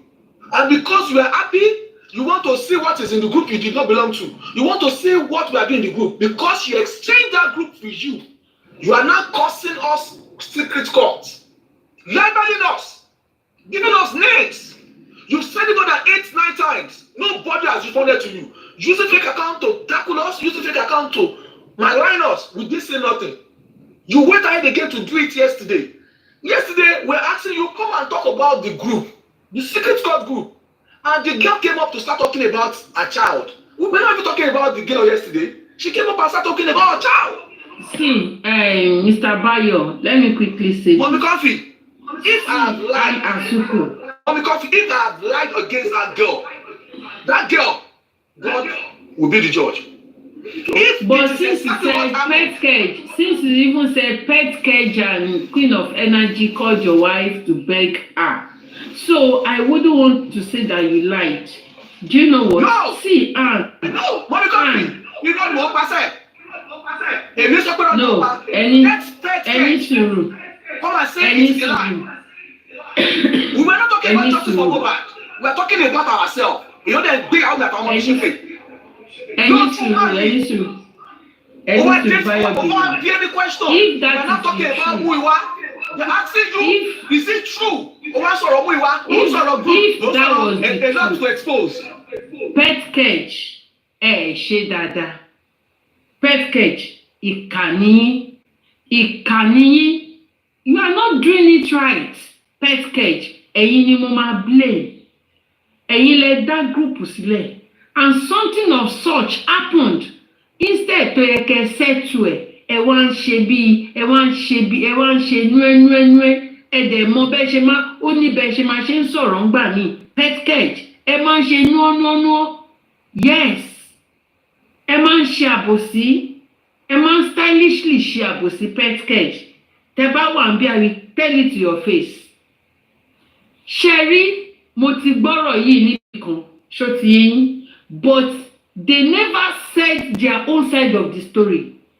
Only what they told me was, ó pe ọmọ mi, ó sọ pé ọmọ mi ní challenge. That was what I heard. Mo dẹ̀ ní I will call Bayo Billions. I will try to call him. But láti ìgbà yẹn, me I'm not used to calling people. Ṣé you understand? Mi ò dẹ̀ say anything. Mi ò dẹ̀ sorry. Mi ò dẹ̀ sọ fún anybody. I never tell it to anybody. You see? Then she was emotional. In fact, inú bí mi gan gbà pé why tí Bayo Billions ṣe sọ̀rọ̀ nǹkan bẹ́ẹ̀ yẹn. So I was just asking myself pé kò dẹ̀ dá o kíní kan ọmọ tó ní challenge nǹkan kan bẹ́ẹ̀ but something was telling me pé something must have led to something. But I didn't and I didn't call Bayo Billions. I didn't call anybody. Not until now. So, Anne, you are quick to call somebody names. You, Anne, because I've heard from you. I'm now hearing from Bayo. So I want to sum up everything. Mo máa dá ẹjọ́ yẹn. Yes. When you told me, did you ever tell me that you caused his children? Did you ever tell me that you said his children will die? That was the reason why I asked that question. Was it before?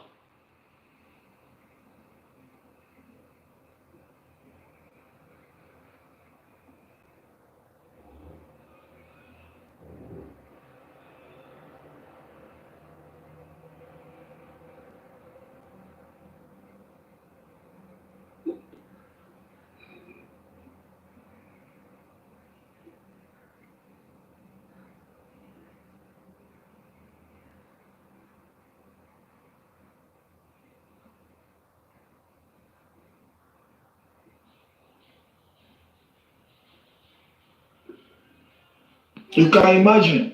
So she went to Mommy Comfy. She went around to lie against me, to malign my name, and I never responded to her.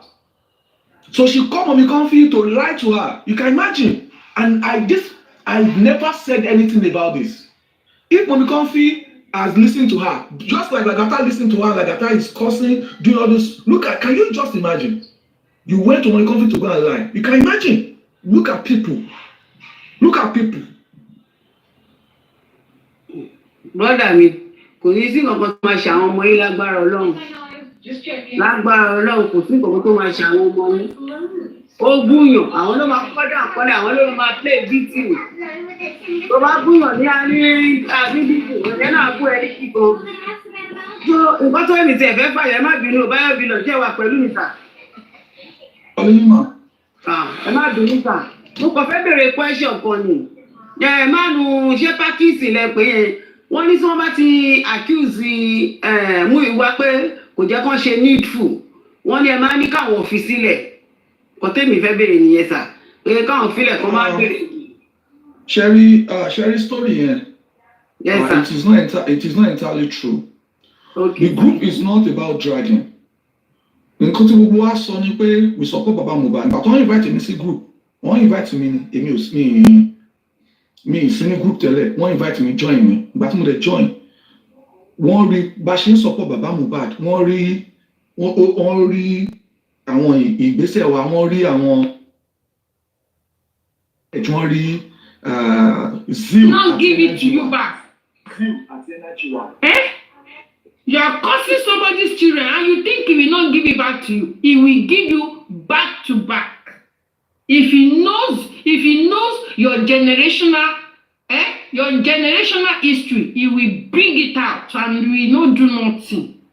You will not do nothing. And stop it. Stop it. If you want to do woto, make sure you don't have any dents. Make sure you don't have any dents. So that when they use that dent against you, you will not cry. What kind of crocodile tears were you shedding? What kind of crocodile tears? Will you stop that? So his wife, did his wife know you? Tell me. You are causing his 3 children. He has 3 children. See, I will not go that route. Okay? He has 3 gallant children. Compared to, I don't want to go that route, okay? But please be careful. Be careful. Who knows? Maybe it was because of your mouth gone safe. Who knows? And be careful. You come for somebody, they give you, they will over. See, it's better you are careful. See, the other time you were calling us puppets. Just because I don't want to answer you. Who are the puppets? How dare you? You don't just open your mouth and talk. No, they will give you. They will give you oversize. You don't do that. You are cursing on his children. You are cursing his wife. Does his wife know you? Do you know her? Do you know how they feed? Do you know his what? Do you know their what? Husband and wife living in America. Eh? Don't they have their 2 hands to work? How dare you?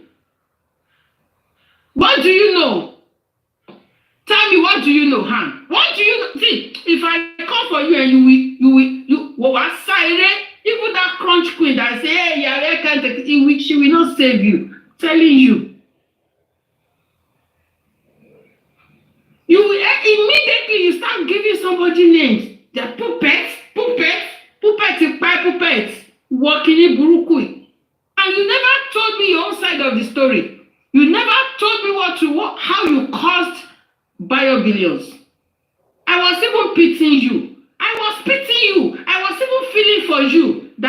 Why should biobillion go that route? No. Well, Kishebe, we are Yorubas. We don't do that. We don't do that. So ọmọ ẹ bá fọ́ ní ojú tó bá ojú ọmọ ẹ bá fọ́, we will not go there. We won't go there. You won't go there. No. You can abuse me. I was even saying that why don't Bayo abuse? He would have abused you now. Why going there? He would have abused you. And your money, your money is so ó yẹ kéèyàn sọkò pa àní orí ẹ̀ bàjẹ́. This lady, you are evil. And they will say, oh, Kafi is doing woto. So you know how to do woto. I bet do it for me. Please, Shebi, you know my pot belly. And bring it out. Bring it out. Aṣọ ẹni di wait, aṣọ ẹlẹ́yọ̀kan, aṣọkún, aṣáré, aṣọ ẹni di, you go enter inside. This girl, she dey do fracas. Kafi se bully, Kafi ke se bully, fracas woto.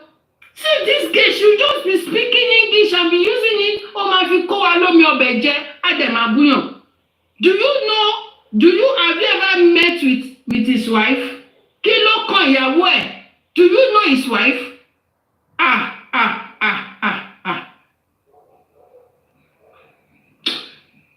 Be careful, Anne. Be careful. Anne, be careful. And pet cage, you cannot say the right thing, pet cage, because you are the leader in that what's it called, group. If I'm in that group, I will just tell you, okay, you are the one that first abused his wife. Do you know his wife? Okay, he has flat yash. Biobillions complain that the flat yash, he is not enjoying it. What's your own business? You started raking, cursing somebody's wife. Where's your own husband? You get husband, bring out your husband, let's see. And pet cage, you cannot, lè dá ẹjọ́ yẹn fún lady yẹn. Ṣé nǹkan tó ṣe dá? No, let's be realistic. Tó bá ṣe Mr. Assuming it was biobillions that first caused on a child. Èmi gan mo máa tẹ̀ sí biobillions lójú pé no, you don't do that. Yorùbá ni wá. You would have dealt with Anne. Ẹjọ́ fúnra yín jẹ gidi. Ìyẹn ò sí ètò kàn mí, but why going for the child? I would have talked and say it to biobillions. But you, Anne, be careful.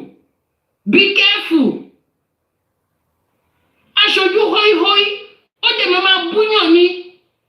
Immediately she has started calling us puppet. Puppet, kill you there. Now you are coming out now to say no, you did not say that too.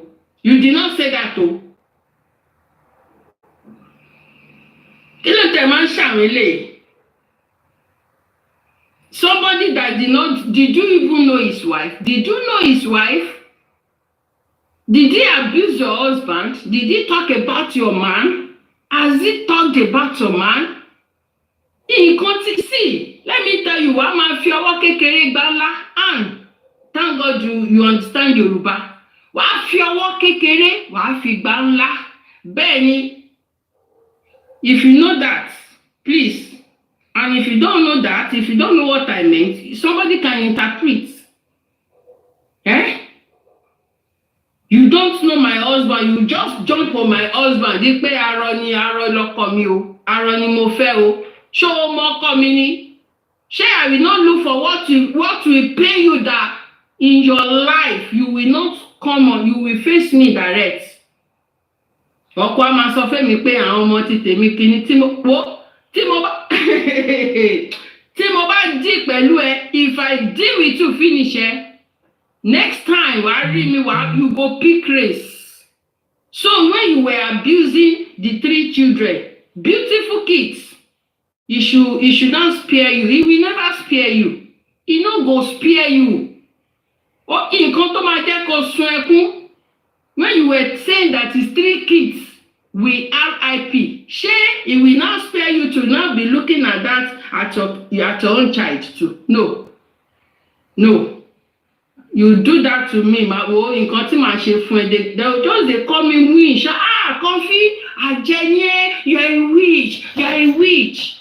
Because what me go do you, eh? Wetin me go do you? You go see me like this. You don't do that. Most especially when somebody is facing that challenge, you will not quick to enter somebody's children. No. We Yorubas, we don't do that. We don't do that.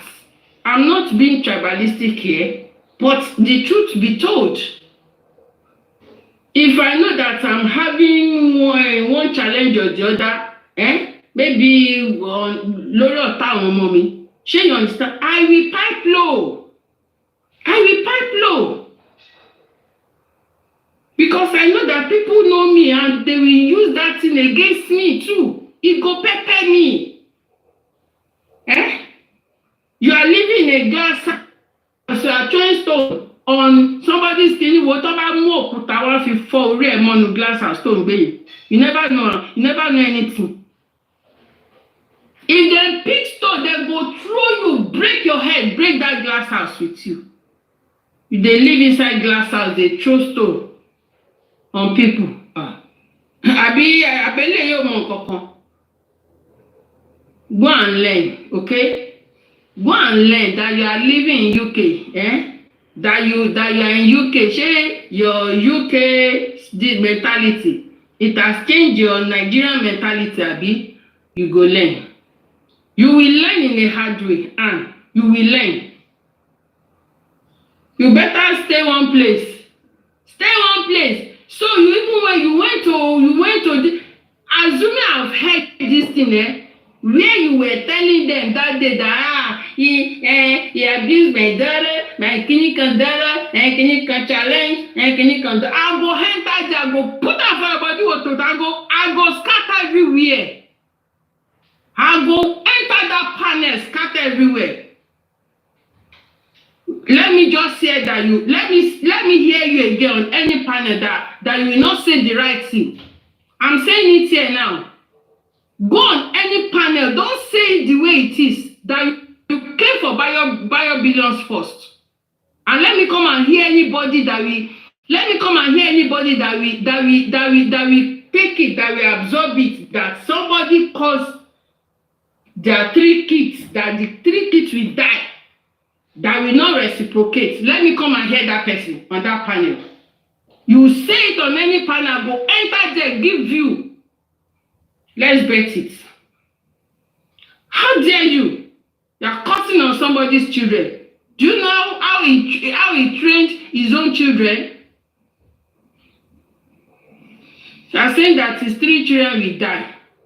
Why don't you face Bayo and give Bayo woto himself? Why the children? Why? And you want him to fold his hands and spare your children, your own child.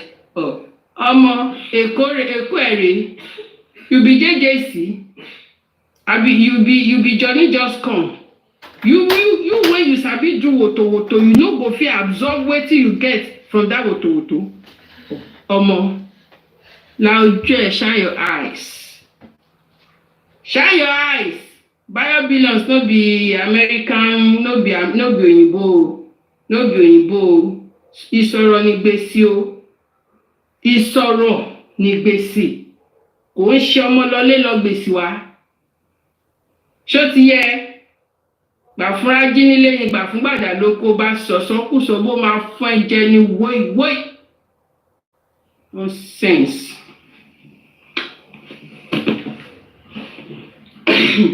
Thank God that I've not even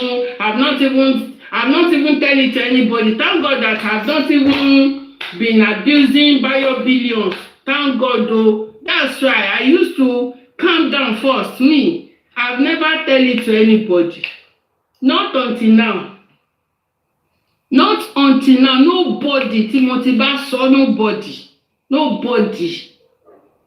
were on that panel that day. You were you did not say that you were the one that caused on Biobillions children first, and the wife.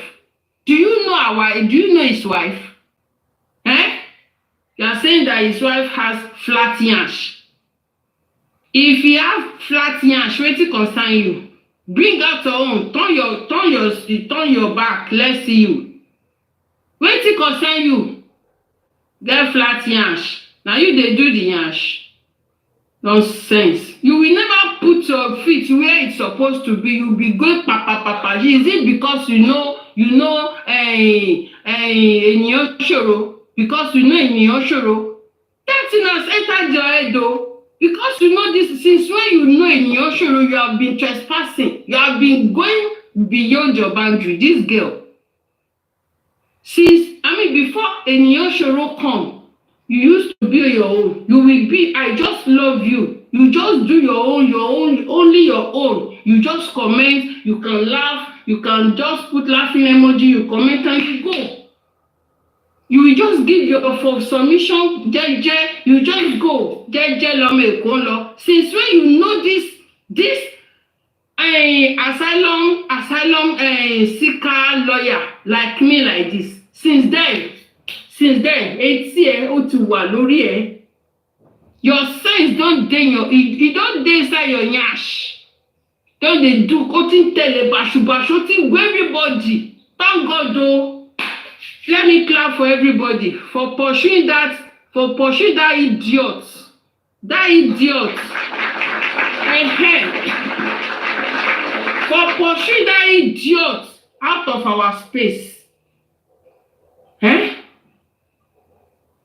Nonsense.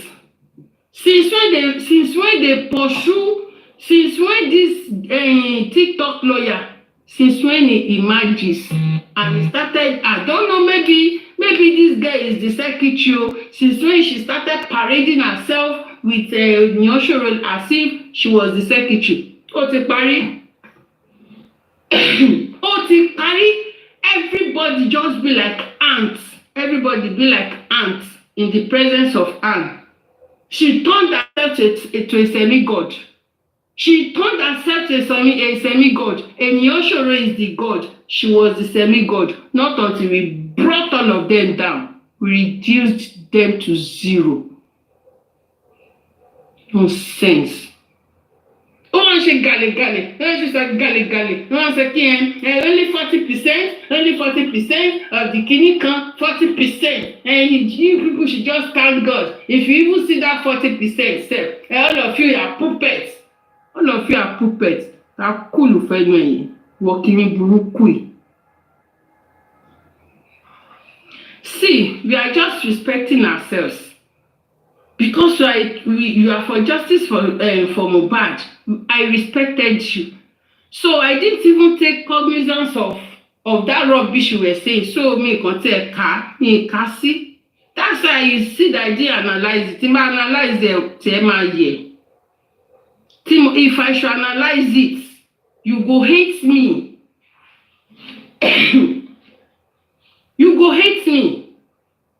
And I told you, you said, oh Mo, you said, I know. But then anybody machine say, oh, you boy, I know. I told you if I analyze this thing, you go, I know go spare you, and you say, I know. Èmi aṣàjẹmásẹ̀ ni èmi, aṣàjẹmásẹ̀. Go and ask for the meaning of Ashajemas. Nonsense. You're busy abusing somebody, abusing the wife, abusing the children. All of you, maybe you are even imitating me. I don't understand. Maybe you are imitating me. See me, I don't just come for anybody. I don't come for anybody. If assuming it was me, I will only be abusing Bayo Billions. I will only be abusing Bayo Billions. Okay, you Bayo Billions abuse me. See Abele, oh yeah, again. And that is it. You went for his child first. He should fold his hand. Because you be a Nyonshoro secretary, you will spare your own child. Abi? Okay. If Bayo Billion's wife is a TikToker, a social media person, you thought she will not give you woto. She go give you go bend. She go use fire, shave your nyash. You see that your mouth, where they do pepe, he go bend. I beg you. Now sit down. Nonsense. Do unto others what you want others to do unto you. Okay? That is just it. The other time when Yinka was saying that my husband cannot do you. My husband cannot do you, cannot knock you. Sheba brought the husband out. She was the one that mentioned husband first. Me, I don't just go that route. But you go and you want to pepper me. I can't kuku pepper you finish. So let's go there. That is how I do my things. I don't just do anyhow. Okay? How you want to copy comfy? You did not learn. Come and learn work. Learn work.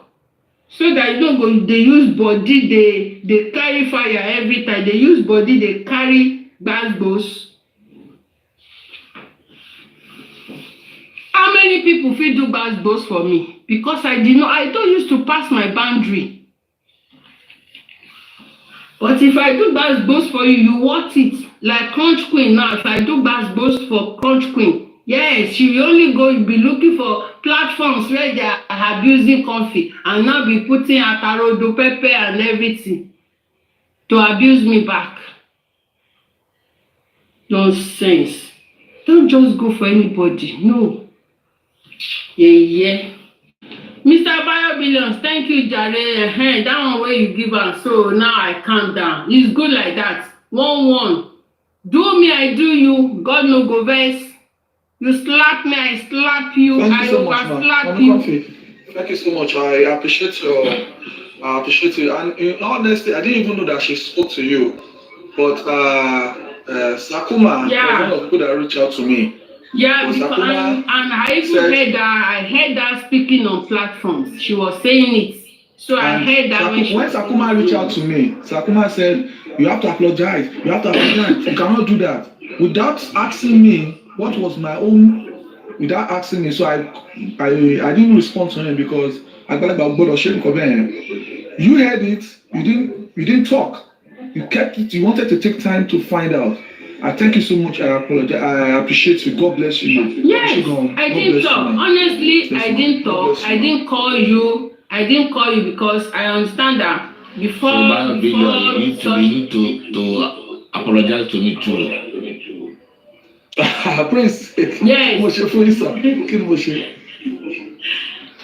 No, mo kàn ṣe èmi ni mo bá tàn mọ́lẹ̀ sí Dubai but bó ṣe gbé táwọn kan ṣe wá sọ bí tó ṣe gbé lẹ́kọ̀ọ́ yẹn wọ́n gbé dáadáa so mo rí pé nǹkan tó sọ yẹn kò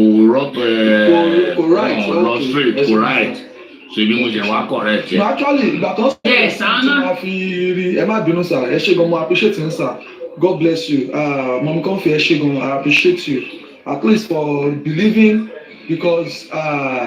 Ó ń lọ káàkiri so that gbogbo wọn máa drag mi lórí social media but thank God that Ọlọ́run fún yín ní knowledge láti handle ẹ̀ Prince náà ẹ ṣé mo dúpẹ́ everybody thank you so much. Sherry, there's a lot to talk about in justice for Mohbad ní tó ṣẹlẹ̀ ní Greenhouse tí Last but not least, a lot of people have called us, don't pay me, especially. Please, just don't worry, don't go that route, don't do this, don't do that. Because alẹ́ tó ń bá wa sọ̀rọ̀ ni. Ṣòyìn gbogbo ọ̀rọ̀ pé wọ́n fẹ́ drag mú ìwá, wọ́n fẹ́ kàn drag mú ìwá yẹn. There's a whole lot more attached to it. Nǹkan tó fàjà gangan. Ẹ kì í fún ẹni hint ẹ̀. Ṣé gbogbo wọ́n drag mú ìwá? It is one person. When we conflict, you know the person. Ẹni yẹn ni. And ó wà associated mẹ́ni yẹn. So them are associated to that person tó yẹ pé ó lè kú torí ẹni yẹn. Nǹkan tó fàjà ni yẹn. And I want to make it known that èmi ò ní support ẹni báyìí. I will not. Kò ṣe mí o, but nǹkan tẹ́mi ń gbọ́ ló ń pa ẹni yìí, I will not. Gbogbo mú ìwà òṣèlú fẹ́ drag mú ìwà. You are supporting somebody. You want us to go to the platform to go and start dragging the person we are supporting.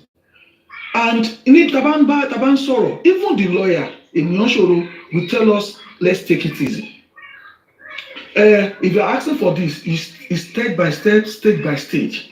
But you want to go and do fracas.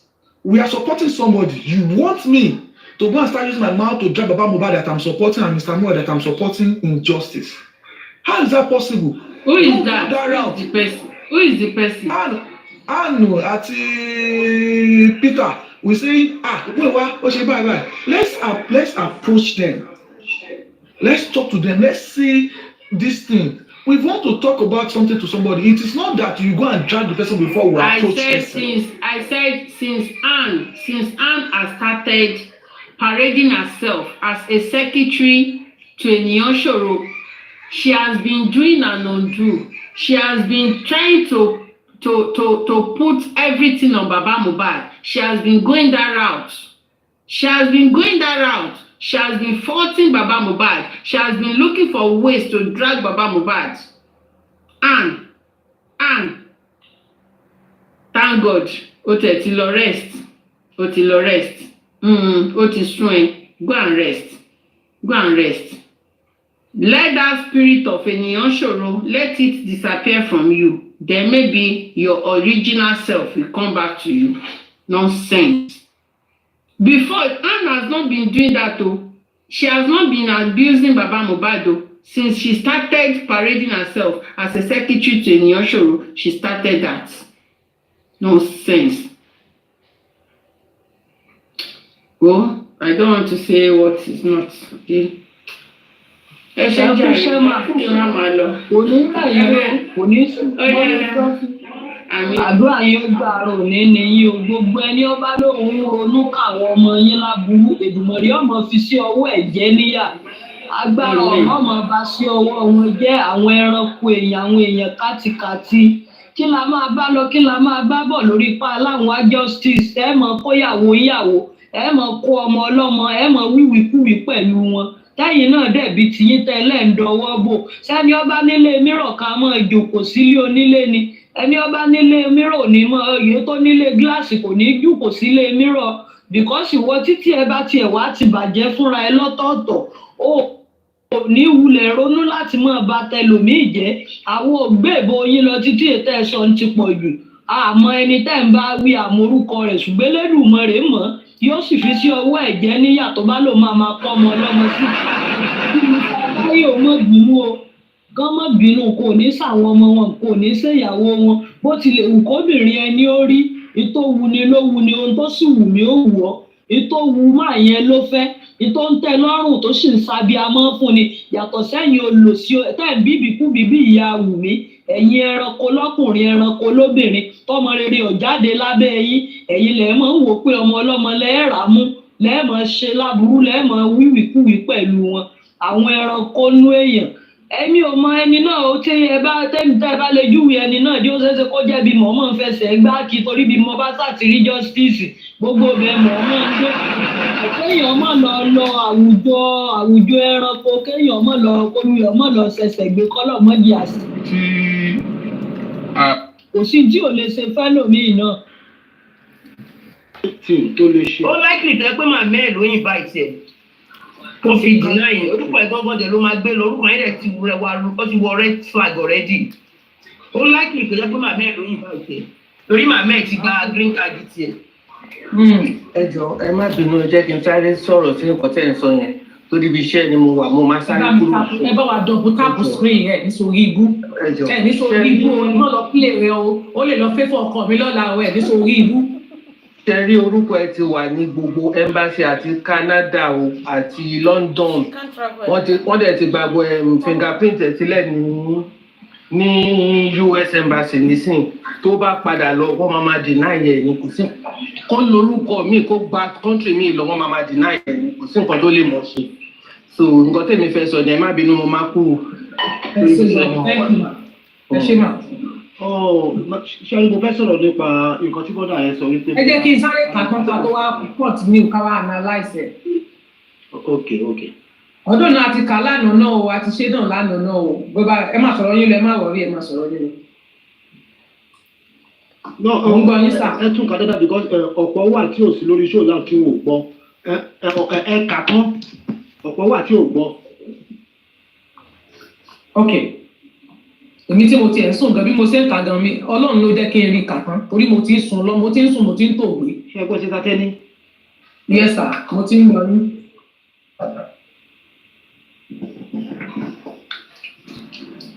now so only and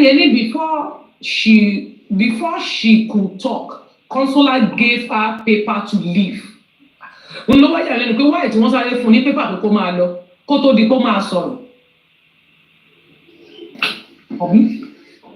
wọ́n ní people were looking at her before she could talk consular gave her paper to leave anyways only I know deny is green paper or blue like ṣẹgbọ́n only blue tàbí green only deny only but white paper is approved only I was there for a kinikan oní ọ̀fẹ́ travel fún interview ní fún conference anyway mo wá ní wow ó wá ní I have a conference in US so I know the document for deny ó wá ní she didn't spend 5 minutes ṣẹgbọ́n wọ́n ní kò lò ṣẹ́jú márùn-ún. She didn't even spend 5 minutes. They denied she and Leham. Wọ́n ní kò lò sí bóyá wọ́n ṣe rí lásán báyìí náà gbélé fún pàgà. Ìyẹn ló fọ́ níjù. Wọ́n ní kò lò sí ọ́n lẹ́nu yẹn gò jẹ́ kó sọ̀rọ̀. Wọ́n ní junior consular ló attend sí kò tiẹ̀ jẹ́ kó sọ̀rọ̀ rárá. Bóyá bó ṣe rí orúkọ yẹn gbàrà báyìí tó rí ojú ẹ̀ pé ẹ mọ̀ pé everybody ti mọ ẹni tó pé wọ́n social media ti rí ẹ tó ti wà lẹ́bí rẹ̀ wọ́n rí bó ṣe ń ṣe làwùlàwù. O ṣe lókì bó ṣe ń bẹ́ kiri tó ń jẹun tó ń jẹ tó ń lọ patí tó ń jẹ ṣàwámà tó ń ṣe fàájì tó gbogbo nǹkan yìí làwọn èèyàn rí lórí social media people are monitoring this case wọ́n ní before kò tó sọ̀rọ̀ rárá wọ́n ní dọ́kàn ló ti fún ní pépà yẹn pé kó máa lọ ó ní before she could talk only before she could talk consular gave her paper to you now mo wá ní and how do you know she was denied only I know deny is green paper or blue like but white is approved I was there to conference interview ó wá ní I have a conference in USA anyway gbogbo ẹ̀yẹ kéfì bẹ̀rẹ̀ lẹ̀ ó wá ní she couldn't spend 5 minutes they deny she and Leanne ó dáwọn méjèèjì ni wọ́n deny now ó wá ní she's not looking good inú rí odò ó ní kò look dáadáa ó nínú rí odò rárá only she's not looking good mo wá ní okay everything is television show gbogbo tó lẹ́ẹ̀rí níta yẹn gbogbo tẹ́ ẹ̀rí níta ó ní television show ni that is like a show of pé pẹ́pẹ́ pé inú rí òdùn rárá kò wà happy ó ní tẹ́ ẹ bá rí physical ó ní ẹ mọ̀ jẹ́ ntọ̀ gbogbo tẹ́ ẹ̀rí níta yẹn ẹ mọ̀ gbọ́ television show ni ó ní television show mo tún mọ̀ pé mo tún television okay television show off wọ́n ní gbogbo tẹ́ ẹ̀rí lórí social media yẹn sì show off pé she's not looking happy she's not looking good at all ó wà guilty ṣe gbọ́ nǹkan tó sọ bí ó ní everything is television show off only that girl wasn't want okay only that girl want to run ló fẹ́ ṣálọ mo wá ní okay so she's guilty they could call her and questioning her ẹ mọ̀ káwọn èèyàn tó lè rí èèyàn body language pé ẹni yìí wà guilty pẹ̀lú nǹkan tó ṣe wọ́n ní òdùn ẹ̀rú ìfúgan ṣe mọ̀ wọ́n ní she's guilty they could call her and question her. Òótọ́ dẹ̀ ni, but wọ́n ti question rẹ̀ sọ máa jẹ́wọ́ ni. Hello, I'm on go. Now. Hello. Now. Ẹ mọ nǹkan tó ṣẹlẹ̀. These embassies, they have representatives on the internet for every country. Even here in America, they have everybody watching you. And again, they know she wanted to run away. One more year. So it's a high profile case. You understand? So wọ́n believe pé ó ṣe yẹ kó dúró. Tó bá mọ̀ pé òun guilty, why tó ṣe ń sá lọ? Tó bá ti wá dúró, tí court bá ti find her not guilty, then àwọn yẹn wá lè wò pé okay, court of law kúkú ti find her not guilty. So wọ́n lè fún ní visa ìpè kó máa lọ. Ṣó ti yẹ yín? But for now, she cannot go anywhere. And the 5 countries that is called 5 Eyes is Australia, London, Canada, France, and America. Her fingerprint is already there. Even if she goes to Tanzania or all those West African countries, any embassy to Balo, her fingerprint will appear in those high-profile countries. Those 5 countries, if she venture it, her fingerprints are there. So anywhere she goes, it will hunt her. Everything will come behind her. They will know her that you have to wait and answer the query. And let me tell you something again. Sherry, you don't minimum mommy one any cage me. Sherry, I want to was surrounding go. Now I go to the collector's embassy.